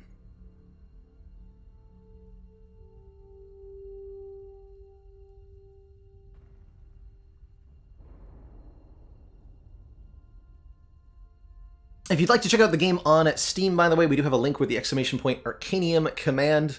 That link brings you directly to the Steam page for Arcanium, but also tells the devs that you got to the Steam page through me. So clicking on that, if you visit the Steam page through that link in chat specifically, it'll count towards some analytics on my end, which is appreciated. And could help us get another sponsored opportunity for this game in the future, maybe. For now, we'll play on Apex 1, that's all I've got unlocked here. So, normal enemies will have more HP. We'll have to work around that. At the start of an Arcanium run, you get to choose a party of 3 adventuring heroes, who are anthropomorphized, weapon-wielding animals. And they've all got different skills and abilities. Some are more attack-heavy, some are more support-heavy. We can see on their portrait here 2 symbols. These represent their damage types: nature, light, elemental, and arcane. And darkness. Everybody's got access to 2 damage types. I think it would be nice if you could see the starting decks of each of the characters here, but that doesn't seem to be available from this screen, so you can't get a really detailed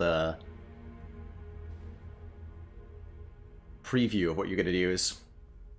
My understanding is that the Tigress Misty was supposed to be available for an update today, but that ended up being pushed back, so we won't be able to show her off on stream, but I can play with any of the others here. Oh, you can right-click, can we? Oh, excuse me. Thank you, Jukes. I had no idea. Well, that's super helpful. And this shows not only her starting deck, but like everything that she can do. Cool. Okay, and they're clearly labeled starter, starter, starter, ultimate, and then unlockable stuff. So to start, she has poison arrows. Tara, the Warden Ranger. Heartseeker arrows do double damage if the target is affected by poison. Sniper shots with no range limit. So Tara, a backline kind of sniper, very heavy on the damage. The levels are an unlock system, as I understand it. As you play more and more runs, you'll unlock more cards with your characters, and I think, let's see, can I look at this from the start here? There is a hell of a lot of unlocks in this game. I'm gonna find the, like, The unlock screen doesn't seem to be here. No. Anyway, there's a ton and ton of unlockable cards, abilities, and relics and such. Let's see, what party do we want? So I did a quick run off stream playing with Engorn, Milady, and Shinzo. Probably want to try some of the others. Aurora, what do you do? Fireball. Scorch applies burn. Like in Slay the Spire, we can bring up a full detailed explanation of the card here. And we could even preview the upgrade. Burn. Burn is like poison. X elemental damage at the end of the round. 4 damage and 1 extra damage per burn on the target, so... Seems like a character with some DOT effects ranked as max difficulty. Interesting. What about Ragnarok here? What do you do? Tail Lash. Do damage in a cleave and shield steal. Force the minion in your lane to attack once, and he's got a minion. Reptarian Spawn. Crocodile General, they call him. Looks interesting. What does Leon got? Looks very much like a paladin. Yeah, Ardent Paladin. Taunts and health restorations and cleaves and such. Fairly tanky guy. Looks like he's got low damage output. My understanding is that Milady here is the latest hero. She's a nice offensive melee attacker. We'll put her in the roster. I want to bring Ragnarok around, and let's go with either Aurora or Terra. I'll take Aurora. So we've got a relatively high offense set up here. In addition, we get to equip each of our heroes with an heirloom at the start of the run, an unremovable piece of equipment.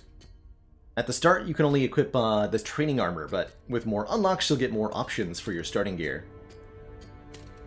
Let's make sure they all have that equipped. Any other options here? No, because we haven't got to level 8. So everybody gets plus 8 HP, and that'll help with the tankiness. By the way, Criminal Peace, thank you so much for the Prime sub, and the 14 months. Alright, without further ado, let's dive on into our first run here of Arcanium, and see what these heroes can do. I don't think you can choose your ultimate. Every hero has one. I don't know if they can swap out or not. Aurora's ultimate stuns, which is pretty cool. Costs Fury points. Talk about those as we get in. But let's play. More ultimates and starter deck customization is planned on being added, says Jedit. It's awesome. I think it is a general rule having the ability to customize your start in a roguelite is a good thing. So, our main objective, beat the boss to win the run. We get 30 turns, essentially 30 overworld turns, before the boss shows up. And we get to choose a final boss, as well as a starting province at the beginning of our run. Aranax the Brood Queen or Rakazar the Chosen. Kind of a big spooter or an Egyptian eagle pharaoh kind of thing. I fought Rakazar in my one practice run, and well, let's try Aranax, the Brood Queen. Aranax and her forces have swarmed the land, spewing webs of corruption. Under Akan's direction, she will come find you at the start of the 4th day. Let's begin, and I'll, I guess, tweak the music down even further. You'd think 1/3 would have been enough, but okay. Always too loud. So, here's what the overworld in Arcanium looks like. We've got this hex grid map with various locations at it. Where did we start? We are here. We have 30 steps that we can take.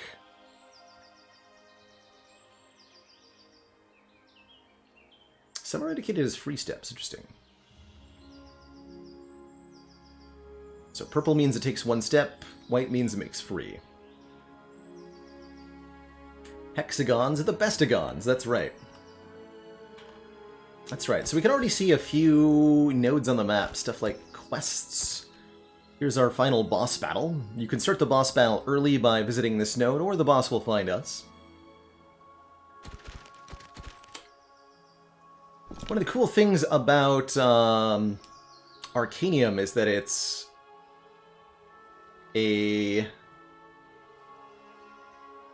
more of a constructed deck builder, where you can modify your deck for each of the characters at any time. Each of your 3 characters has a deck that'll be between 9 and 12 cards. Minimum 9, you can't have less than 9. So it won't let me keep it if I don't have all of my starting cards in here. And then up to a max of 12. If you have a full set of 12 cards, you'll get a +1 redraw slot bonus. At least on all 3 of these characters we do, here in the bottom left here. And that's a really important advantage to be taking, if possible. So getting to a full set of 12 cards is a good thing, and something we'll want to make a priority.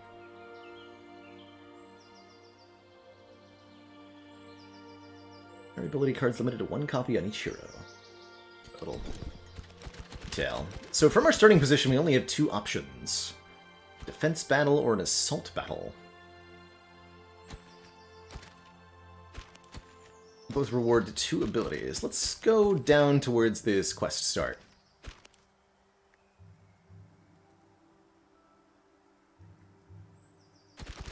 And we'll talk about the combats here. Defeat any 3 enemies. 2 bears and a wolf.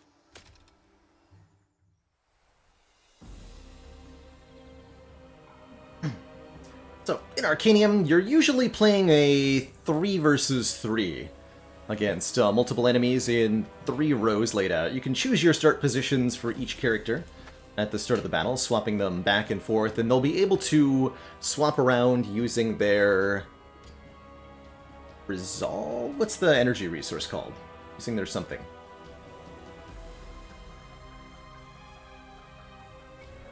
Generally speaking, in Arcanium, the goal is not to kill all of the enemies, but rather to achieve some specific objective.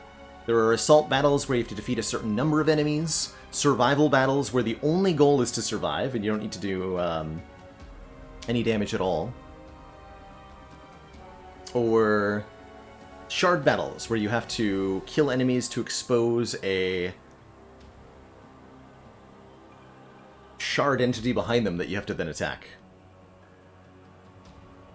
Let's start with Ragnarok in the middle. He's our tankiest. I think he'll go well there. Hey, hot stuff. That's me.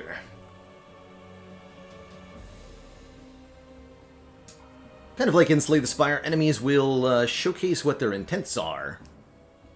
These bears are going to gain 6 block, and the wolf is going to attack for 8 damage in the middle here. And that'll be to whomever's in the middle. If we swap Ragnarok with Milady, then Milady takes the 8 instead of Ragnarok. This allows us to kind of manipulate our positioning in favorable ways.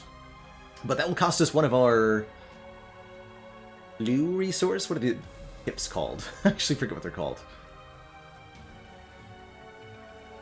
So we've got Fireball on Aurora. Ranged cards can be used against your row or an adjacent row. 5 damage and a cleave. So cleave hits the target and anything adjacent.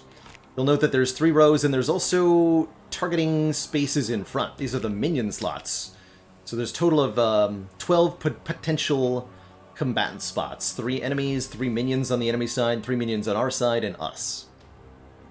Let's hit a Tail Lash. This should do 5 to each of them. And then that card has shield steals, so we gain shield, gain block, equal to the damage dealt. Much like in Slay the Spire, shield does go away at the end of your turn. So we don't get to keep the extra, but that's... I think because of this Tail Lash, Ragnarok's going to be very happy in the middle, generally speaking.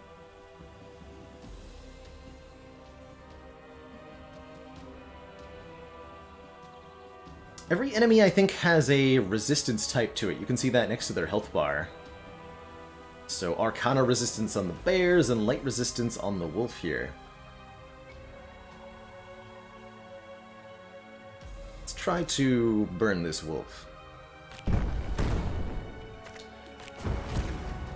So burning. Elemental damage at the end of the round. And Milady is more of a melee attacker here. Let's see. 4 plus 6 plus 8. How much is that? More than this. So if we swap Ragnarok with Milady, we can actually KO this guy with our Fletch Strike. Milady has a stance mechanic. Her Flesh Strikes give the strike stance, causing all her other attacks to do 2 more damage.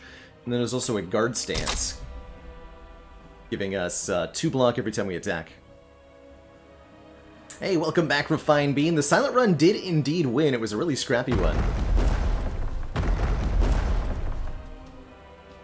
Alright, they're starting to bear down on us now. And we'll also note that the enemy that we killed is being replaced with a new enemy, respawning next turn. Even though we need to kill 3 enemies, there's going to be more than 3 total in this fight. And that's true in most combats. As a general rule in Arcanium, when you kill any of the enemies on the opponent's side, they will respawn in 1 or 2 turns. And the goal is to work towards your objective while keeping the combat going. Alright. So we don't have a lot of durability here, do we? On this squad. We can put a Reptarian Spawn in front of Ragnarok, although notably that does not redirect the attack. It's still going towards Ragnarok here. Noted. Alright, in that case I'll block for 5. We'll take... Oh, we had block, so we don't get to shield steal. Alright, we'll take the full 8 then. Very well. We'll swap Aurora and Milady, going into defense stance to give us some block. We can also draw our ultimate here, because we've accumulated enough Fury points. I think you get Fury every time you play a card? The idea being that once you've accumulated enough Fury, you can forcibly draw your ultimate, a card that you get to play for free by expending all that accumulated Fury. Fireball here for 12. This does 8 and applies Vuln, so let's do Pounce first, Fish Strike, Feeder Bowl. Alright, Bear is alive, but only barely. We do take the 8 damage over here. Oh wait, no, the minion is dying. This is Furious Charge, 8 damage in a line. Oh, I misread that. So that is a line attack, meaning it hits everything in the same row. So our minion was a poor choice of summon here. But it does at least do a little bit of damage before it dies.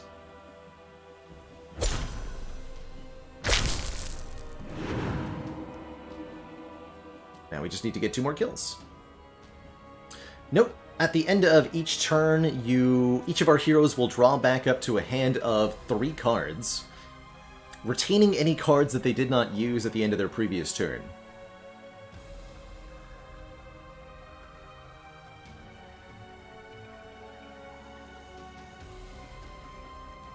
You can also spend Fury to discard a card. There's nothing hidden behind my camera, by the way.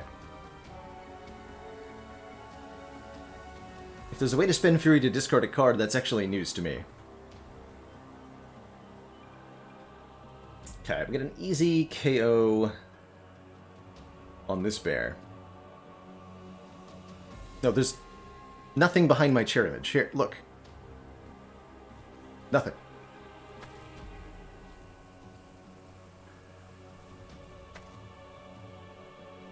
It's actually just a blank space here in the corner. So it's perfect for the camera. Pick up a card, the discard. Oh, there it is. Oh, you drag it into the corner. Yes. Drag the card, discard for 1 fury.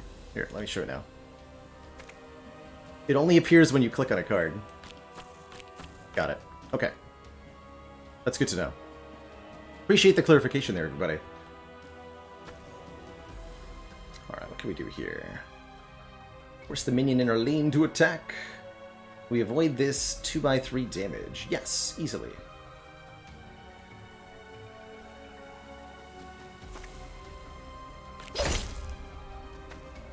Swap back over here.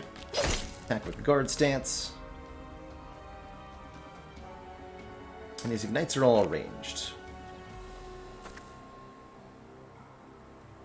Okay. Spawn down and attack twice. What's your ultimate? Summon 3 Reptarian, spawn in a cleave.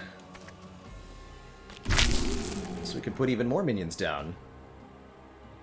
And did I see that correctly, that, promote? Minions with promote will kill and then absorb the attack from any minion this minion is replacing. So these Reptarian spawn, if you summon them atop each other, will get stronger. I like that. Good.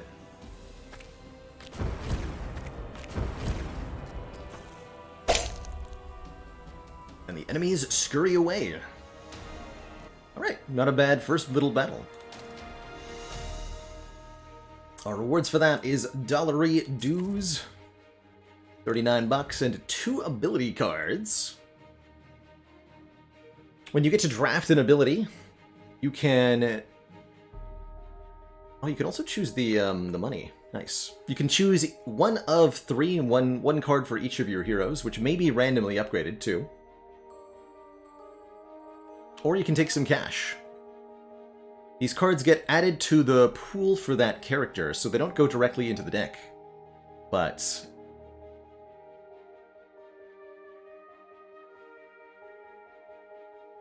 you get to do the thing.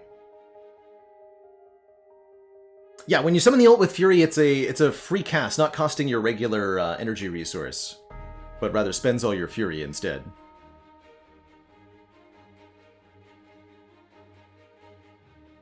So, the upgraded card for Milady, Sharpened Blade, Enchant.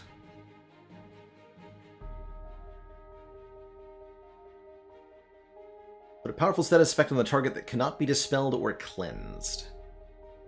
Gives us Piercing, which doesn't show up as a keyword here, but I assume it's pretty good. Or Burn in a splash, but also Self-Burn, interesting.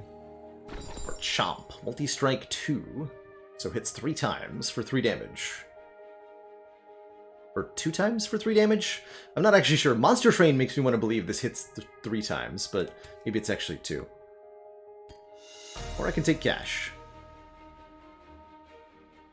Through shields and through resistances. Not bad.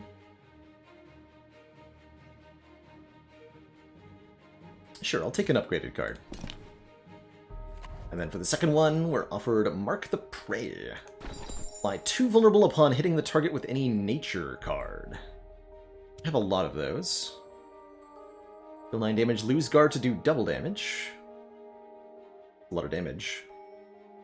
Or deal 6 damage in a line and shield steal. The chompy boy. Let's grab the counterattack for Milady. Try to get one of our heroes up to a 12-card deck as quickly as possible. I think that'll probably be a good idea. And let's add both of those new cards into the deck here.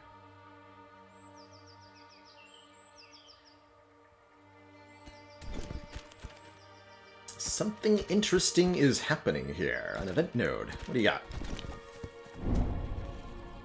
A watchful eagle eye, a piercing cry from above rings out through the forest. Looking up, you see the radiant but ethereal form of a spirit eagle perched on a high branch.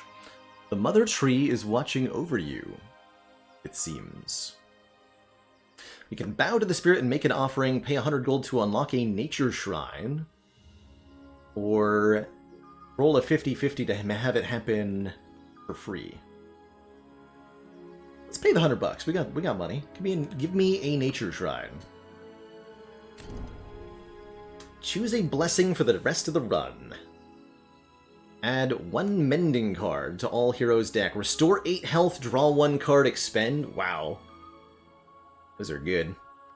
Yeah, sorry if the text is a little small. We're playing in 4K resolution here. The UI is scaled down a little bit for some of these tooltips. Leech. Apply 1 leech to all enemies at the start of each turn. When hitting this target, heal for 10% of the damage dealt. Yeah, expending is exhausting. That's right. Depending on how this rounds, this may or may not be good. Or recovery. Heroes revive with 15 HP instead of 5. So it sounds like you do get your heroes back if they perish. Leech stacks. Let's try leeching. Gotta see how this works. And let's start a quest. Complete the quest at this node for unique rewards. Mail delivery. Event name. Quick one to fix there. If anybody catches that. Please, can you deliver this letter to my sister? There are too many monsters for me to make the trip, and I need to let her know we're safe. For now. So here's where the mail is going, not too far away. Transmute cards into new cards of higher rarity. Interesting. We've got some elites on the map. 2 upgraded abilities. Ooh.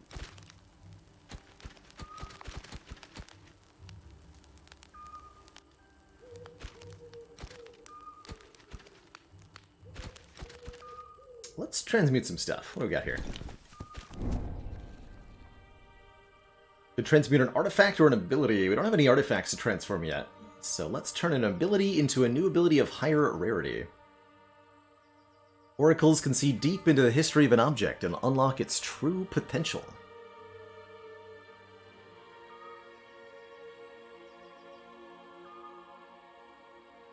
So I can pick any ability to transmute, even my starting stuff.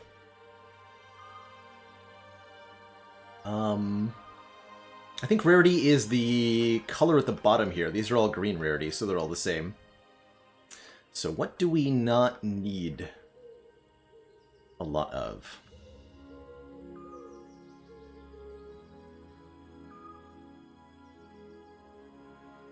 Two-cost fireballs are a little hard to justify.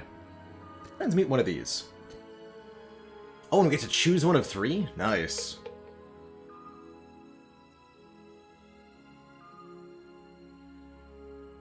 Shield. Enforce shield at the start of each turn. When you get hit, apply burn equal to all burn on you. I understand. And then Solar Winds is just a way for her to gain burn. So this, I understand why this character is now rated at high difficulty. She's all about self-burnification. Interesting. Or Searing Beam. 2 piercing damage in a line per point of fury we have. I'll take the Searing Beam. Feel great about it. Oh, another nature shrine. Sure. And a loot cache. Province stones, an item, an artifact, and an ability. Heck yeah. What's in the cache? We found a Ram loot cache. Boop. Cleansing Vial. 5 minor debuffs from the allied target. This is an item. You get to pick an artifact. 4 shield each turn. Princess Robes decrease stacks of debuff we get. Or the spiked shoulders apply bleed whenever we're hit by an enemy. Bleed being, I imagine, yeah, Arcana damage at the end of the round. So burn, bleed, hex, and poison are all basically the same status effects, but they have a different damage type, essentially. Awesome-o, thank you so much for that. 10 heckin' months, just 2 more to that full year. Go with a wooden targ. Easy to see how 4 block per turn is good. And let's put that on our squishiest box here, Aurora. And an ability card. Barrel Roll. Teleport to any lane. I like that. Or Sneak Attack. Deal 5 double damage if your lane has a minion. Also pretty good. Take that Sneak Attack.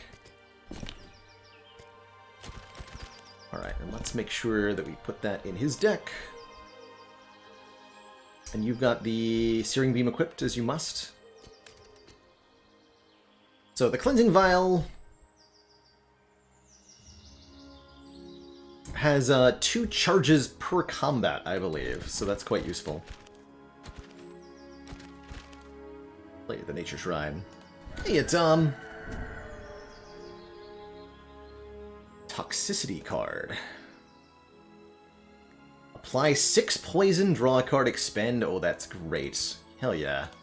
Add those toxicity cards to the deck. So these Nature Shrines are permanent buffs for the whole run. I think those are going to be quite helpful.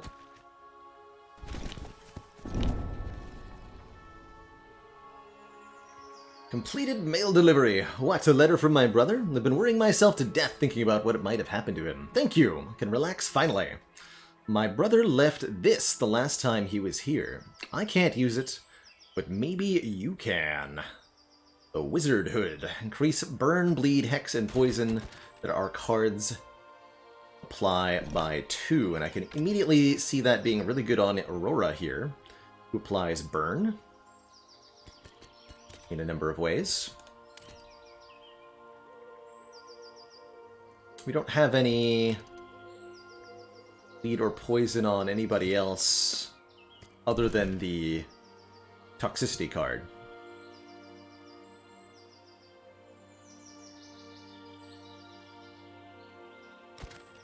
So total steps is what causes the boss to appear. There's also a day counter. Shards drop every morning. Shards are special battles. So new elites will spawn on the map when the day rolls over, it looks like. Okay. Campsite. Restore party health or upgrade cards. Let's take another combat here before we go to this rest site. We'll probably work our way over to this Silkweaver Silthar Shard Battle. Defeat a super elite villain, they say. The map is relatively large, with only 30 steps. We probably don't get to explore this whole thing. I'm not sure if we can go beyond this or not. Can you backtrack for free? I think so.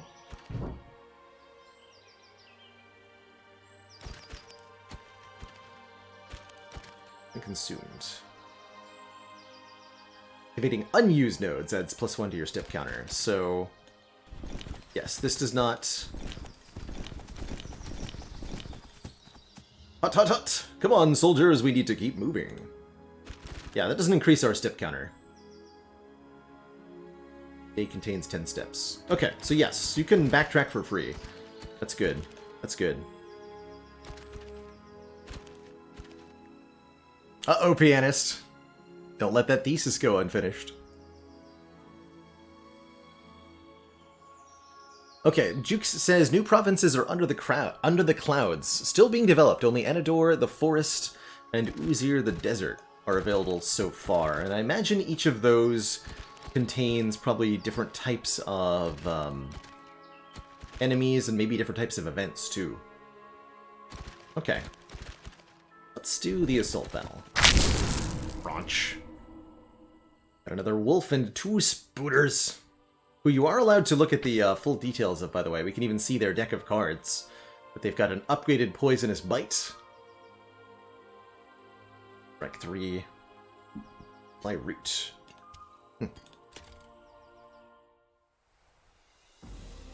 Alright, these positions look just fine. As if Nature Resist.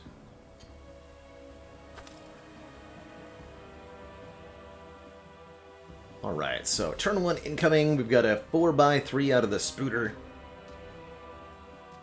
8 damage from this lad. And apply 3 poison on the Forest Crawler. Not a great turn 1 here. This is our toxicity. Guard Stance. Whenever you hit an enemy, I wonder if Guard Stance gives me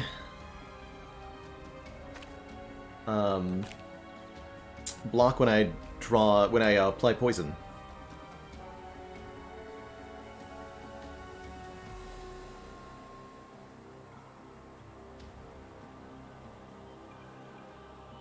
That's right. The true final boss of this game has not been added. Just like Spire didn't have it originally, and neither did Monster Trade. All right, we got our minion lads. So minions do nature damage. We definitely want the minion against the wolf then. And we have those leech stacks. We also have this toxicity too. Perfect. So we could definitely put lots of poison on you. Let's start by entering Guard Stance. And then we'll apply poison. See if that gives me 2 block. No. Okay, fair enough. Fair enough. Looks like we're gonna take some hits then.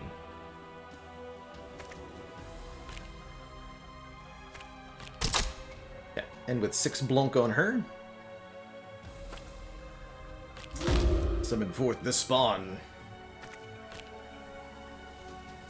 We can put down another one, which we've established will increase its damage output. So we'll do that. And then attack and cause the minion to attack. Stances only affect melee abilities. That makes sense? And you can easily see whether a card is a melee or ranged attack by the icon over the cost here. A sword through it is a melee attack. An arrow through it is a ranged attack. Pretty straightforward, really. Guess we can shoot at you. Let's contribute a little bit more here. We'll end turn. We do get to roll over one of our points of energy here, so we'll go back up to 4. I like the little emojis that pop up when stuff happens to the characters. At least that happens for Milady. Not sure about the others. Alright, middle guy is dying. Spooter is summoning a hatchling. And we can see that the leech does not increase over time. I think what's happening, we apply 1 leech per turn, but I believe how it works in Arcanium is similar to how it works in Legend of Keepers, where all status effects decrease their stacks by 1 at the end of each turn, whether they be buffs or debuffs.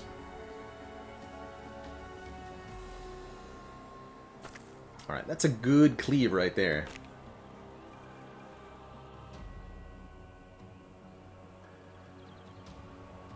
Oh, we can go counterattack for big damage too? 5 damage in root, that's fine. So here's the big question. We do 5 plus 5 plus 5. And that heals for 0. Okay, so unfortunately a leech is round down, not round up. Means I think the leech bonus was the wrong pick. But that's okay.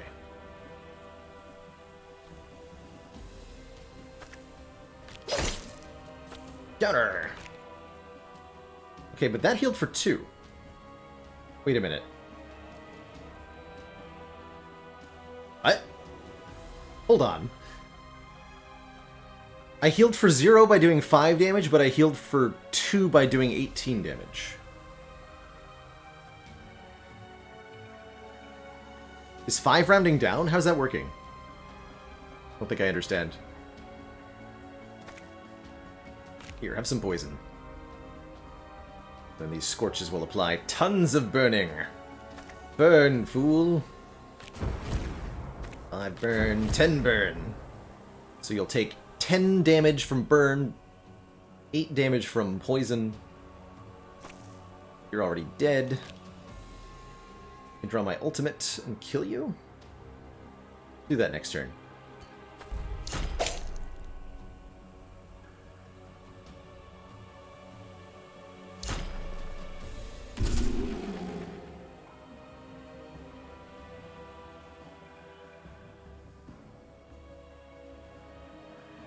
if 0.5 rounds down but 0.51 rounds up, somebody's doing rounding wrong, I think. But I'll accept that explanation. Fire the searing beam. Okay, and then this dies before or after it acts. I'm actually not sure.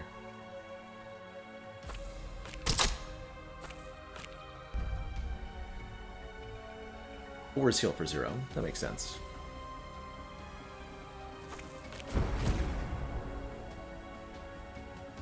I'll take it. Get more bucks. One of these abilities. Ooh, a counterattack plus. Or lose guard to deal double damage. Greater Fireball. 16 damage and 6 damage in a splash if the target has Burn on them. Very expensive, though, at 3 cost.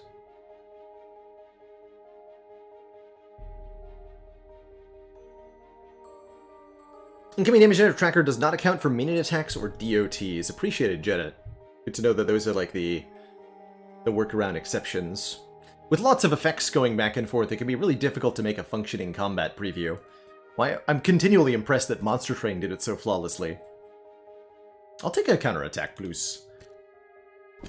It's gonna be big damage. Whirlwind! 6 damage and apply 1 vulnerable in a cleave. Blade Dance, lose strike to deal double damage, or a barrel roll for the teleport. What's the upgrade here? Draw 1. Nice. I'll take the money this time.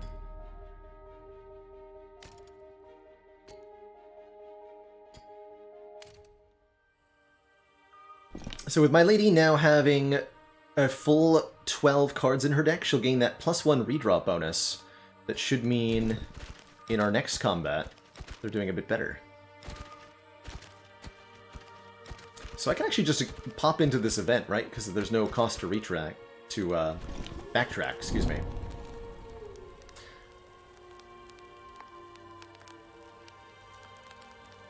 Sword and Stone. While exploring the wild woods, you discover an ancient shrine all but reclaimed by the forest. Inside sits a block of stone with an intricate sword sticking out of it. For some reason, you get the impression it won't be easy to pull out. And try anyway. 50% chance to gain Might of the Forest. 50% chance to have everybody take 8 damage. Heck, let's roll the dice. We got it! Nice! Easy. Might of the Forest. Gain 2 power whenever you use your ultimate. Power gives you 10% more direct damage per stack. I think my lady will love to use that. Easy.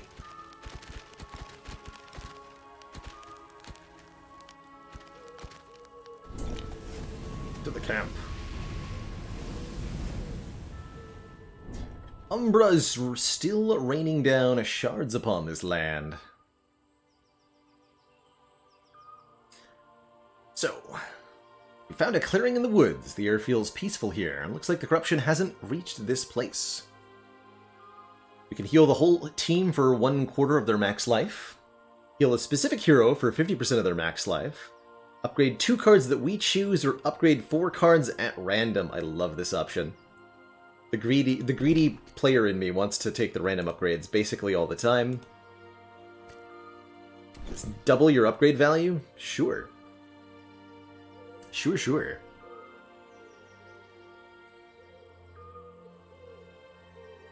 And I think... Oh yeah, that was a lot of good upgrades. We get there. We got the other copy of Counterattack. Blade Flurry got upgraded. Tail Lash is now 7 damage. Scorch now 5 burn. Good stuff. Good stuff. So I think what I'm going to do here is give away a copy of this game every time we advance a day in the game, which we just did, so that means it's time to give away a copy of Arcanium. Let's see if I can find my keys. Perfect. Alright, let's make that happen. There's Baylor Butt. Giveaway! Exclamation point, gimme! If you'd like to be entered for a chance to win a copy of this game right here, Arcanium, then all you need to do is type a 1 exclamation point gimme into chat. And then we'll pick a winner at random in just a few minutes here. Light Shrine. Oh hey, in an elite battle. Defeat any enemy to expose and destroy the shard. Perfect. Let's do the Light Shrine first. Choose a blessing for the rest of the run. 1 protection card. Gain 14 shield. Draw 1, expend. That's amazing. Smiting. 4 shock. Deal X damage to adjacent targets whenever the target is hit. Interesting. Very, very interesting. Or Unity. Start battles with a Soldier of a Luna minion in each lane. That sounds pretty good. Starting with 3 minions on field. Especially given that Ragnarok has abilities that work with minions, and if we summon new Reptarian spawns, their promotability will simply eat the old minion too. I really like that. Okay, let's take Unity here.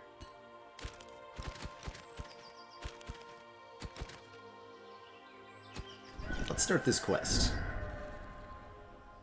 While excavating this sign, we dug up this old sheet of papyrus with what looks like a message on it. We can't determine what it says. Maybe you can bring it to somebody in Uzir who can make sense of it. Uzir. That's way down here? Yeah. There's a portal that we can use to get down to Uzir. Where's the other part of the quest? Okay, but let's do this shard battle, right? These don't take steps? No, they don't. Khan is only getting stronger. Alright, so an elite battle. Our first one of the run. This is a shard fight, so we have to kill one of the 3 enemies before us. And that'll expose the shard, which we then have to kill.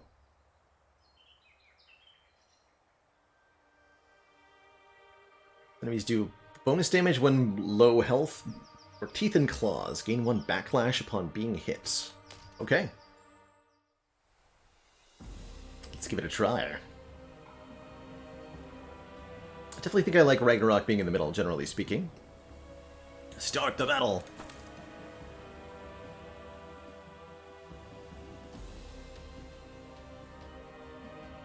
So Jet says, one important thing happening soon is that they plan on changing the step limit from 30 to 60 or 90, but making revisiting empty cells cost a step. That'll make your decision-making on the map a little bit more important. I like that. I think that's probably a good change, based on what I've seen so far. Alright, let's give away that copy of Arcanium. Lowe's the giveaway. And pick a winner. The Rufio! Congrats. Speak up and receive thy key.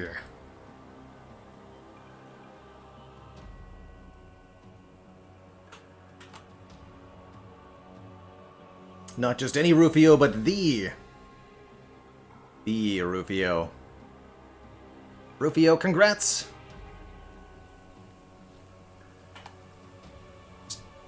Send you a quick little BM. See if it'll let me do that through... Here we go. Spa. Enjoy! Thanks for hanging out during the sponsored little bit here and checking out Arcanium with me. Alright, so our minions are going to do 4 damage. Let's see, what's happening here? 6 bleed. You are doing 2 poison cards into my deck. And so are you.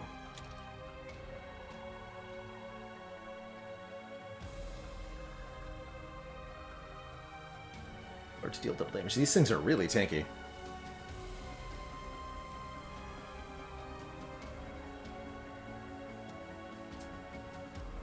Double damage. Got a minion. Alright, so we will Tail Lash. Do some damage to all of them. This enemy gains 1 backlash. Return 1 nature damage back to the attacker when hit. That's fine. Also see that we're all at full health here. How did that happen?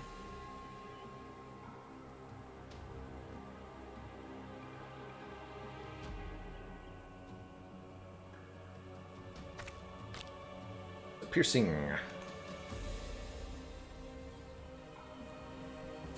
Go Thrust. Counter Strike. Do 24 damage. Heal for 2. We'll light this one on fire. Actually, we'll light you on fire.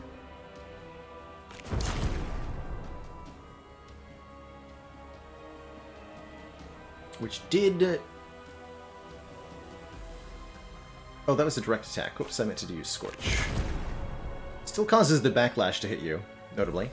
Hit us. So noted.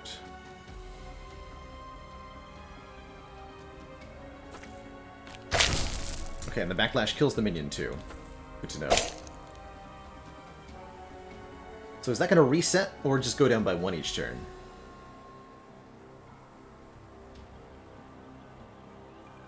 Go down by 1 each turn. Okay, so Thorns, kind of like, exactly like, actually, Thorns in, whatchamacallit, Legend of Keepers.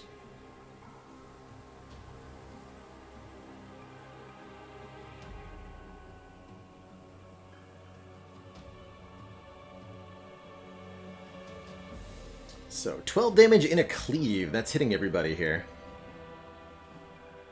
There's nothing I can do about that.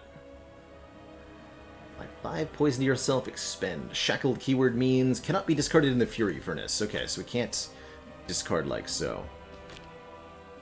Gotta think about that Fury Furnace a bit. You're attacking for 5 by 4. Yikes. Overall, a lot of damage headed our way here, and I don't have a lot of mitigation. So that's a bit spooky overall, I think. Probably Tail Lash to get some shield on our midliner here.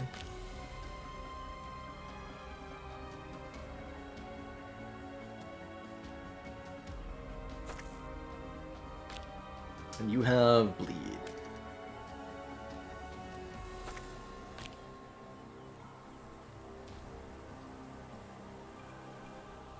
That didn't draw a card either. Okay, noted.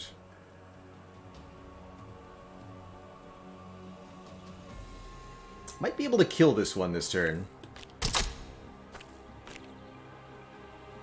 Especially with the ultimate now available.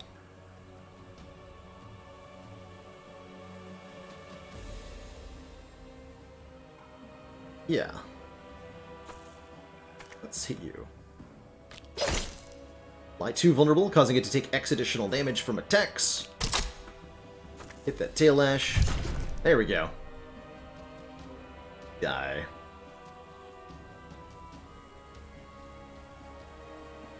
Looks like the minion kills before the attack goes off. At least I hope that's how that works.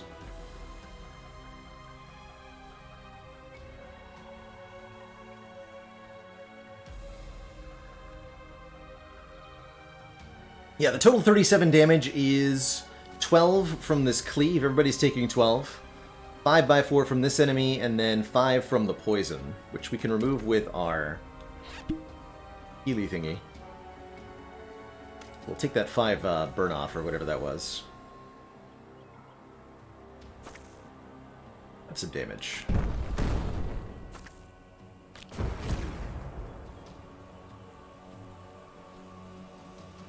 He'll draw his ultimate shortly. Actually, this is a good time to draw the ultimate. Get 3 powerful minions down. The cleave does hit the minion in front of Ragnarok, but these will each do more damage now.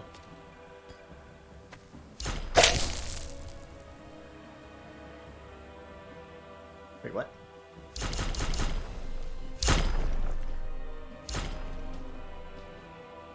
Did I just get bamboozled? Why was this enemy previewed as dying when they did not die? They had the skull over their icon, right? Interesting. Ow. I guess.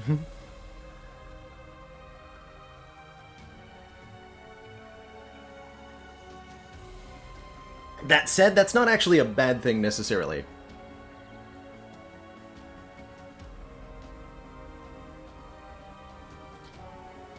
I think that means they die after their attack? Well, they attacked and they're still here, so no, it doesn't.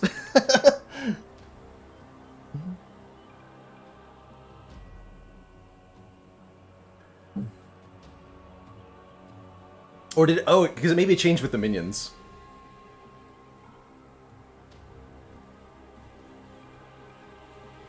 Oh, because the minion has nature... Yes, nature resistance. And the minion does nature damage. Maybe that was it. Well, that might have been it.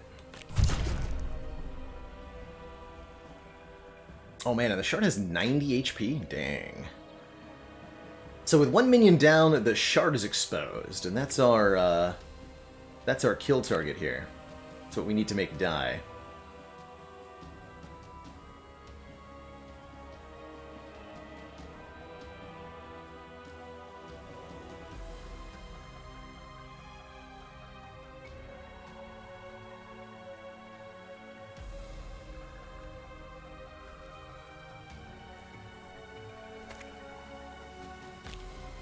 Slap some poison on that thing.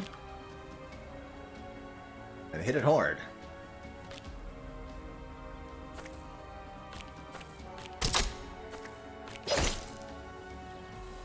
And then 2 turns from now. It says in 1 turn, but respawning in 1 turn goes to then respawning next turn. And then the enemy will respawn. So we have a little bit of time to do some deeps to this crystal. And I may be able to take out this spooter too. Gonna reposition ourselves a little bit. Searing Beam. Oh, you're rooted, that's right, you can't move. Fair enough. Or can I? It cleanses minor debuffs, got it. No, can't move, dang. Very well. I will take a bunch of damage. This fight is going a lot worse than I thought it would.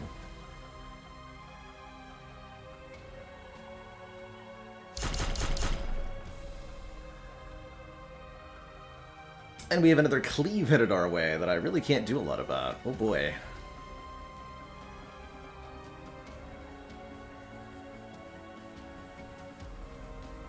Hit 3.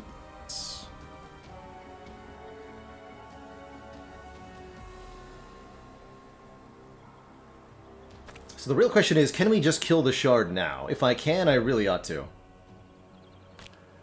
I think I can. 53 HP. We can make the minion attack.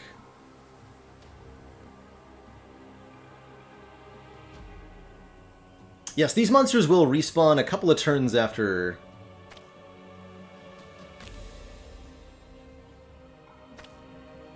after the end of their existence. But I think we're going to go for all in on the shard here.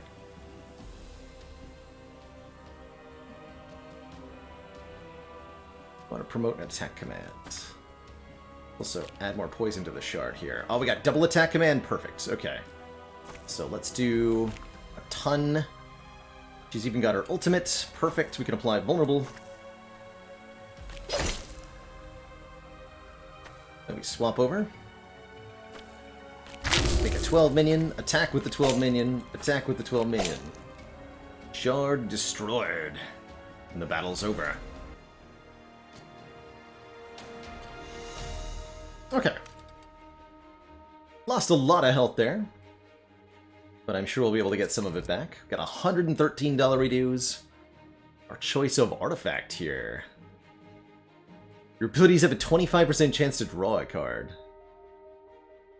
Pretty good. Ancestral Bulwark, 2 shield, per AP we spend on the first card we play in a turn, or the Arcane Orb, 3 shield per Arcana card. A decent number of Arcana cards on Milady here. Aurora is all Elemental, which is different than Arcana. And that's what they're called. AP, that's right. The energy. Ragnarok is nature and darkness. So Arcanium Orb is okay. This is not bad either. Ancestral Bulwark is guaranteed to be at least 2 or 4 shield per turn. And I think that'd be good on maybe Aurora, who's got some expensive cards, 2/2/2. Milady's usually in an opening with a counterattack. The Bulwark.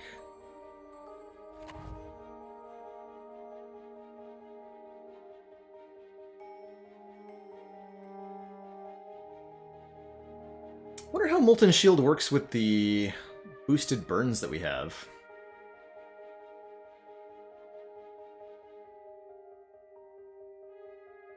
I'll grab a Molten Shield. I'm not going to use it right away, but it's nice to have. Blazing Tail. Gain 3 burn, apply 1 burn and a cleave per burn on you. Spicy. Or Battle Heartened. Gain 6 shield and draw a card. Shrug it off, basically. Our tank has a hard time moving around at the moment, but let's grab some Blanc.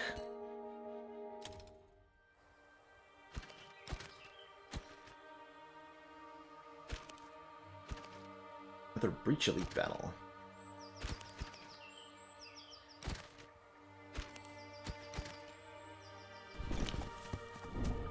More random upgrades. We got to upgrade our spawns. Yes! Upgrade the Reptarian spawns. Perfect. Perfect. We're also almost to a 12-card deck with Ragnarok here. Arcana Shrine. Heck yeah, give me more shrines.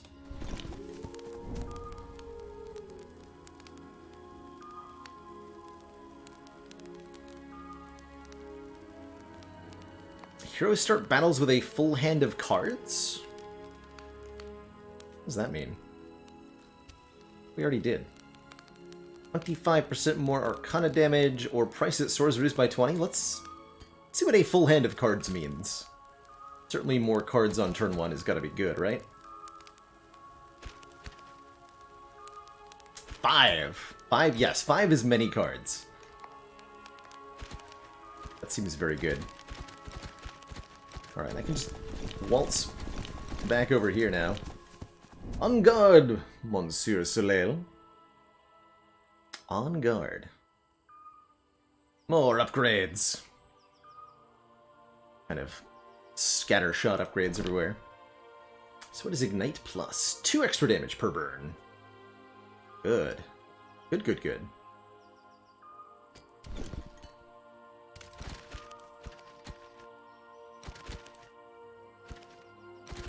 Okay, some easier battles might be a relatively wise idea here. Let's check in with this quest. There's gold in them hills. You receive a treasure map from a curiously shady weasel. This is right over here. Don't think we have enough money. 200 is not enough to buy an artifact.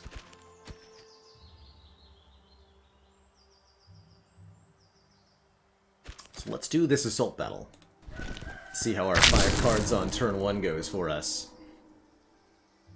Shadowbark Treant.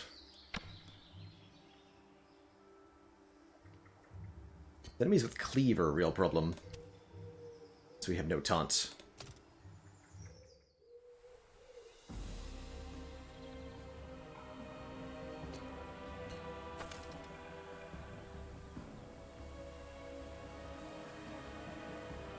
My minions all attacking in a line. All of them?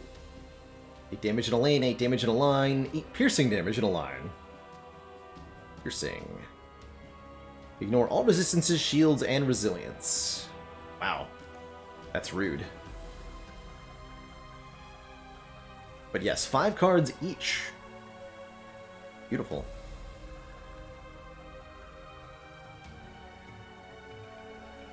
I really like that. Treant is resistant to nature damage. We only need to kill any 3 enemies here. Let's start focusing on the one in the middle.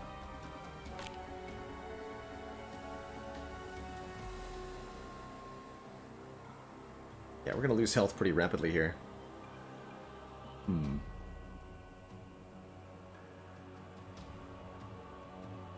point in using the reptilian spawns at the moment. In Big Blunk. Melody will take 8 damage either way, right? Not necessarily. We could swap them around. That might be a reasonable choice, actually.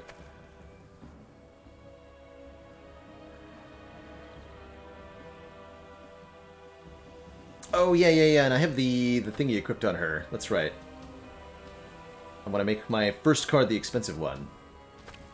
Whoops. Oh well, that's fine. Become burninated.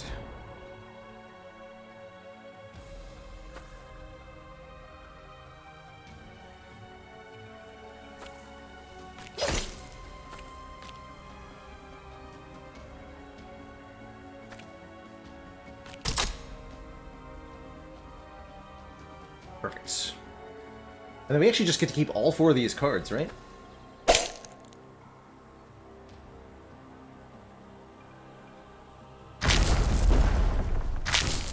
My minions!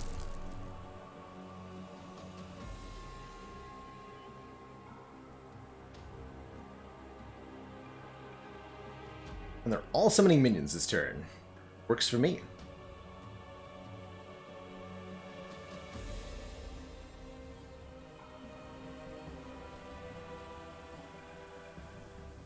Here, you burn too.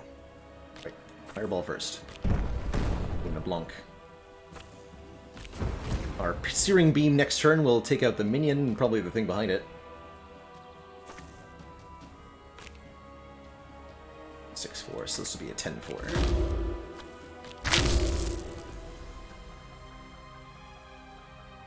And then, as I understand it, this enemy is already dying, right? You burn and poison?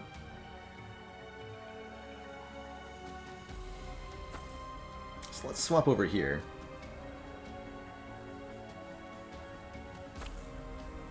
Get some damage in. And now our ultimate is available. We'll use that next turn.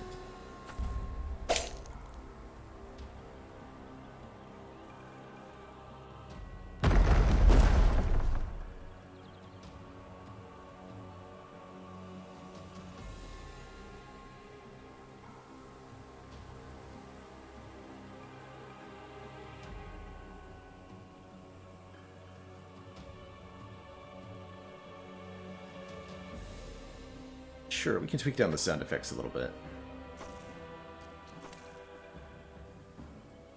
Just make it all silent.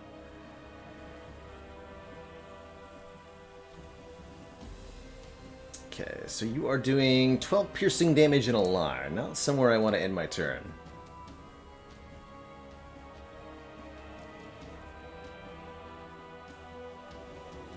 Not sure how minions resolve their order of operations.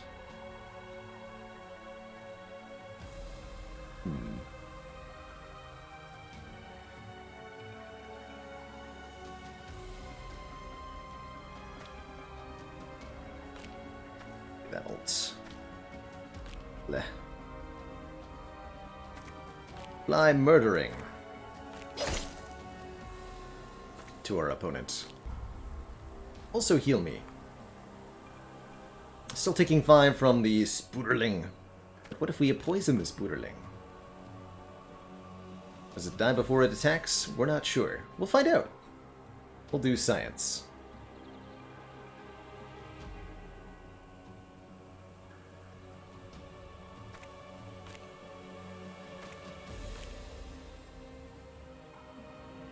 We'll do science.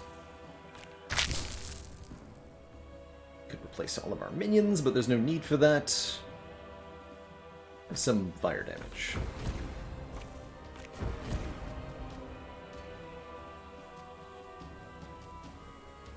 So attacks. Let's see. Okay, the minion dies before it attacks from debuffs.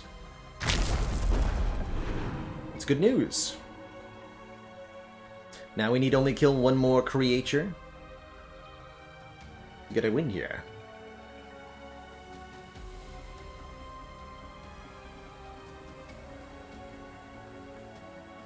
I think we will have the easiest time killing the middle one, probably.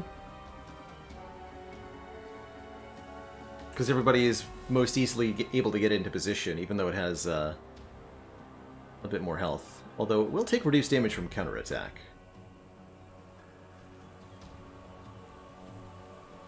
Alright, in that case, let's try to kill the one in the end here.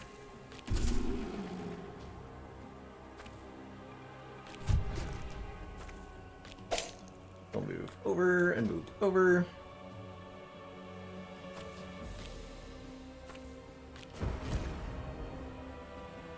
Well, 18 damage and apply stun. Or blam. Oh wait, I was supposed to use Searing Beam first. Right, that used all my fury. Oh well, doesn't matter much. This enemy is still super dead.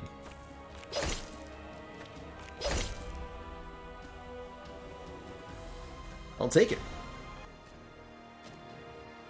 I will take it. $53 reduce. Reduce the cost of all cards in your hand by 1. Interesting. Alt. Dash, gain, strike. Dash being move to an adjacent location, bypassing movement impairing effects such as root. These are all things for Melody here, who doesn't need them.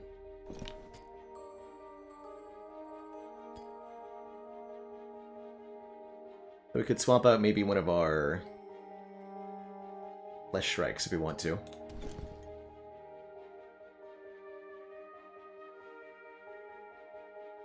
Take the vault. Lifesteal. Store health equal to the direct damage dealt to the targets. Although at 2 cost, that's a bit much. Lava Bolt gains 3 burn.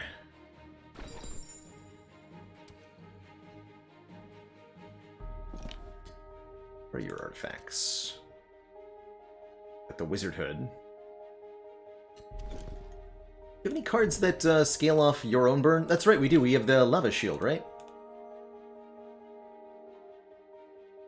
Molten Shield. Apply burn equal to a burn on you upon getting hit. Let's take a Lava Bolt. It's for the ability to give ourselves burn. I'm probably not going to equip it yet. But it's nice to have. And we get an Essence upgrade. Permanently empower a hero by choosing one of the following upgrades. 1 more AP every turn. 20 max health. Upgrade your ultimate, 10 max HP, and 15% damage. 1 more AP sounds really good, probably on Ragnarok, who's got all these 2-cost cards. Although I could see Milady doing really well with bonus energy as well.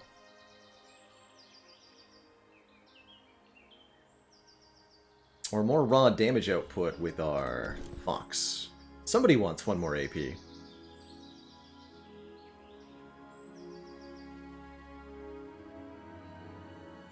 Let's put it on Ragnarok.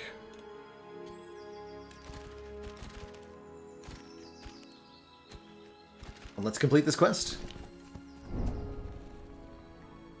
The sneaky little weasel didn't mention the treasure was guarded, but it looks legit. We can sneak in and grab it. They're pretty lazy guards, it seems. Just $160, huh?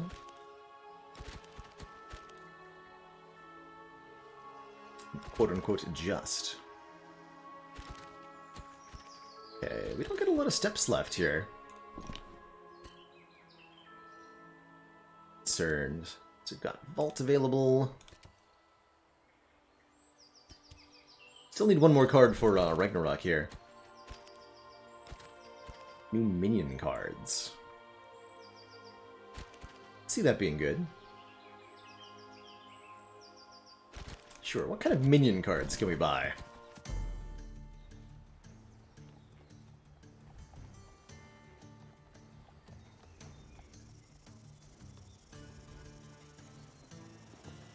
Wow, these look pretty strong. Here at the outpost, you can recruit minions to help you in your battles. Some even do special things. Instant apply 2 cleanse when you summon. Removing debuffs from us. Phoenix Acolytes. Pulse. At the start of the round, apply 2 power. More damage. Or the Radiant Oracle, which applies some shield. I like that quite a bit. Let's take the Radiant Oracle. That goes, yeah, on you. Perfect. So now we have a full set of 12 cards for Ragnarok. Neat.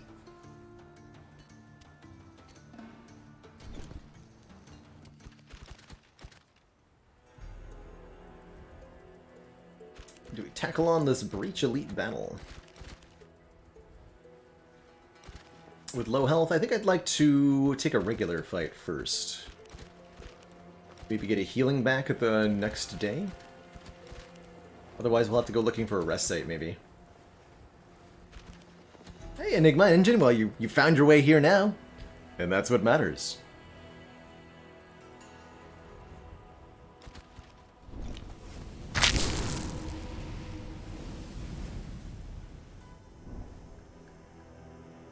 Beat any 3 enemies. Okay, health did not restore this time. Okay. We will bring you to a con, bruised and broken. Actually, the music's a little too quiet now. Let's up that a little bit.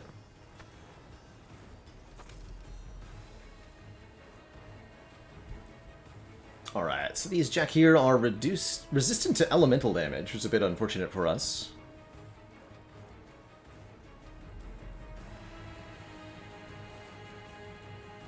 We do a ton of damage output. This is just 10 damage. That should be blockable, right? Yeah, with guard stance, definitely. Okay, looks pretty good overall. This guy is summoning a minion. You are putting burn cards into Ragnarok stack, but that's not a problem. Oh, you heal after shard battles. I understand. Okay, that's actually good to know. That's a good reason to fight a shard battle.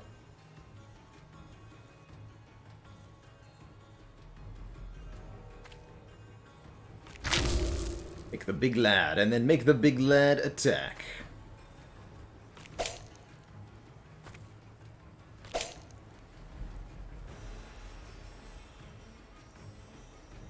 Actually almost instantly get a KO here. Scorch Ignite will absolutely destroy this fool. Although, no it won't, because you're resilient. Maybe I'll swap Ragnarok over here and we'll shoot the burning on the Sky Color, who's not resilient to it. Yes, there is a... When we're on the overworld, there is indeed a counter showing how many steps we've taken on this day so far. Yes, that is indeed a thing.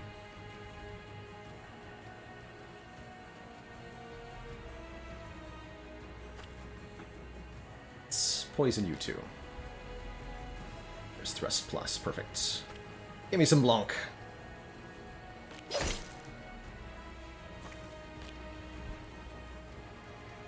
6 Blanc.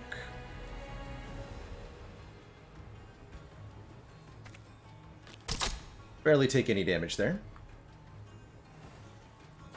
You are going to move over here. We'll go Scorch. These are 7 burn each. And then that did 32. Ah. Good.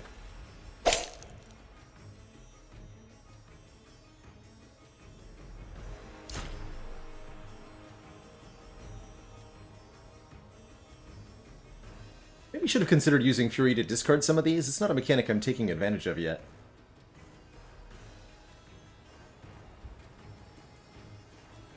You trying to do this turn? Shocked. A shocking revelation.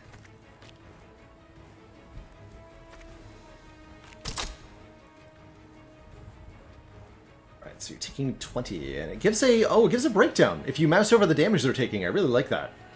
So it says the soldier does 2, the burn does 13, and the poison it does 5. 2, and that, yes, that does add up to 20. Which is how much health it has. Oh, that's really cool. What if that's also the order of operations? Grifflands any good? Absolutely, you like this name. Highly recommend Grifflands. That game is good.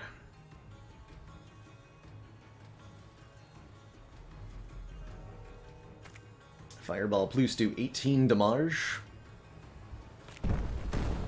Get him. I'm actually okay just holding on to Shackled here. Summoning a minion. Have more poison.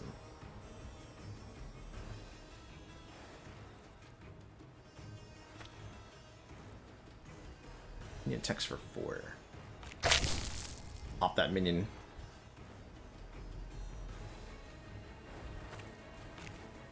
Some damage. We can also now draw a Reptarian army. Let's do that. Promote and upgrade those 2 minions for more damage. And that's fine. I'm gonna discard this. Okay, yes, you did in fact die. Looks like a pretty easy fight overall. Good.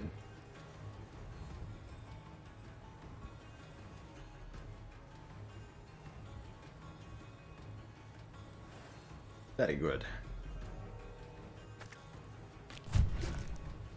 Okay, you don't die yet. Tail Lash again for the instant kill. And I can still summon a new spawn? Perfect. Promote it!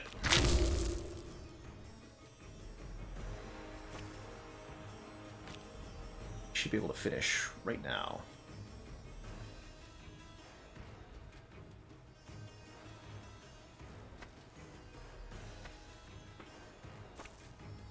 Fire!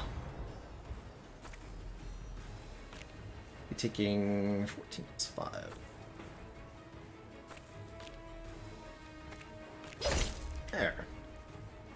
Gained a little bit of health from that. Good. Solar Blast. 12 damage and a splash. Gain 3 extra fury if lethal. Solar Fissure. Deal 9, gain 3 extra fury. That I like quite a bit. Oh, this one being upgraded makes me want it a little bit more, probably. Sanguine Penguin, thank you so much for the 8 months and that tier 1 sub. Greatly appreciate that long-standing support. I'll take it.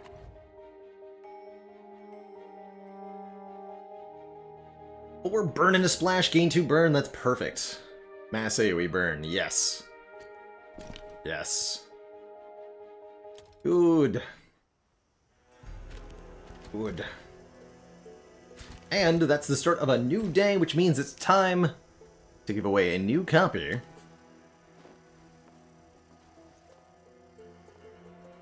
of Arcanium here. Use the same command as last time. Give that all a reset. So if you'd like to be entered for a chance to win your very own copy of Arcanium Rise of a Khan, type exclamation point gimme into that chat, and we'll be giving away a copy in just a moment.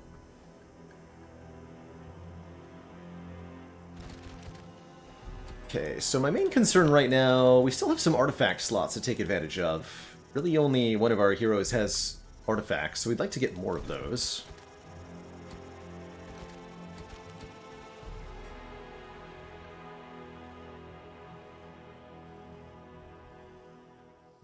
Gain 80 shield hunting, 20 damage to single hits. Do we go to a shard battle? I think so. We'll try it.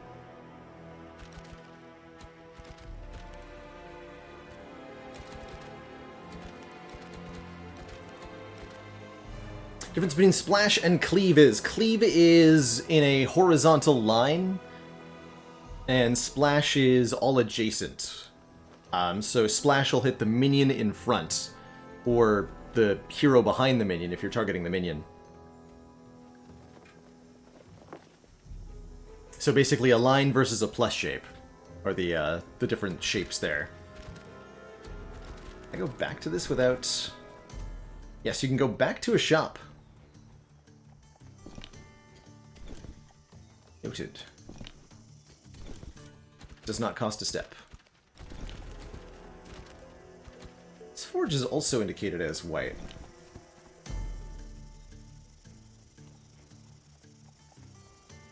Grenade launcher. Draw a card whenever you play a card, but lose 3 health. Interesting. Jousting Lance. 3 shield when you destroy an enemy. On sale. Not bad.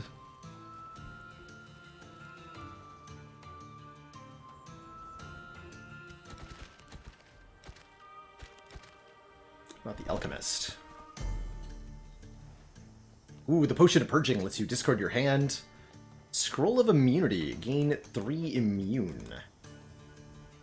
Can't open that up. Reply 3 weak. Immune. Let's find out what that does.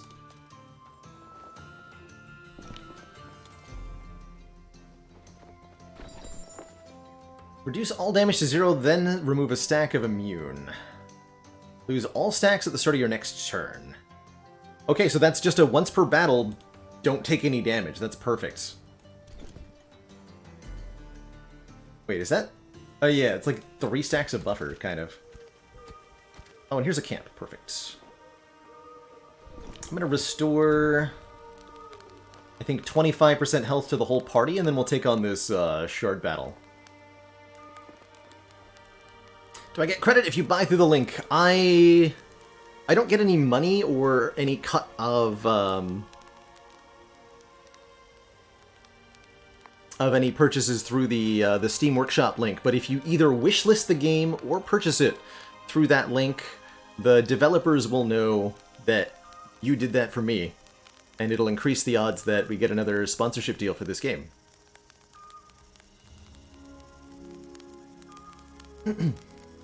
Yeah, let's take a team-wide heal here, although 4 more random upgrades is genuinely tempting. I just want to be topped up before we go on into a relatively difficult fight. So a quick rundown for you, Fireworks. Happy to explain. Arcanium Rise of a Khan is a deck-building roguelite where you play a team of 3 anthropomorphized animal heroes. Basically, you assemble a team of 3 adventurers, each with their own deck of up to 12 cards.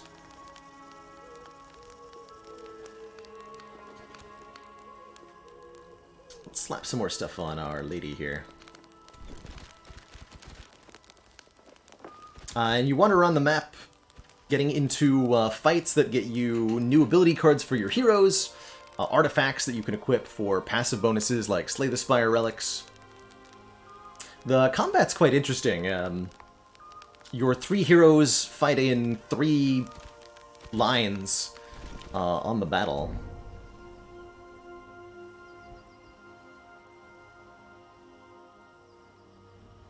Magrok the Decimator.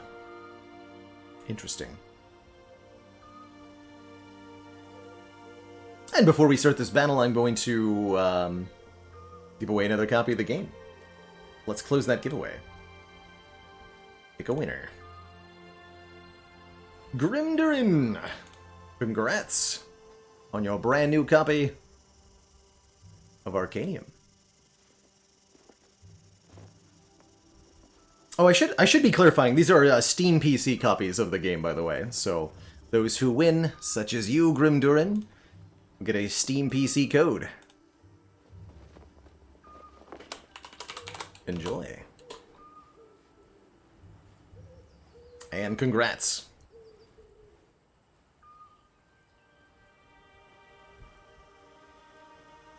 You never expected such a small town to be targeted by an enemy commander, but it's little more than a roadside stop with an inn. Thank the tree you've arrived in time. We've no one else. Please help us.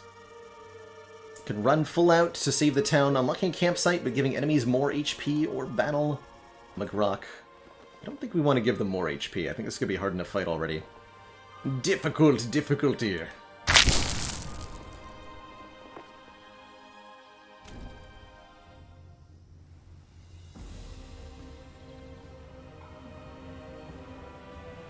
I'll have to send some feedback to the devs on the sound effects. When you start a battle, there's sometimes like a particularly loud crunch going on there. Alright. Spider's got your back.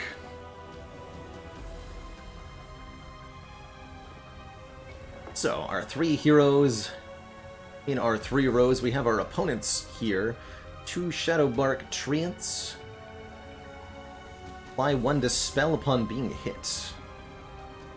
Interesting. Beat the super elite enemy. So these side enemies are essentially minions. They will,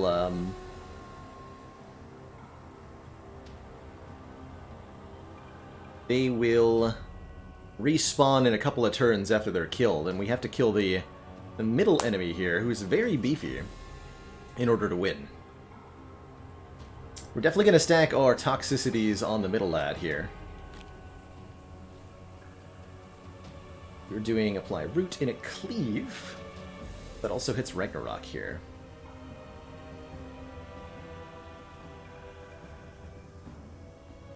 And this is 6 damage in a line, multi-strike 3, Trampling Rage. Feels like a pretty good battle-hardened Tail Lash will give our tank some tankiness. And Milady can block with Guard Stance too. Good, okay. Here, have some poison. Oh! I missed my block on Aurora, but she's not being attacked, so it doesn't matter. I think we also want to put the burn on the Decimator boss here, too. That's right, the side minions get stronger every time they stay alive. That's generally true in most combats, from what I have seen.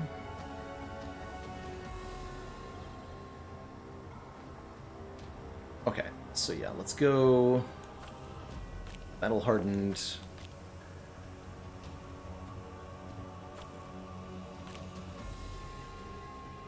More toxicity. 20 poison, that's gonna be good. And we'll block with Tail Lash. Now he's 5. Cool, that's a good breakdown, actually. I really like that we can mouse over these and get a breakdown of exactly where all the damage is coming from. And how it blocks against our shields and such. Serenade89, thank you so much for that Prime sub and the 7 heckin' months of support. If you're enjoying checking out Arcanium with me, I know I am.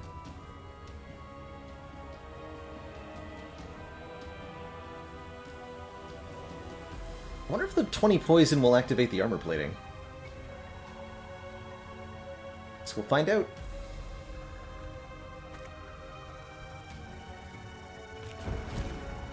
Come Burnified.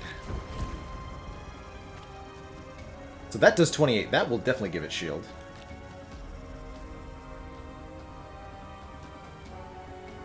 I'm just going to discard Lava Bolt for now. This is not the final boss, no. This is just a super elite enemy. Just a super elite enemy.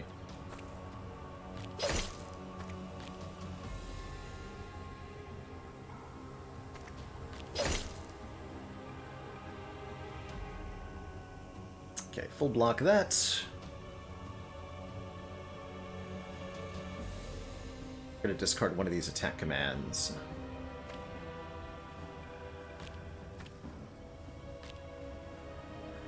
Although he's got redraw... No, he's got redraw 4, so that'll be a new card next turn. And Grim Durin, thank you so much for the 3 months of that Prime sub. I win, you win, we all win. For ice cream? You do retain AP, yeah, these little blips. You do get to keep those from turn to turn. Yes, that 20 damage did give it shield, unfortunately. So 19 poison is the right amount to have here.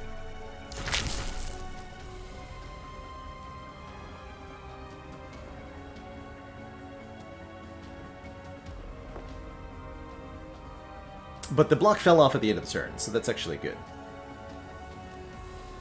You are gain 20 shield and 7 cleanse, so it's going to remove some stacks of these debuffs. Not a terrible thing, truthfully. This would be 15. So that will not do the thing. We've got a Doombark Plus. 10 HP minion I got to deal with. If only Searing Beam did more damage. Or Fireball Plus, which can absolutely kill it. 15 piercing damage in a line. Rude. And you're summoning a Doombark Plus. Okay. Works for me. And yeah, we're going a little bit slowly here, because there's a lot to explain, a lot of questions to answer, a lot of stuff people haven't seen before.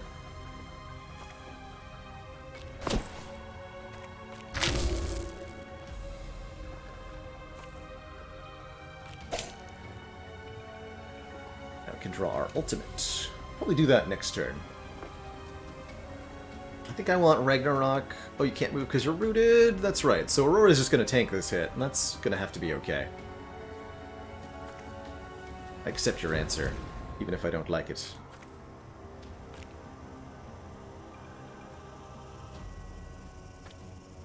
This is in a line, yeah, so the minion's dying either way. You better blop that nerd. Blop him. We are currently in guard stance. And now we have our ultimate for her too. Let's actually use it right now. Get some more damage on the boss. Lets her reposition herself. Easy peasy like.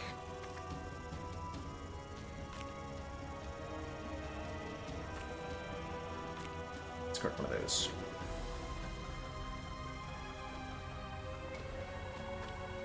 This will gain a bunch of shield, but that's okay now. We'll do the 28 that gains 80 Blanc, but I end the turn. Do I use the Scroll of Immunity to block this 15 damage? I think no.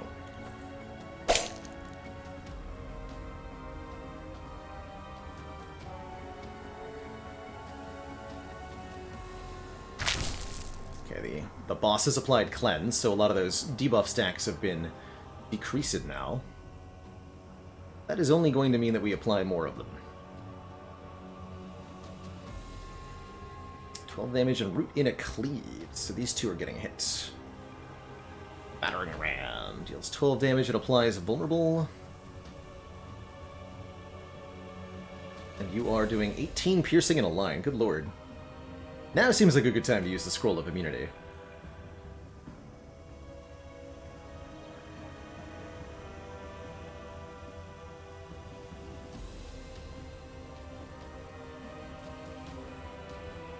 This is an early access game, Zoom Waffle, that's been out for a couple of months now. But this is my first time playing it. Oh, and it's a ranged splash too, so I can just like shoot this. That's good. I like that.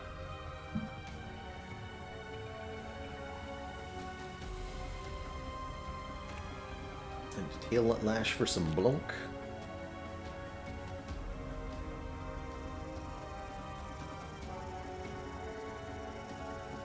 Put Ragnarok here. Do we want to have attack with Malady first? Probably, yeah.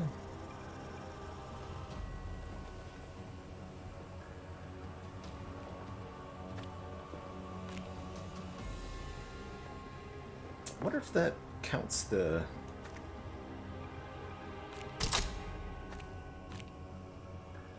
thingy.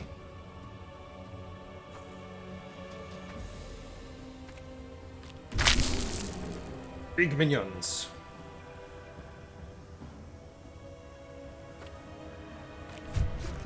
some block by shield stealing. Oh, that's right. Doesn't work if they have armor. We'll make it 18-4 and attack command it. Doing plenty of damage. Okay, and we also gain a lot of shield on what's-her-face if we Solar Blast, because it's a 3 cost, and the first card of the turn gives block based on what it costs, right? So we just go boom, gain 10 block, and I'll use the Scroll of Immunity on you to make sure you take nothing this turn too. Okay, overall that went reasonably well. I'm gonna discard this Fireball.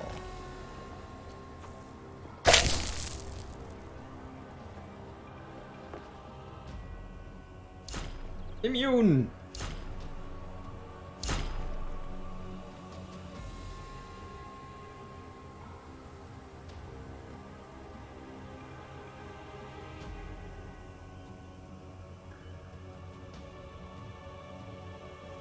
Okay, tripling Rage again, 6 damage in a line, but now it's angrier, so it's 10 by 3? No, that's just because of vulnerable. Okay. That makes sense. But we're getting close to beating this boss, so I'm feeling good here.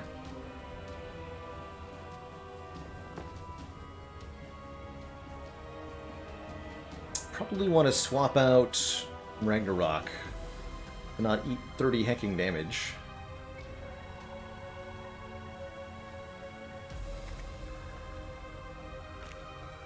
My burn equal to all burn on you upon getting hit.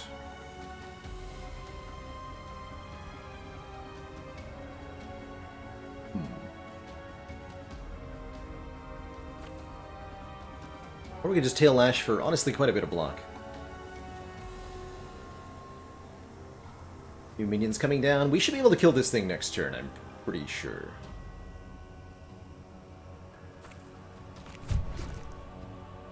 When our ultimate is ready again.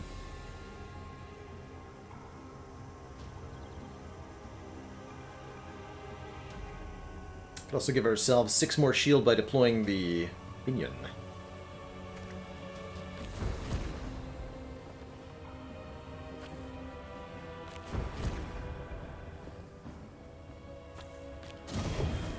And now my ultimate is ready. Apply stun! Oh, that's right, you can stun things! Give me that. Boom! Can't swap or cast anything. No attack at all. Easy.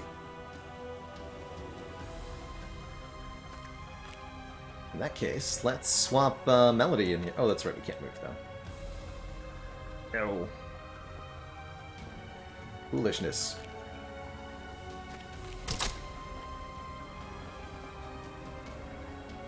Looks good though. Next turn we should have a kill. Easy peasy like.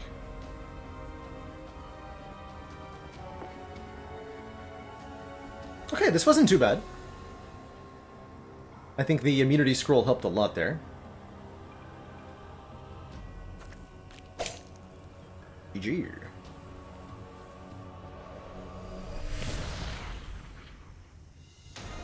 No parley. For battle details, there's a full stat breakdown. Interesting.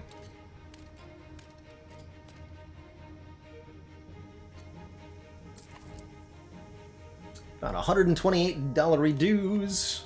New artifact. Ooh, Explorer's Torch. 1 burn whenever you hit an enemy.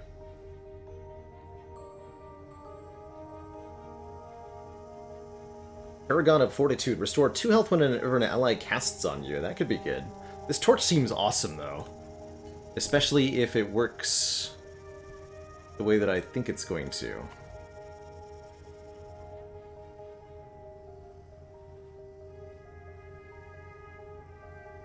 Blade Storm. Multi-hit 2, deal 1 damage and apply 1 vulnerable twice. Love that. All allies in a splash gain 6 burn and 4 fury. Interesting. That's kind of cool. For Spoils of War, draw 1 +1 per allied minion on the board.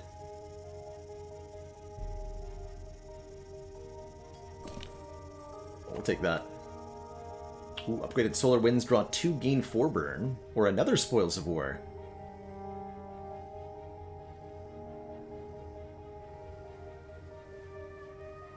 Maybe the Solar Winds.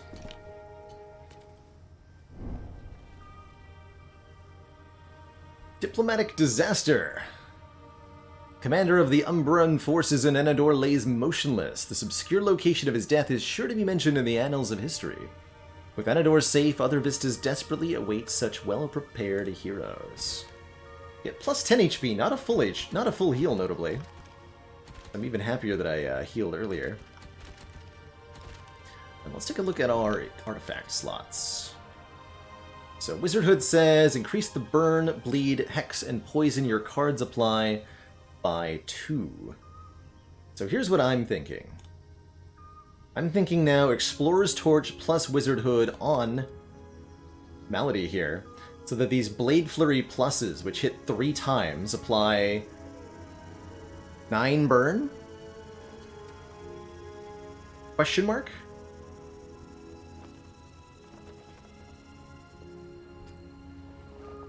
Well, let's lose 1 Flesh Strike and replace it with a Vault. They want Spoils of War. We'll lose the...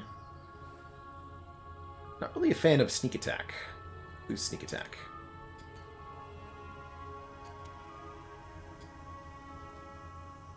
Let's add both Solar Winds and Flame Pillar, meaning we can lose... Let's lose Searing Beam. That hasn't been very good.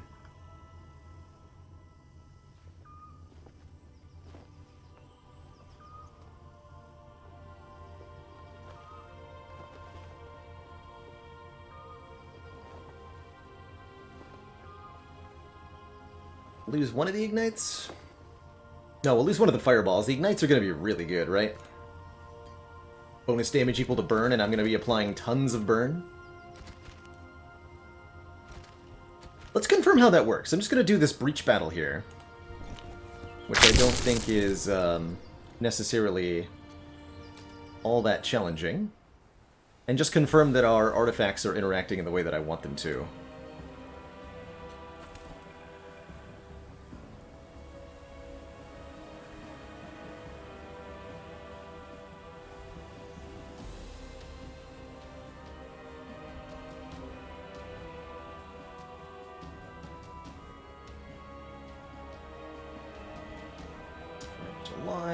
Piercing damage in a line, summon a Spooderling.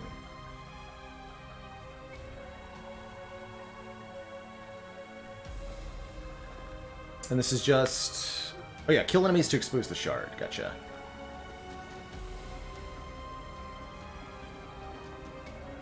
What I'll probably do is Tail Lash and then move Ragnarok over here. Tank the 4x3. This 8 is going to do damage to somebody no matter what I do.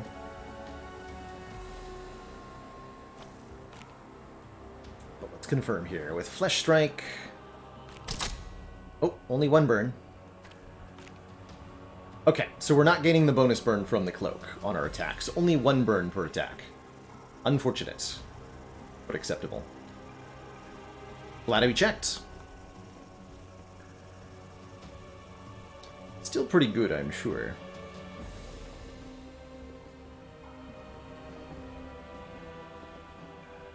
Or do I do like some retaliatory burn damage here?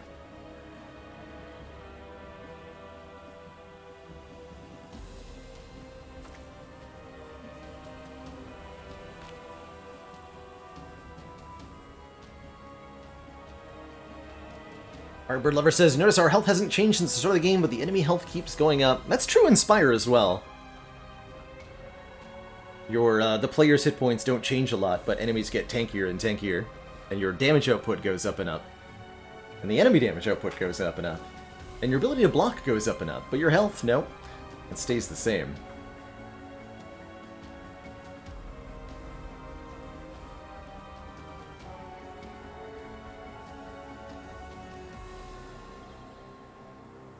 I don't really want to take this damage, but you know what? I'm going to do it.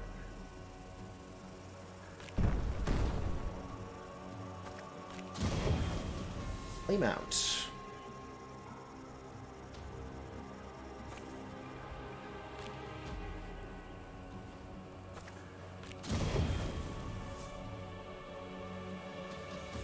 So she should apply a whole bunch of burn back to this enemy, if I understand correctly. In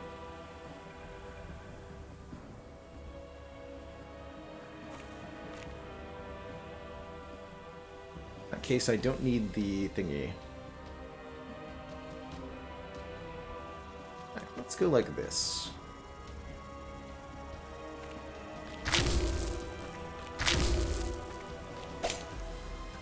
Whole bunch of damage to this enemy.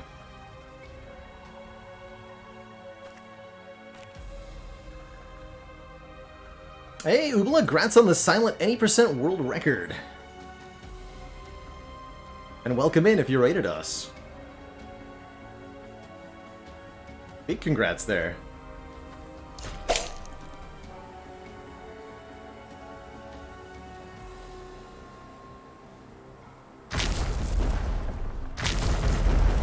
Nine burn.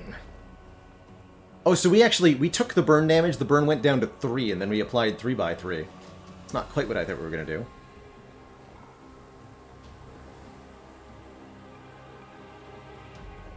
We have enough block to actually not take anything from this? Why do we have so much block already? It's unclear to me. But I'm more than happy to Solar Blast these nerds. Especially if we can use the Solar Blast to kill this one. I should be able to do. So attack command might just kill it, right? Oh, that killed the minion. I understand.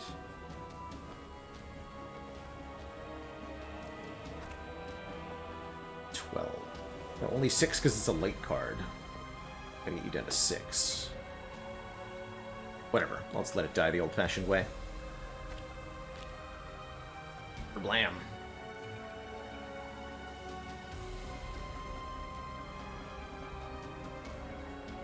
Let's go over here.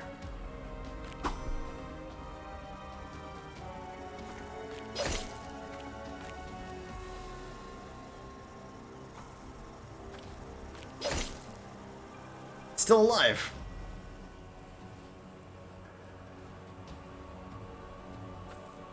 Fix this. There, now it dies. 12 burn. Kind of interesting that it tracks the source of damage that applied the burn in the first place. Okay, so the shard is exposed. Now we gotta do a bunch of damage to that.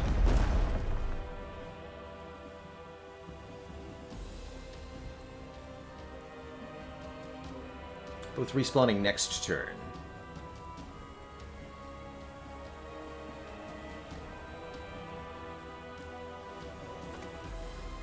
Can hit back there.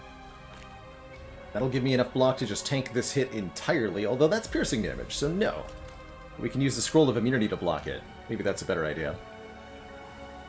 4 minutes and 30 seconds. Dang. I'm guessing Catalyst was involved. Although maybe Grand Finale, right? Probably Grand Finale, actually. That sounds more accurate.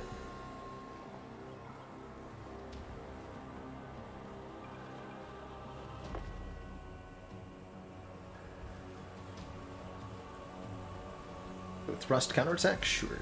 Is this doing reduced damage? Not sure. 4 minutes? 4 minutes! Oh, we just get the shard. Easy.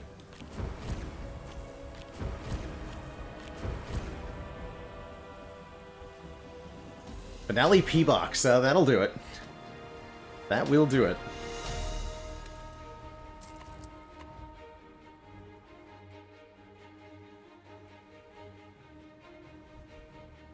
Lunge is nice because it's got shield steal. Let's grab one of these.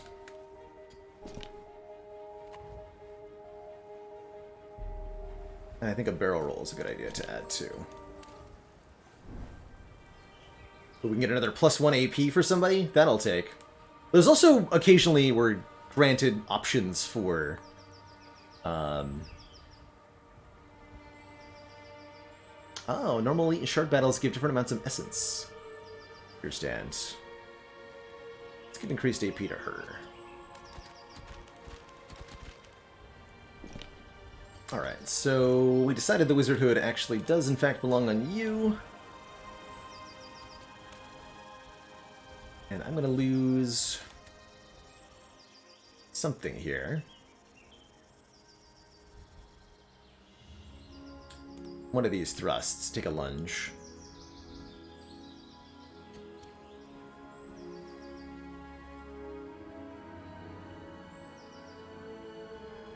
And I'll lose one of the unupgraded tail lashes to get a barrel roll. That feels right. Okay. Feeling good about life, question mark? Should do an elite battle or something. Mothra the Ancient!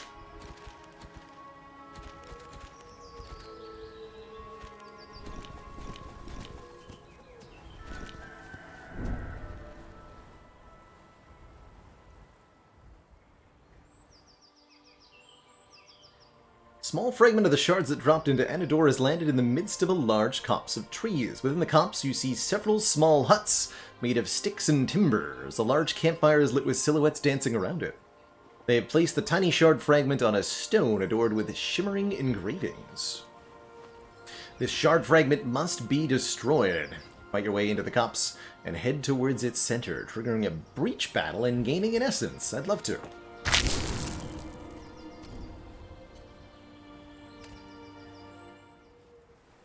I would love to.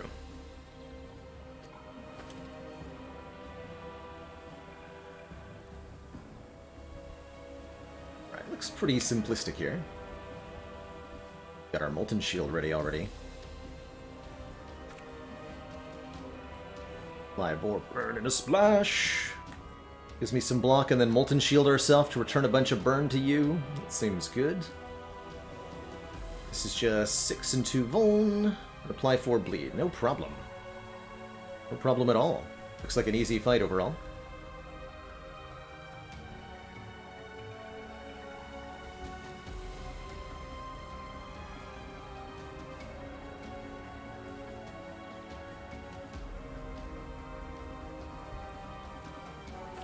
Perfect amount of shield.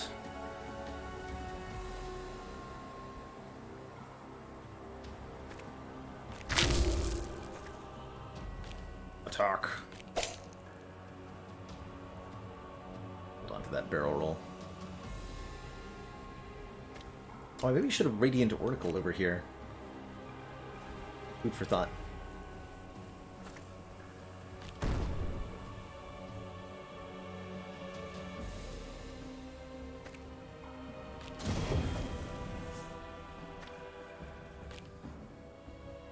Take 8 damage. Okay. Yeah, I should have used the Radiant Oracle here.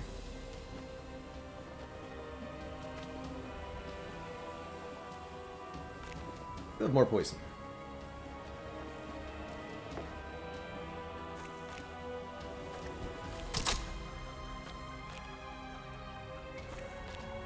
Now this enemy has 12 stacks of burn on them. Seems okay. Get chonked on.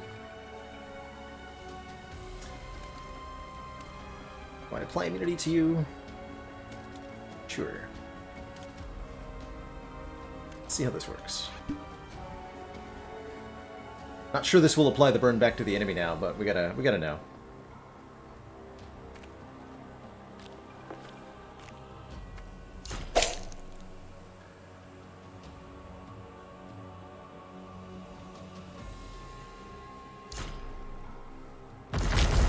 Yes, we do. We totally still do. Glorious.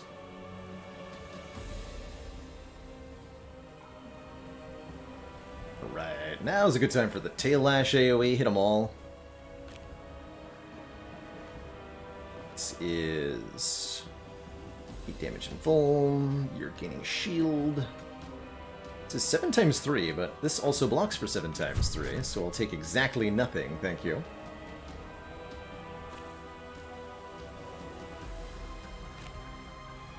also just maybe kill it.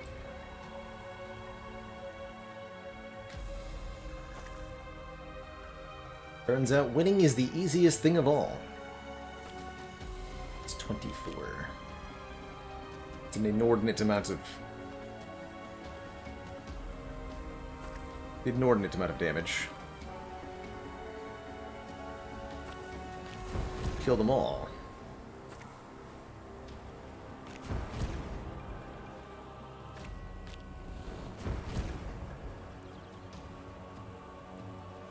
So that just burns for 27 and dies.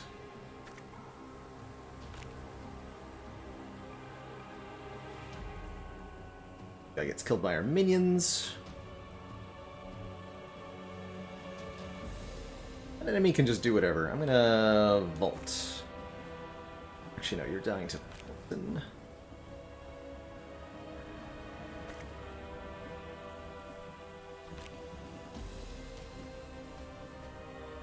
Thank you. Oh, and our ult's available too. We'll use that next turn. This is a good,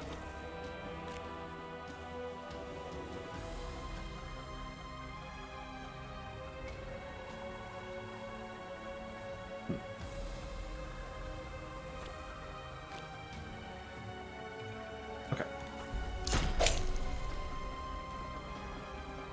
So all three shards exposed. We focus on doing damage to it. Solar Blast looking great here. Just do 12 damage to all three versions of it. Boom. Very boom.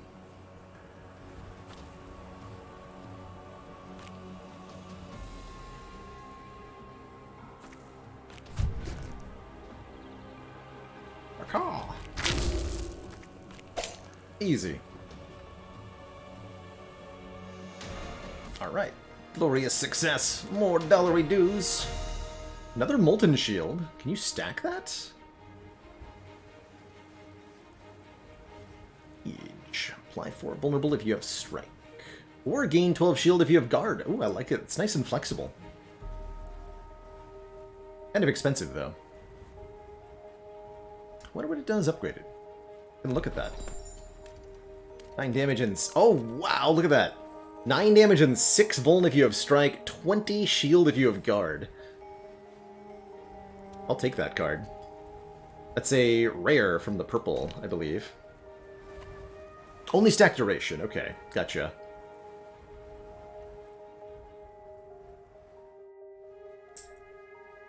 Absorb all debuffs from adjacent allies and turn them into burn. On yourself? Not sure if one. Gauge is currently bugged, doesn't trigger in guard stance. Thank you for the heads up on that one. Probably means I won't want to use it. Since that is one of the big things I would have appreciated, is the block.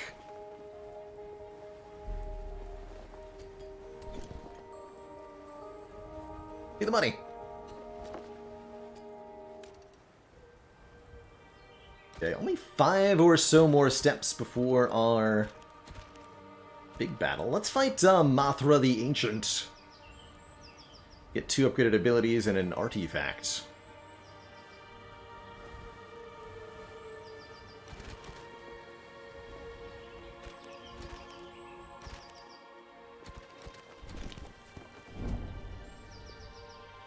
Unlock a trainer. What does a trainer do? Let's find out. Give them more max HP.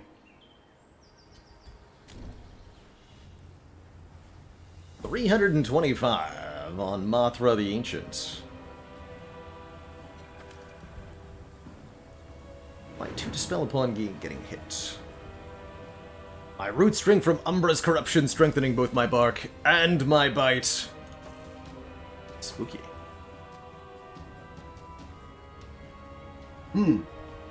Trainer sells cards and card upgrades. Good stuff. Doombark X. You're giving yourself shield and backlash. Well, whoop-de-doodly-doo.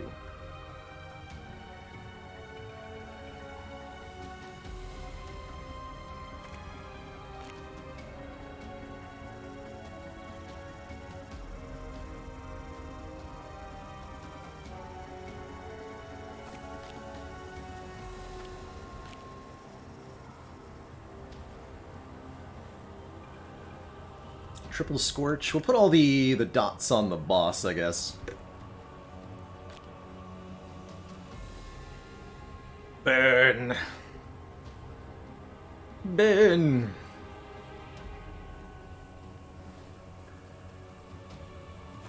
Have some burn. Have some more burn. Have, you guessed it, some more burn.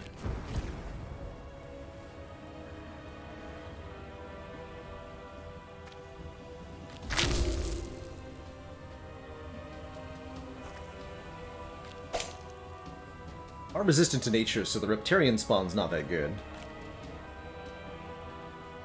Fortunately. It's okay. Oh, sweet. We can teleport, get Melody in front. We want to do more burn on you.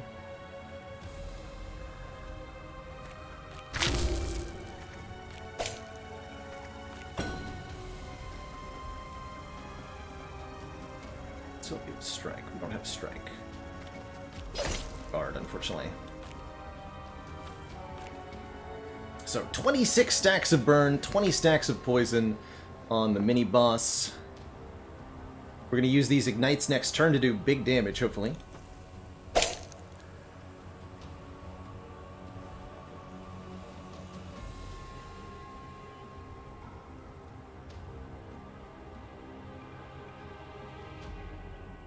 Now we're doing some spooky stuff. 12 damage and a cleave, not good. 12 damage and root in a cleave. 15 piercing damage in a line. Not a lot of ways to negate any of that.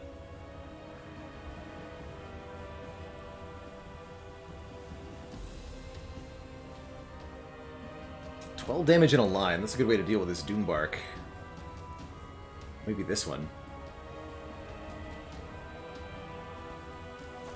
Just gonna... Oh, and this splashes too? Easy. Just hit the minions, forehead.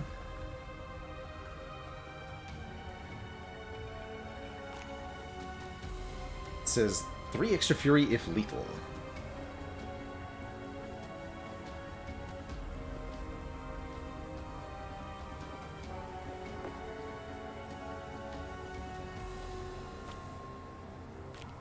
So flesh strike and then lunge. 14 damage in a line, gain shield steal. So we gain 30 block and our ultimate is available. Alright, so you're fine.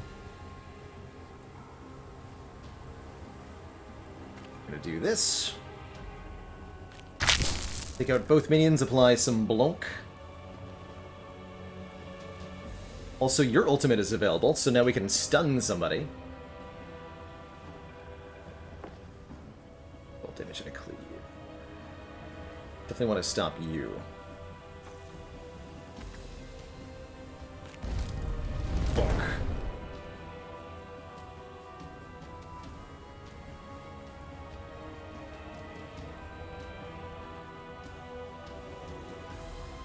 And then this damage can't be prevented except by the Scroll of Immunity, which I'll probably use, honestly.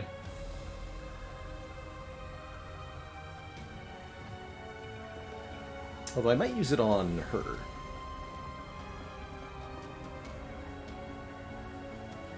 To attack. Let's just go all ham here.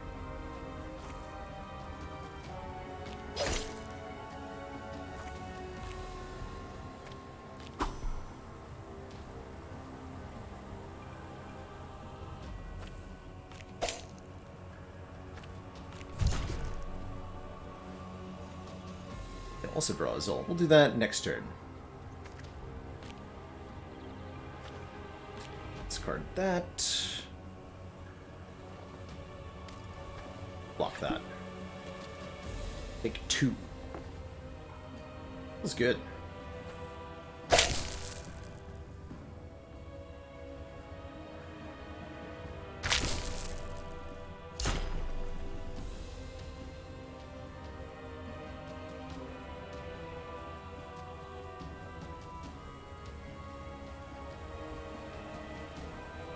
Did I break the boss? Why are you not attacking me? The boss's intent appears to be do nothing. Well, that's good. Did you know Ignite does 61 damage? Seems fortuitous. Blam. Yeah, I sent it last turn. But then this turn. Still not attacking? Doesn't matter, it's dead. Get money. Choice of artifacts. Paragon of Strength. Your melee abilities deal 100% more damage. Reduced by 50% per enemy targeting you.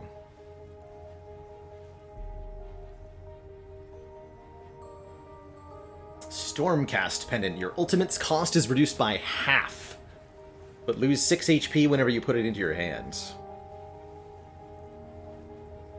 Wow.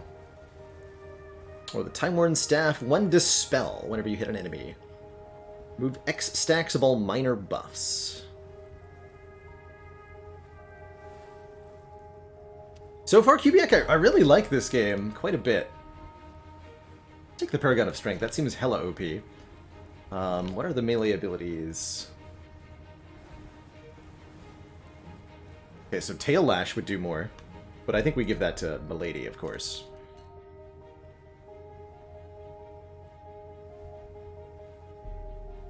Alright, I can't do that until I finish taking these. Ooh, Momentum Plus. Reduce the cost of all cards in your hand by 1. Serrated Spine. Apply vulnerable when you get hit for the first time. No, we'll take Momentum. Oh, and a Lunge Plus. Or a Blade Storm Plus. Multi-hit 3. Deal 1 damage, apply 1 vulnerable. And also 3 burn. Heck yeah. Give me that.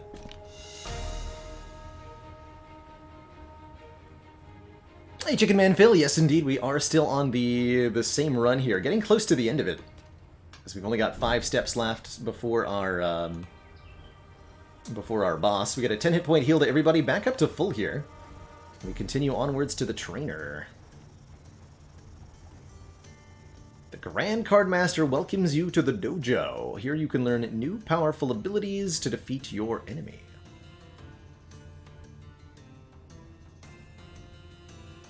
Punt to destroy an allied minion. Do damage equal to its attack. Twice its attack in a line. I like that. Savagery. Ooh, this is good. Multi-strike 3, deal 3 damage, a lifesteal. Nice heal. An upgrade for $100, I'll do that.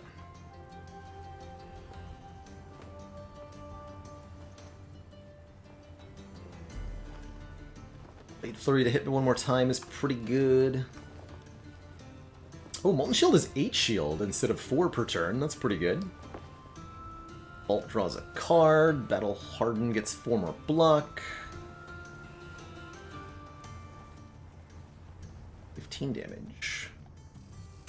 5 burn and splash and gain more burn. Draw 1 on barrel roll. We said engage was bugged.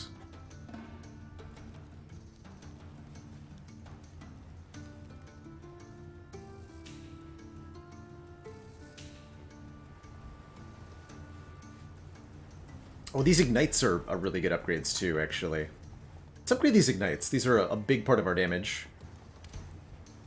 And it looks like we can do that up to 3 times here, so we can get both Ignites upgraded and the multi-strike.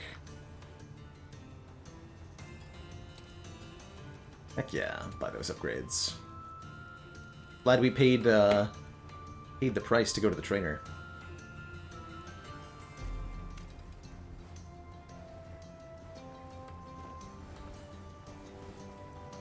I'll take the Savagery. I don't know that I'll use it, but I will take it. Alright, that's all our Delary dues. Lastly, but certainly not leastly, we get an Essence upgrade. I'm going to take the increased AP on the third hero here so that everybody has 4 AP per turn. That sounds real good to me. Alright. What's Papyrus Quest's way over here? Oh, another shrine! Heck yeah. That's the Void Shrine got for us. Heroes start battles with 5 AP. Less useful now that we've increased our base AP, but still quite good with our turn 1 draw.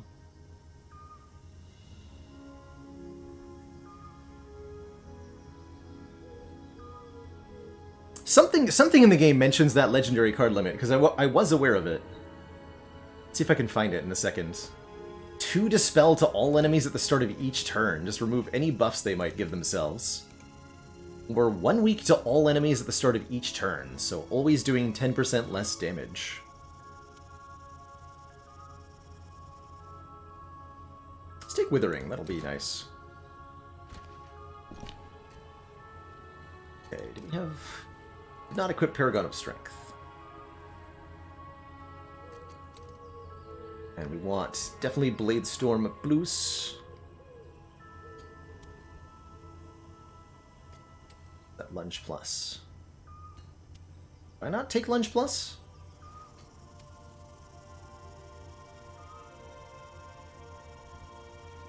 Thought I did.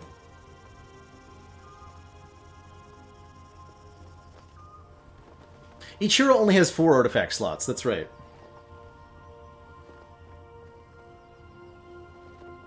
That's right. Oh yeah, here it's right here. Right here at the bottom, Jedit. Legendary ability cards are limited to 1x copy on each hero.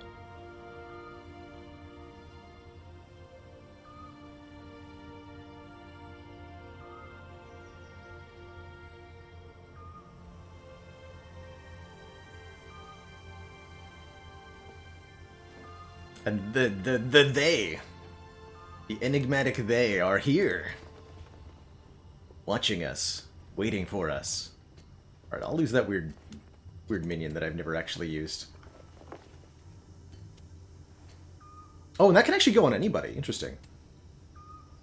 So this is a universal card. Anybody can equip it. Cool.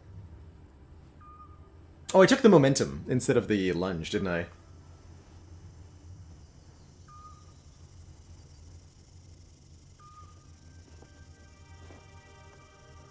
They're all previewing with the bonus sword damage. We'll lose a thrust. Guess I don't know that I want momentum. That expends, so I have to draw it again.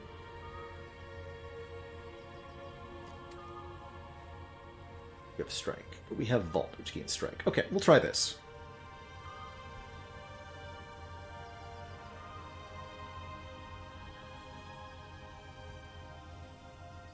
They sound like they know what's up. Another shrine. We have so many shrine bonuses. Is that actually good, though? That's the real question. Orion the Chosen. Let's fight another shard battle. These shard battles seem like the best way to get stronger. Light damage increased by 25%. Add 1 protection card, 14 shield. Or 1 smiting card for that shock. Who uses light damage? Solar Blast is light damage. And so is Ignite. Oh my god, Ignite. 25% more damage on Ignite. Yes, please. Yes, please.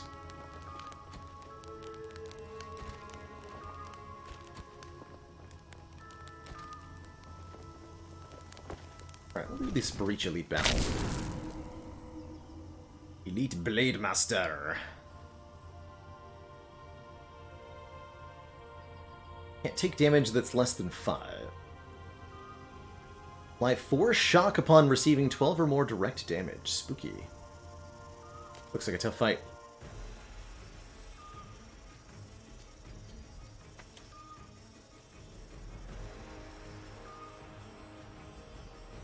Apply 3 vulnerable in a cleave. Interesting.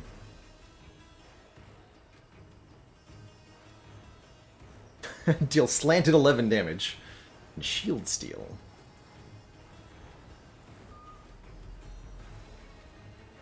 They're both weak and leech.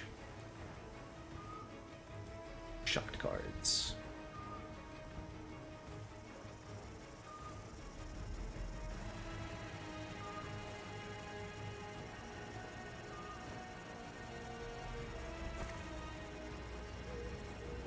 Alright, we only do some additional damage. So, immune to damage of 5 or less, so we have to do 6. I think Blade Flurry with the bonus from the strike stance will do plenty.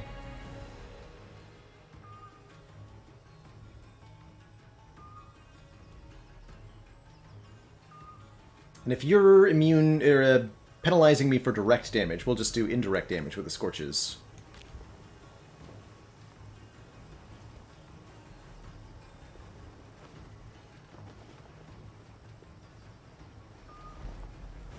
Not a Molten Shield yet. Scorch, Ignite? Definitely Scorch. And then this does 29 damage, dang.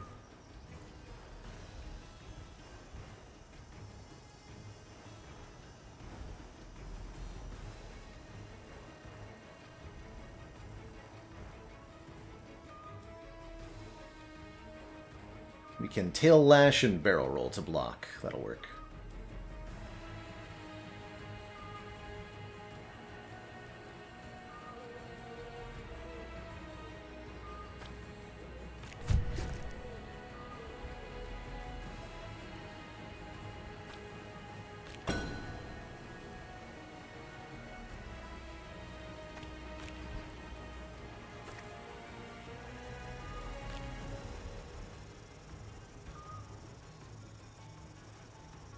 Also got Dash Gain Strike. That's right.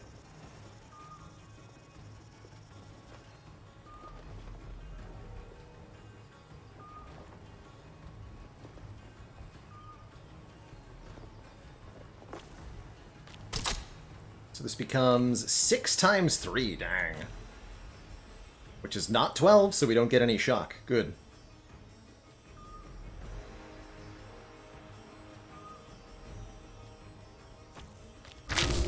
A big lad.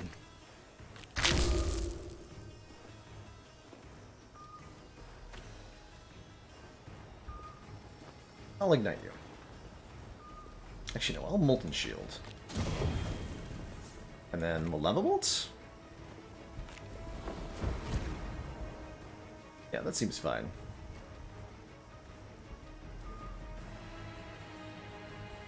I'll keep these two.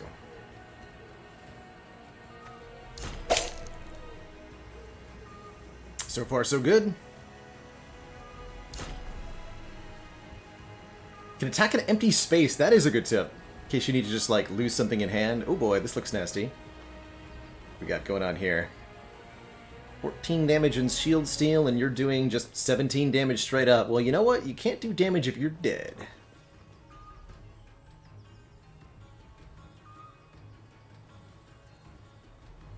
That's the realist.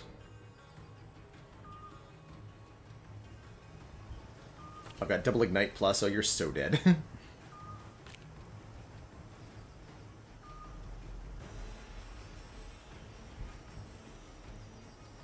And that'll expose the shard for us.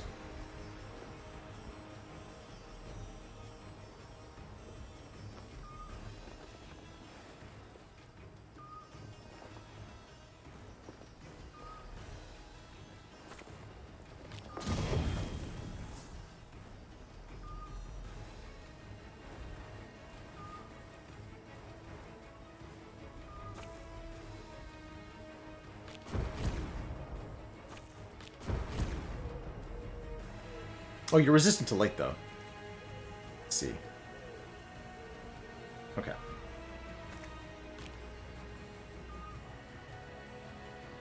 It's a little unfortunate, then.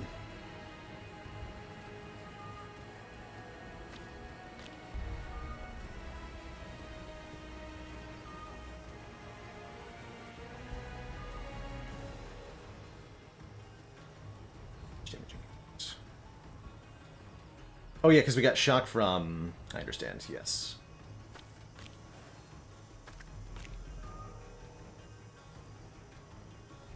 We'll just use the immunity scroll. We can also use the cleansing vial to remove these stinky debuffs.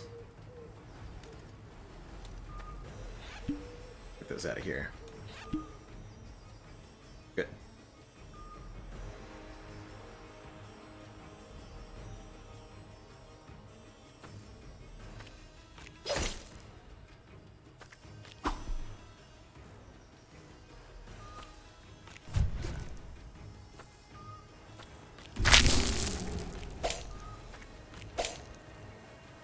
Damage. Take a Scorch plus an Ignite. And that shard is going nowhere fast. GG. Alright, we're really starting to clean through the fights now, which is good. We're almost to the end of our run. Big Game Net. Play a copy of enemy minions to destroy in your lane. Interesting. Your ranged abilities do 50% extra damage. 50%? Amazing. Give me that. The Cataclysmic Trinket.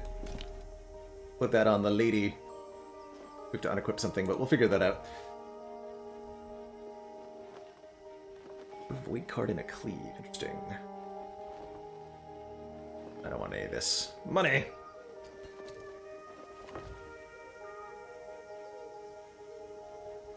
Likewise, take the money. Alright, so that should mean we get to do way more damage with Aurora. Don't mind losing one of our 2 block relics. Let's lose the Wooden Targon and give that to our beefy lad. Go. Give some automatic blunk.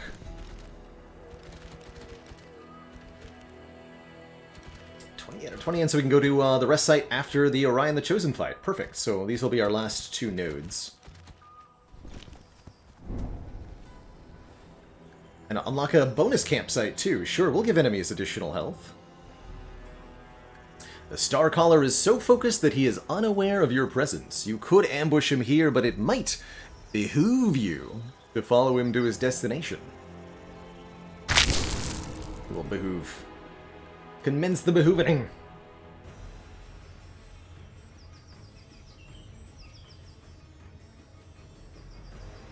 If you get rewards on a battle on step 30 that we can't equip immediately, we will not be able to equip them as we go straight into the boss fight. Makes sense. A little unfortunate if so, but it makes sense. When I finally get my hands on a Khan, he'll be Shishaka Khan. Until then, you will have to do. So unfortunately the boss is light resistant here. Apply 4 shock upon receiving 6 or more direct damage? And we have multi-attacking side enemies? Good lord, what? Terrifying.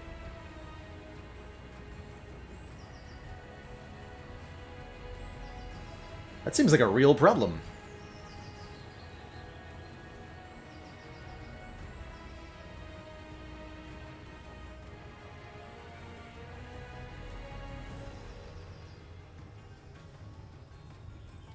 Fortunately, we can remove some shock with the cleansing vial, but not if it's applied in this kind of quantity. Right?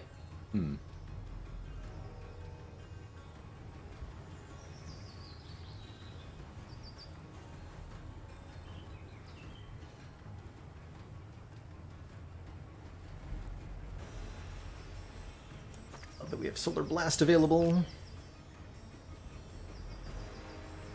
Let's start with Molten Shield.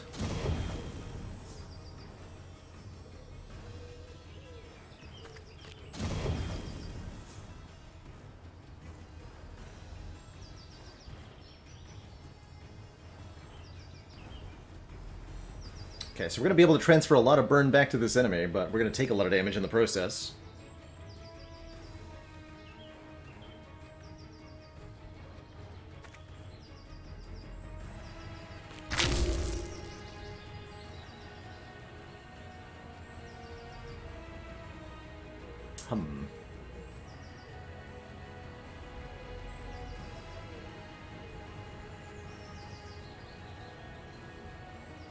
No easy way to block on you either.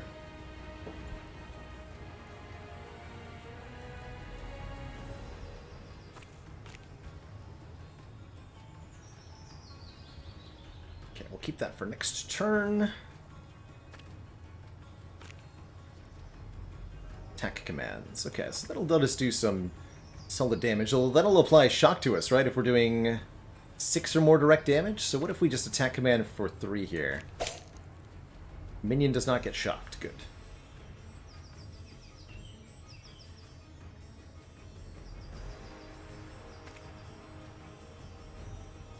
These guys are resistant to elementals, so even the burn doesn't matter that much. Yikes, this is going to be a tough fight. I am mildly concerned.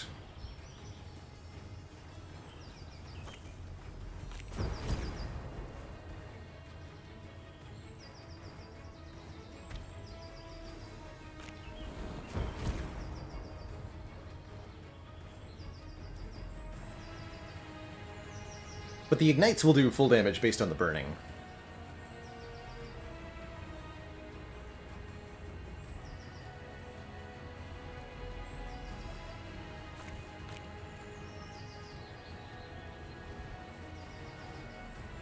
It's not even going to do any damage. Wait, yes it should.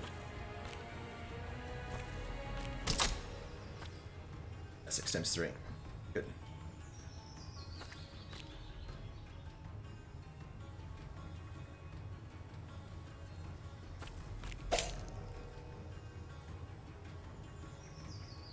You're going to discard the upgraded attack command. The barrel roll. Could use an ignite. I'm going to hold on to those for next turn. I'll be able to get some health back, too, because of how much damage that's going to be. We could give her immunity. It's not a bad idea. I think we just take the damage.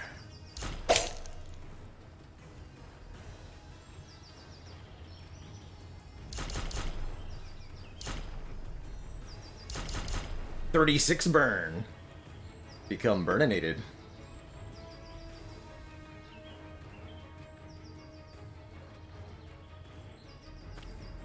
So this is 79 damage? Oh my god. 79? That's plus 25% from light power, plus 50% from her artifacts, and of course 36 stacks of burn. Wait, that seems wrong, actually. That should be doing way more than that. Right? 79 seems like a low number? Because this should be 7 plus 72, which is 79. Oh, so that's 79 before any modifiers are applied, right? How much does this actually do? 79. Oh! It's just the base damage of Ignite that gets scaled up.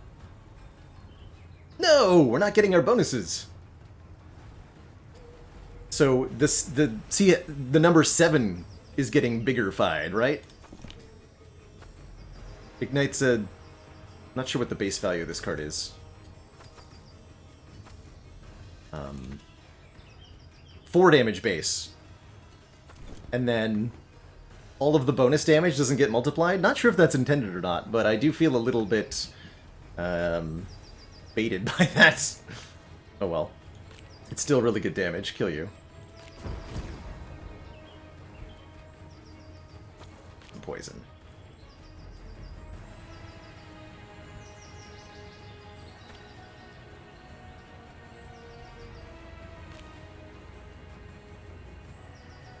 Yeah, 4 times 1.75. That's how you get it. So we're adding shocked cards. Is that 4 quotation marks around shocked? Shocked cards. We're shocking them. That's too many quotation marks, man.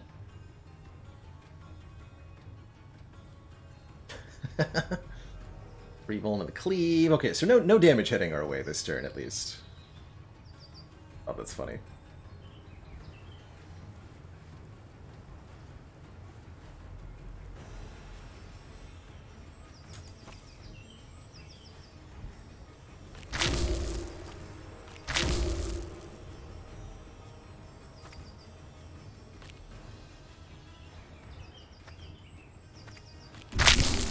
Big minions.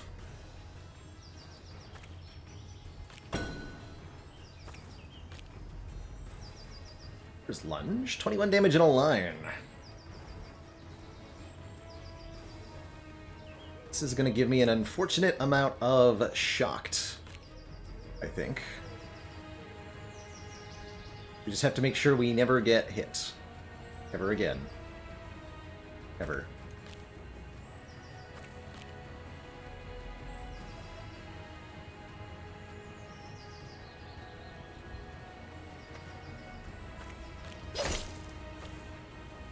9 times 3. Yeah, shock 10. Oh, it's max 10. Okay, that's not even bad then. Just max it out, no problem. Easy peasy like. And burn, okay.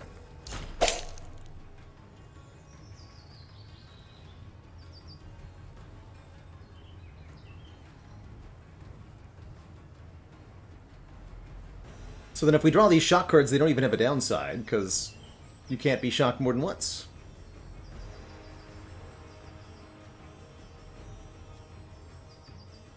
If you're trying to mine 4 quotes with your hands, you're just waving with 2 hands. It's good stuff. That's good stuff. Alright, we got an Ignite Plus. This will do 32. It's not bad. Not bad. Just a quote to the left. I demand order. Alright, we're in strike stance. Let's give you some Vuln. 7 times 3 plus Vuln. 7, 8, 9 is how that ends up adding up. And then this Blade Flurry is 12 by 3. Boop, boop, boop. And we're taking 65 damage, 28 from the minion. And then 18 plus 19. Wild.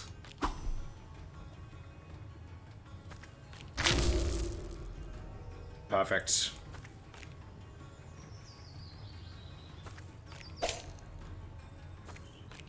Alright, we're good at doing damage. That's what I learned here today. Blam. Victory get.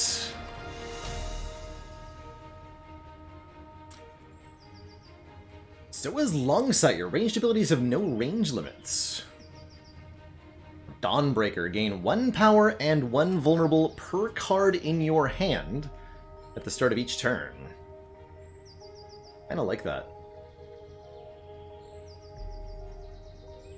Take it. Not sure who I'm gonna put that on. Restore 6 health whenever any minion dies in your lane. That's kind of neat. Multi-strike 4? Deal 3 damage and a cleave? Oh my goodness, yes. That's many burn applied to everybody. And she's good at stacking damage bonuses. That's awesome.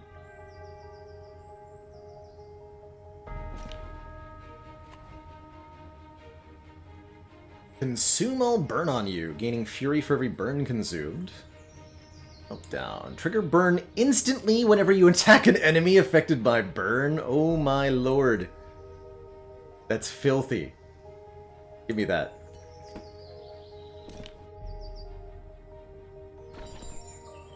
Only target the caster, unfortunately. Okay. Wow, those are good. Alright, so basically everybody is at full health, in which case let's upgrade 2 chosen cards. We want to upgrade. 4 damage lifesteal. Probably gonna get rid of Flame Pillar. Making barrel roll draw sounds good.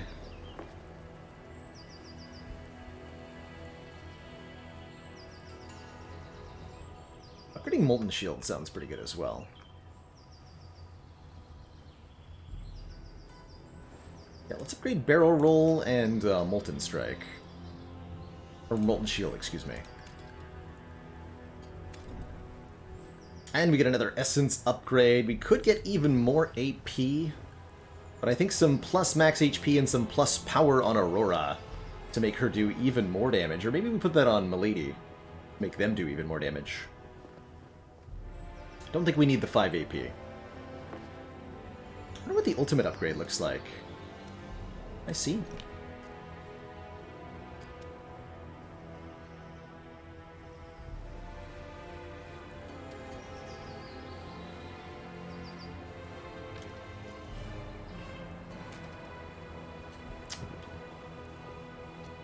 Is able to look at it. Oh, here it is. Pounce. Two upgrades. So 12 and 3 vulnerable on Pounce. Bring that up. Here it is. Terran Army. Upgrades the spawns, that makes sense. What about you? Critical burst. 36 damage. Wow. Although that's not really what I care for Pyro Burst for.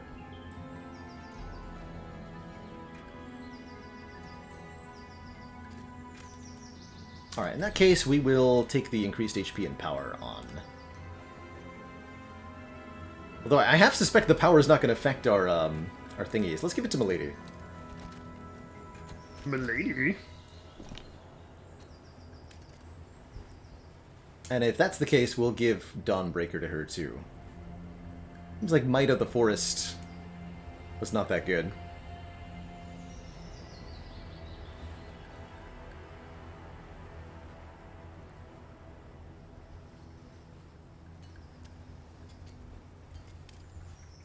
Alright, we definitely want to equip Slice and Dice Plus here. Do I lose one of these Blade Flurries? I'm starting to run out of stance cards. I guess I don't need 2 counterattacks anymore. We'll replace 1 counterattack with 1 Slice and Dice.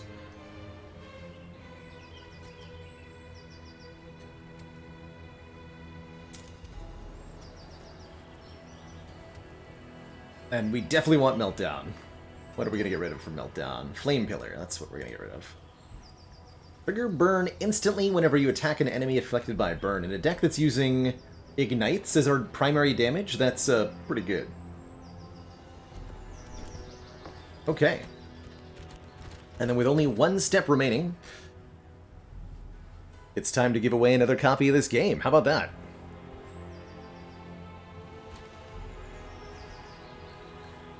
How about that? Let's reset the command. This time it's going to be !Sleepy. You want to win a Steam copy of Arcanium? Then type !Sleepy into the chat. You'll be entered for a chance to win a copy of this lovely, lovely game, which I'm enjoying quite a bit. I do think there's a few rough points of the game in the early access so far, but the devs have got, you know, another half year or so of early access to work on it. I think there's quite a bit of chance this will be pretty good. Alright, to the fire. We'll just get 2 more upgrades.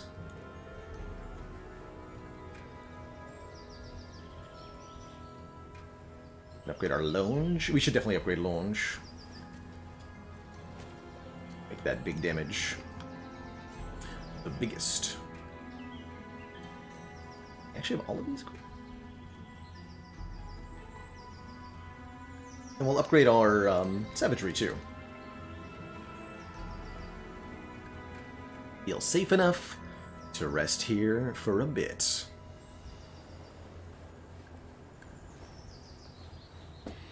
Devs are active and responsive on the Discord. They're also hanging out here in chat right now, or at least one of them is. With that direct line with the powers that be.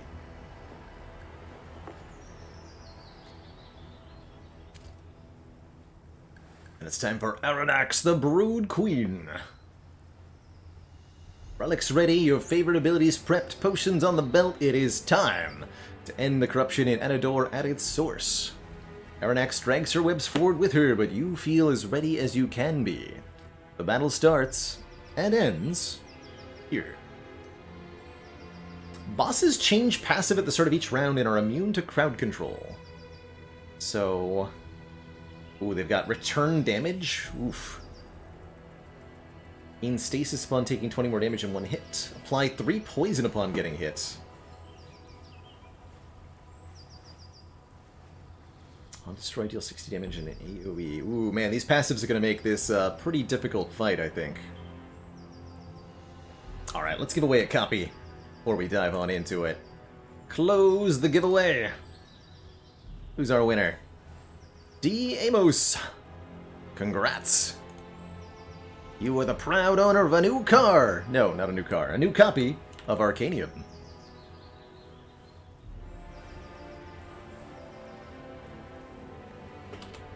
Enjoy.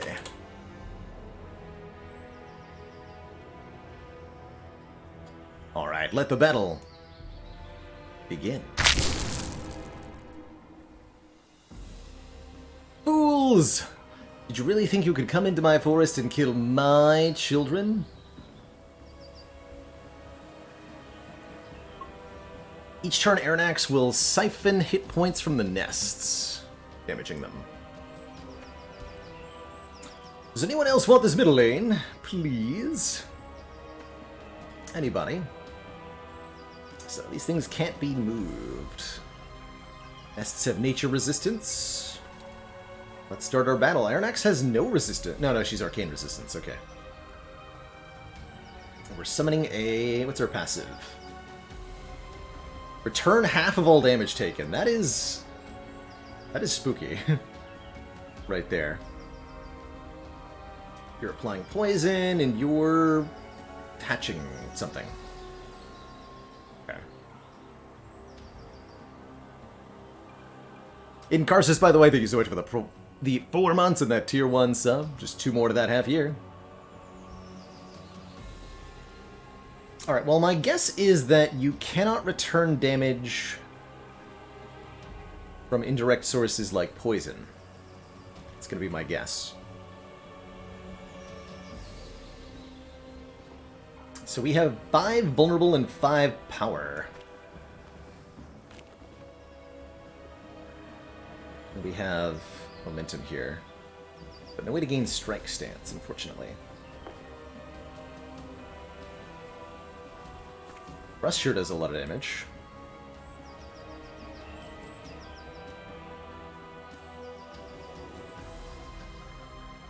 We're summoning Arachnid Guard, a 40-20 minion. Wow. Interesting.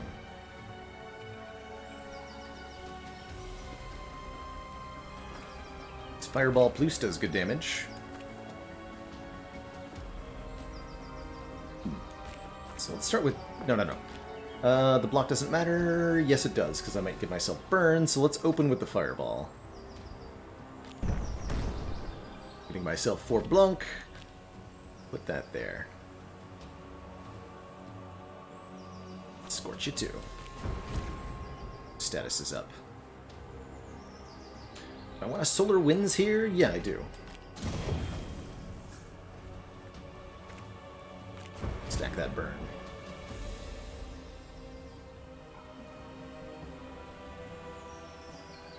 Okay, looks like we'll be doing a bunch of attacks to the hatchling nest here.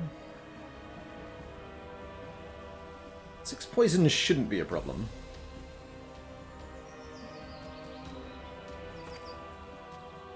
Don't know if Tail Lash is a good idea.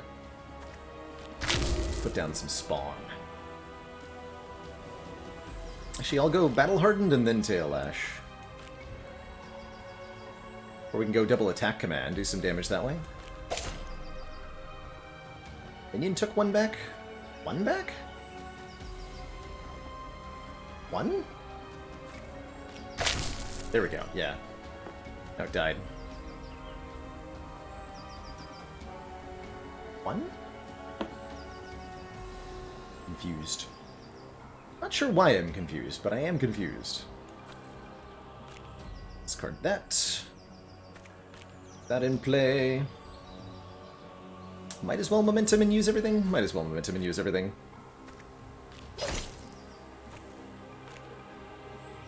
So also apply a lot of burnification to our opponent. 7 burn.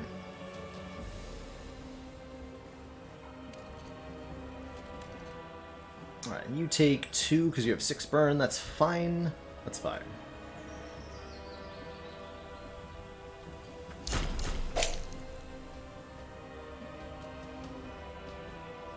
Okay.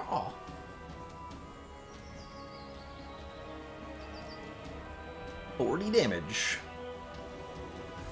Boss passive rotates. Passive this turn, apply 3 poison when getting hit.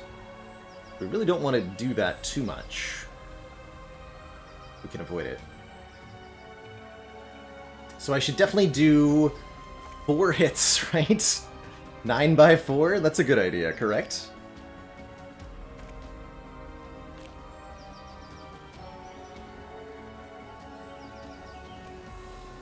definitely counts as getting hit. Understood.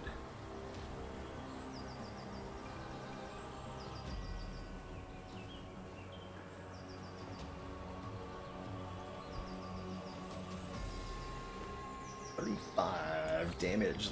This is 71 damage. For Blam. And that damaged the boss quite a bit, too.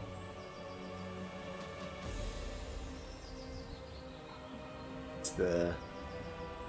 On destroy, deal 60 damage in an AoE. Okay.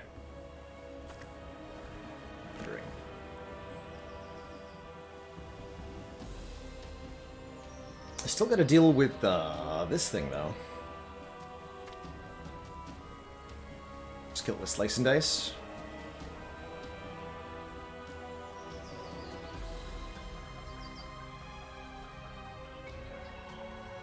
Deal 47 damage in a line. And I can gain strike before I do that too. Wow.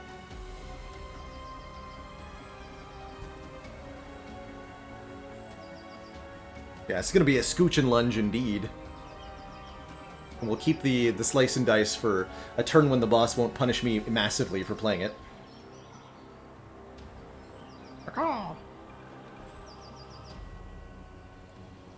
But to some extent I am going to give myself a little bit of poison here. I'm probably gonna Cleansing Vial that off of you. This is 45 expected.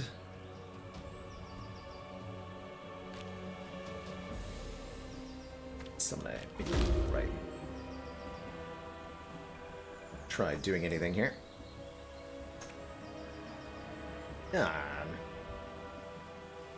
Shield still if we have strike. We're currently in guard, right? Flesh strike first, then lunge. Boom! Gain 88 blunk.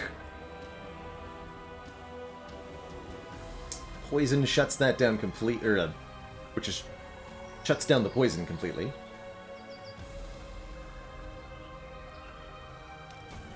Purge that, so you're not taking any damage. I should have attacked first. We'll just hold on to those for next turn. Looks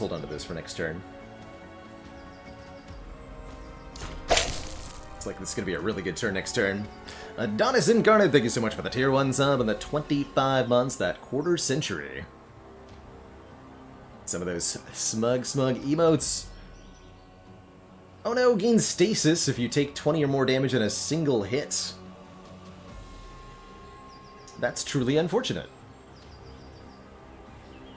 Because I sure would like to stop you from doing that.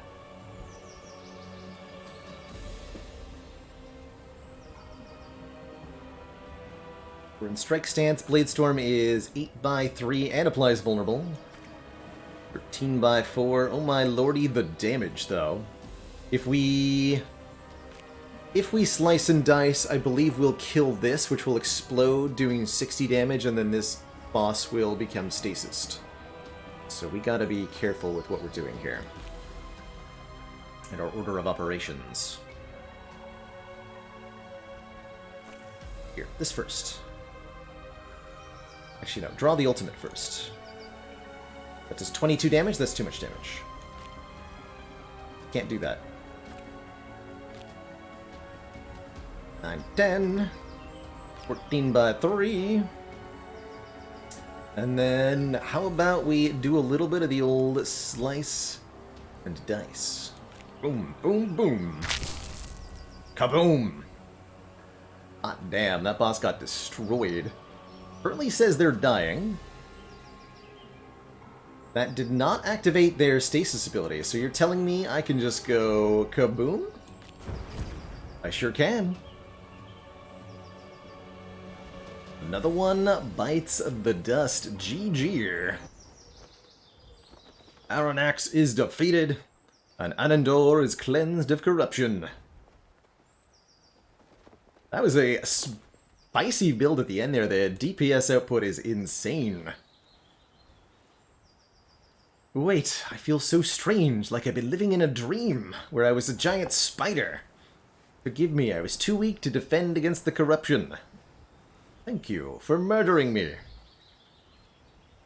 That's because you were seduced by the unholy power of the Akan and the Apex. While you were blinded with raw power, you allowed the corruption to strangle the life from this place. Now that you are free, and without the vile corruption spreading across this land, Anador will return to its former glory.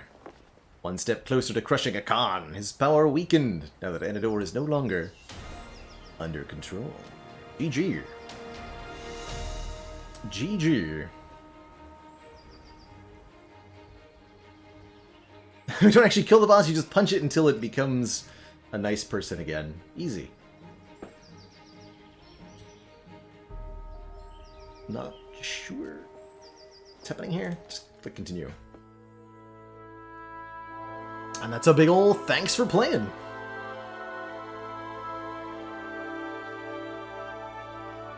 As you return to the inn, you gather your thoughts and plan your next move.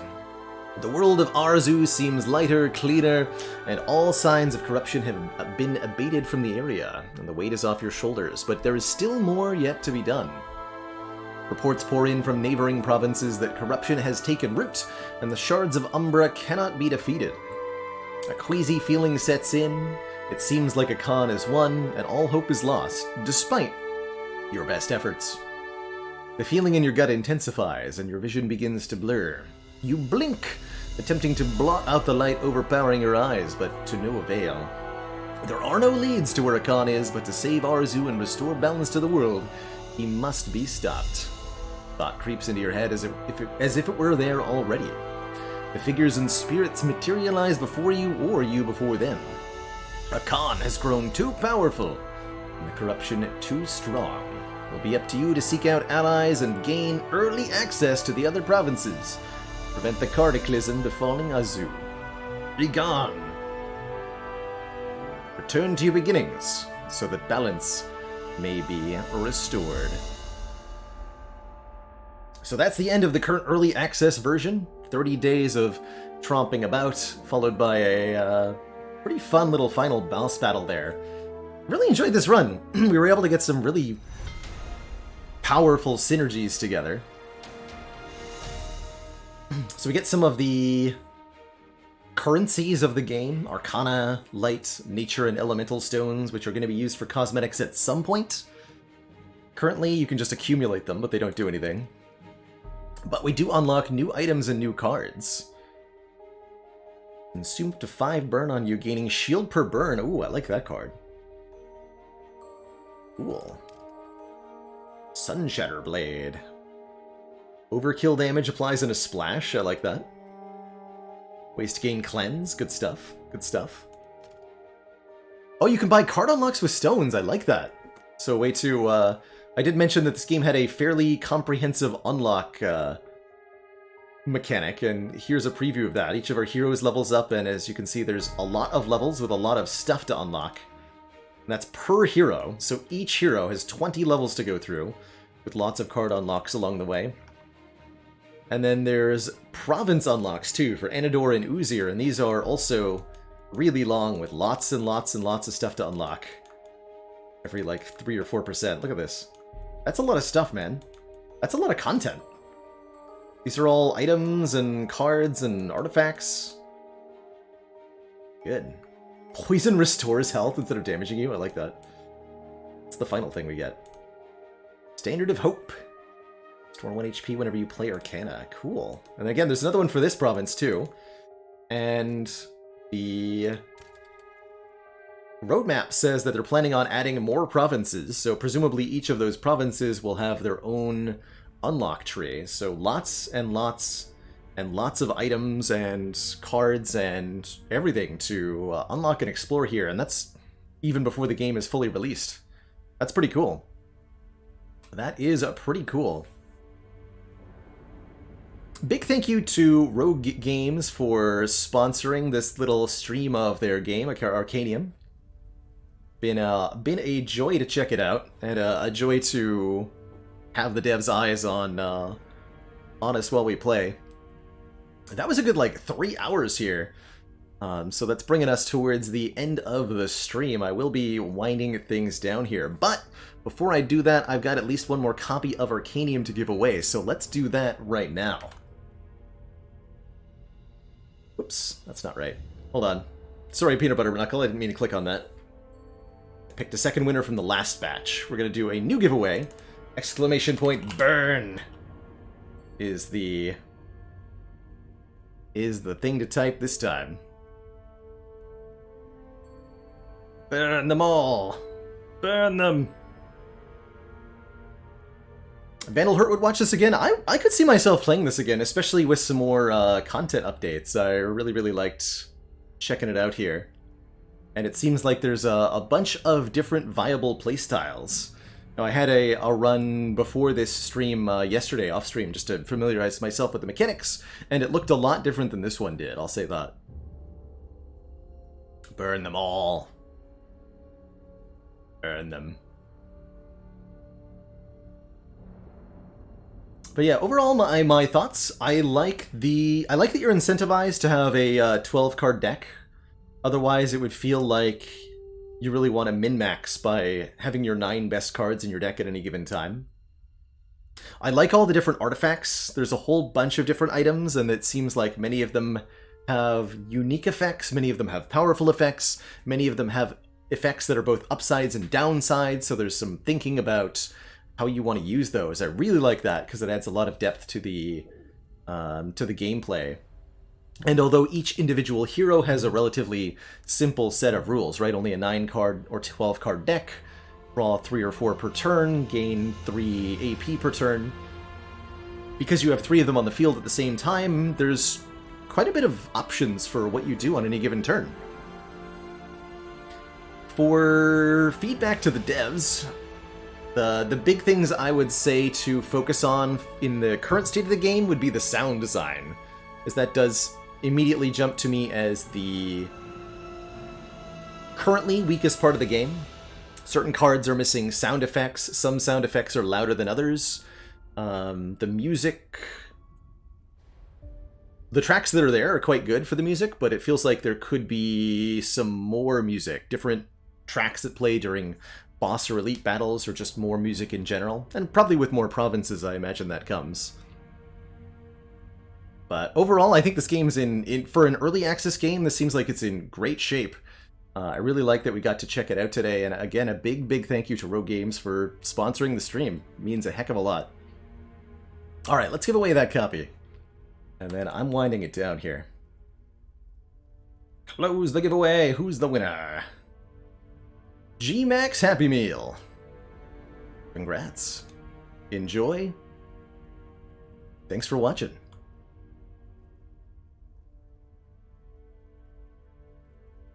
Heck yeah. Congrats, G-Max. Here's your key. Enjoy. Playing some Arcanium, courtesy of the stream. Tell him Baylor sent ya.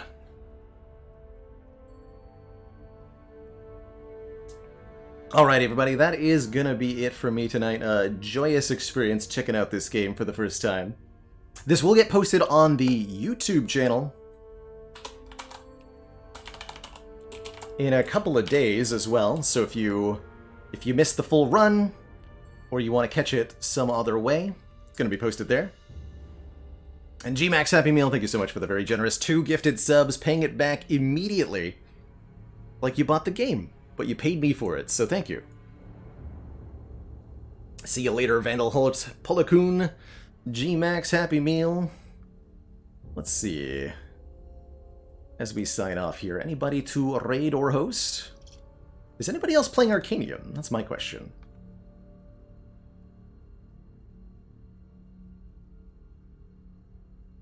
Danny T-Law, also doing a sponsored stream of Arcanium. You know what?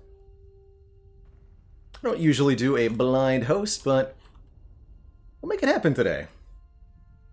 Throw you on over to some more Arcanium action. Hope you all folks enjoy. Thank you so much for watching, everybody. Ta-ta for now, and I'll see y'all next time. Toodaloo, everybody.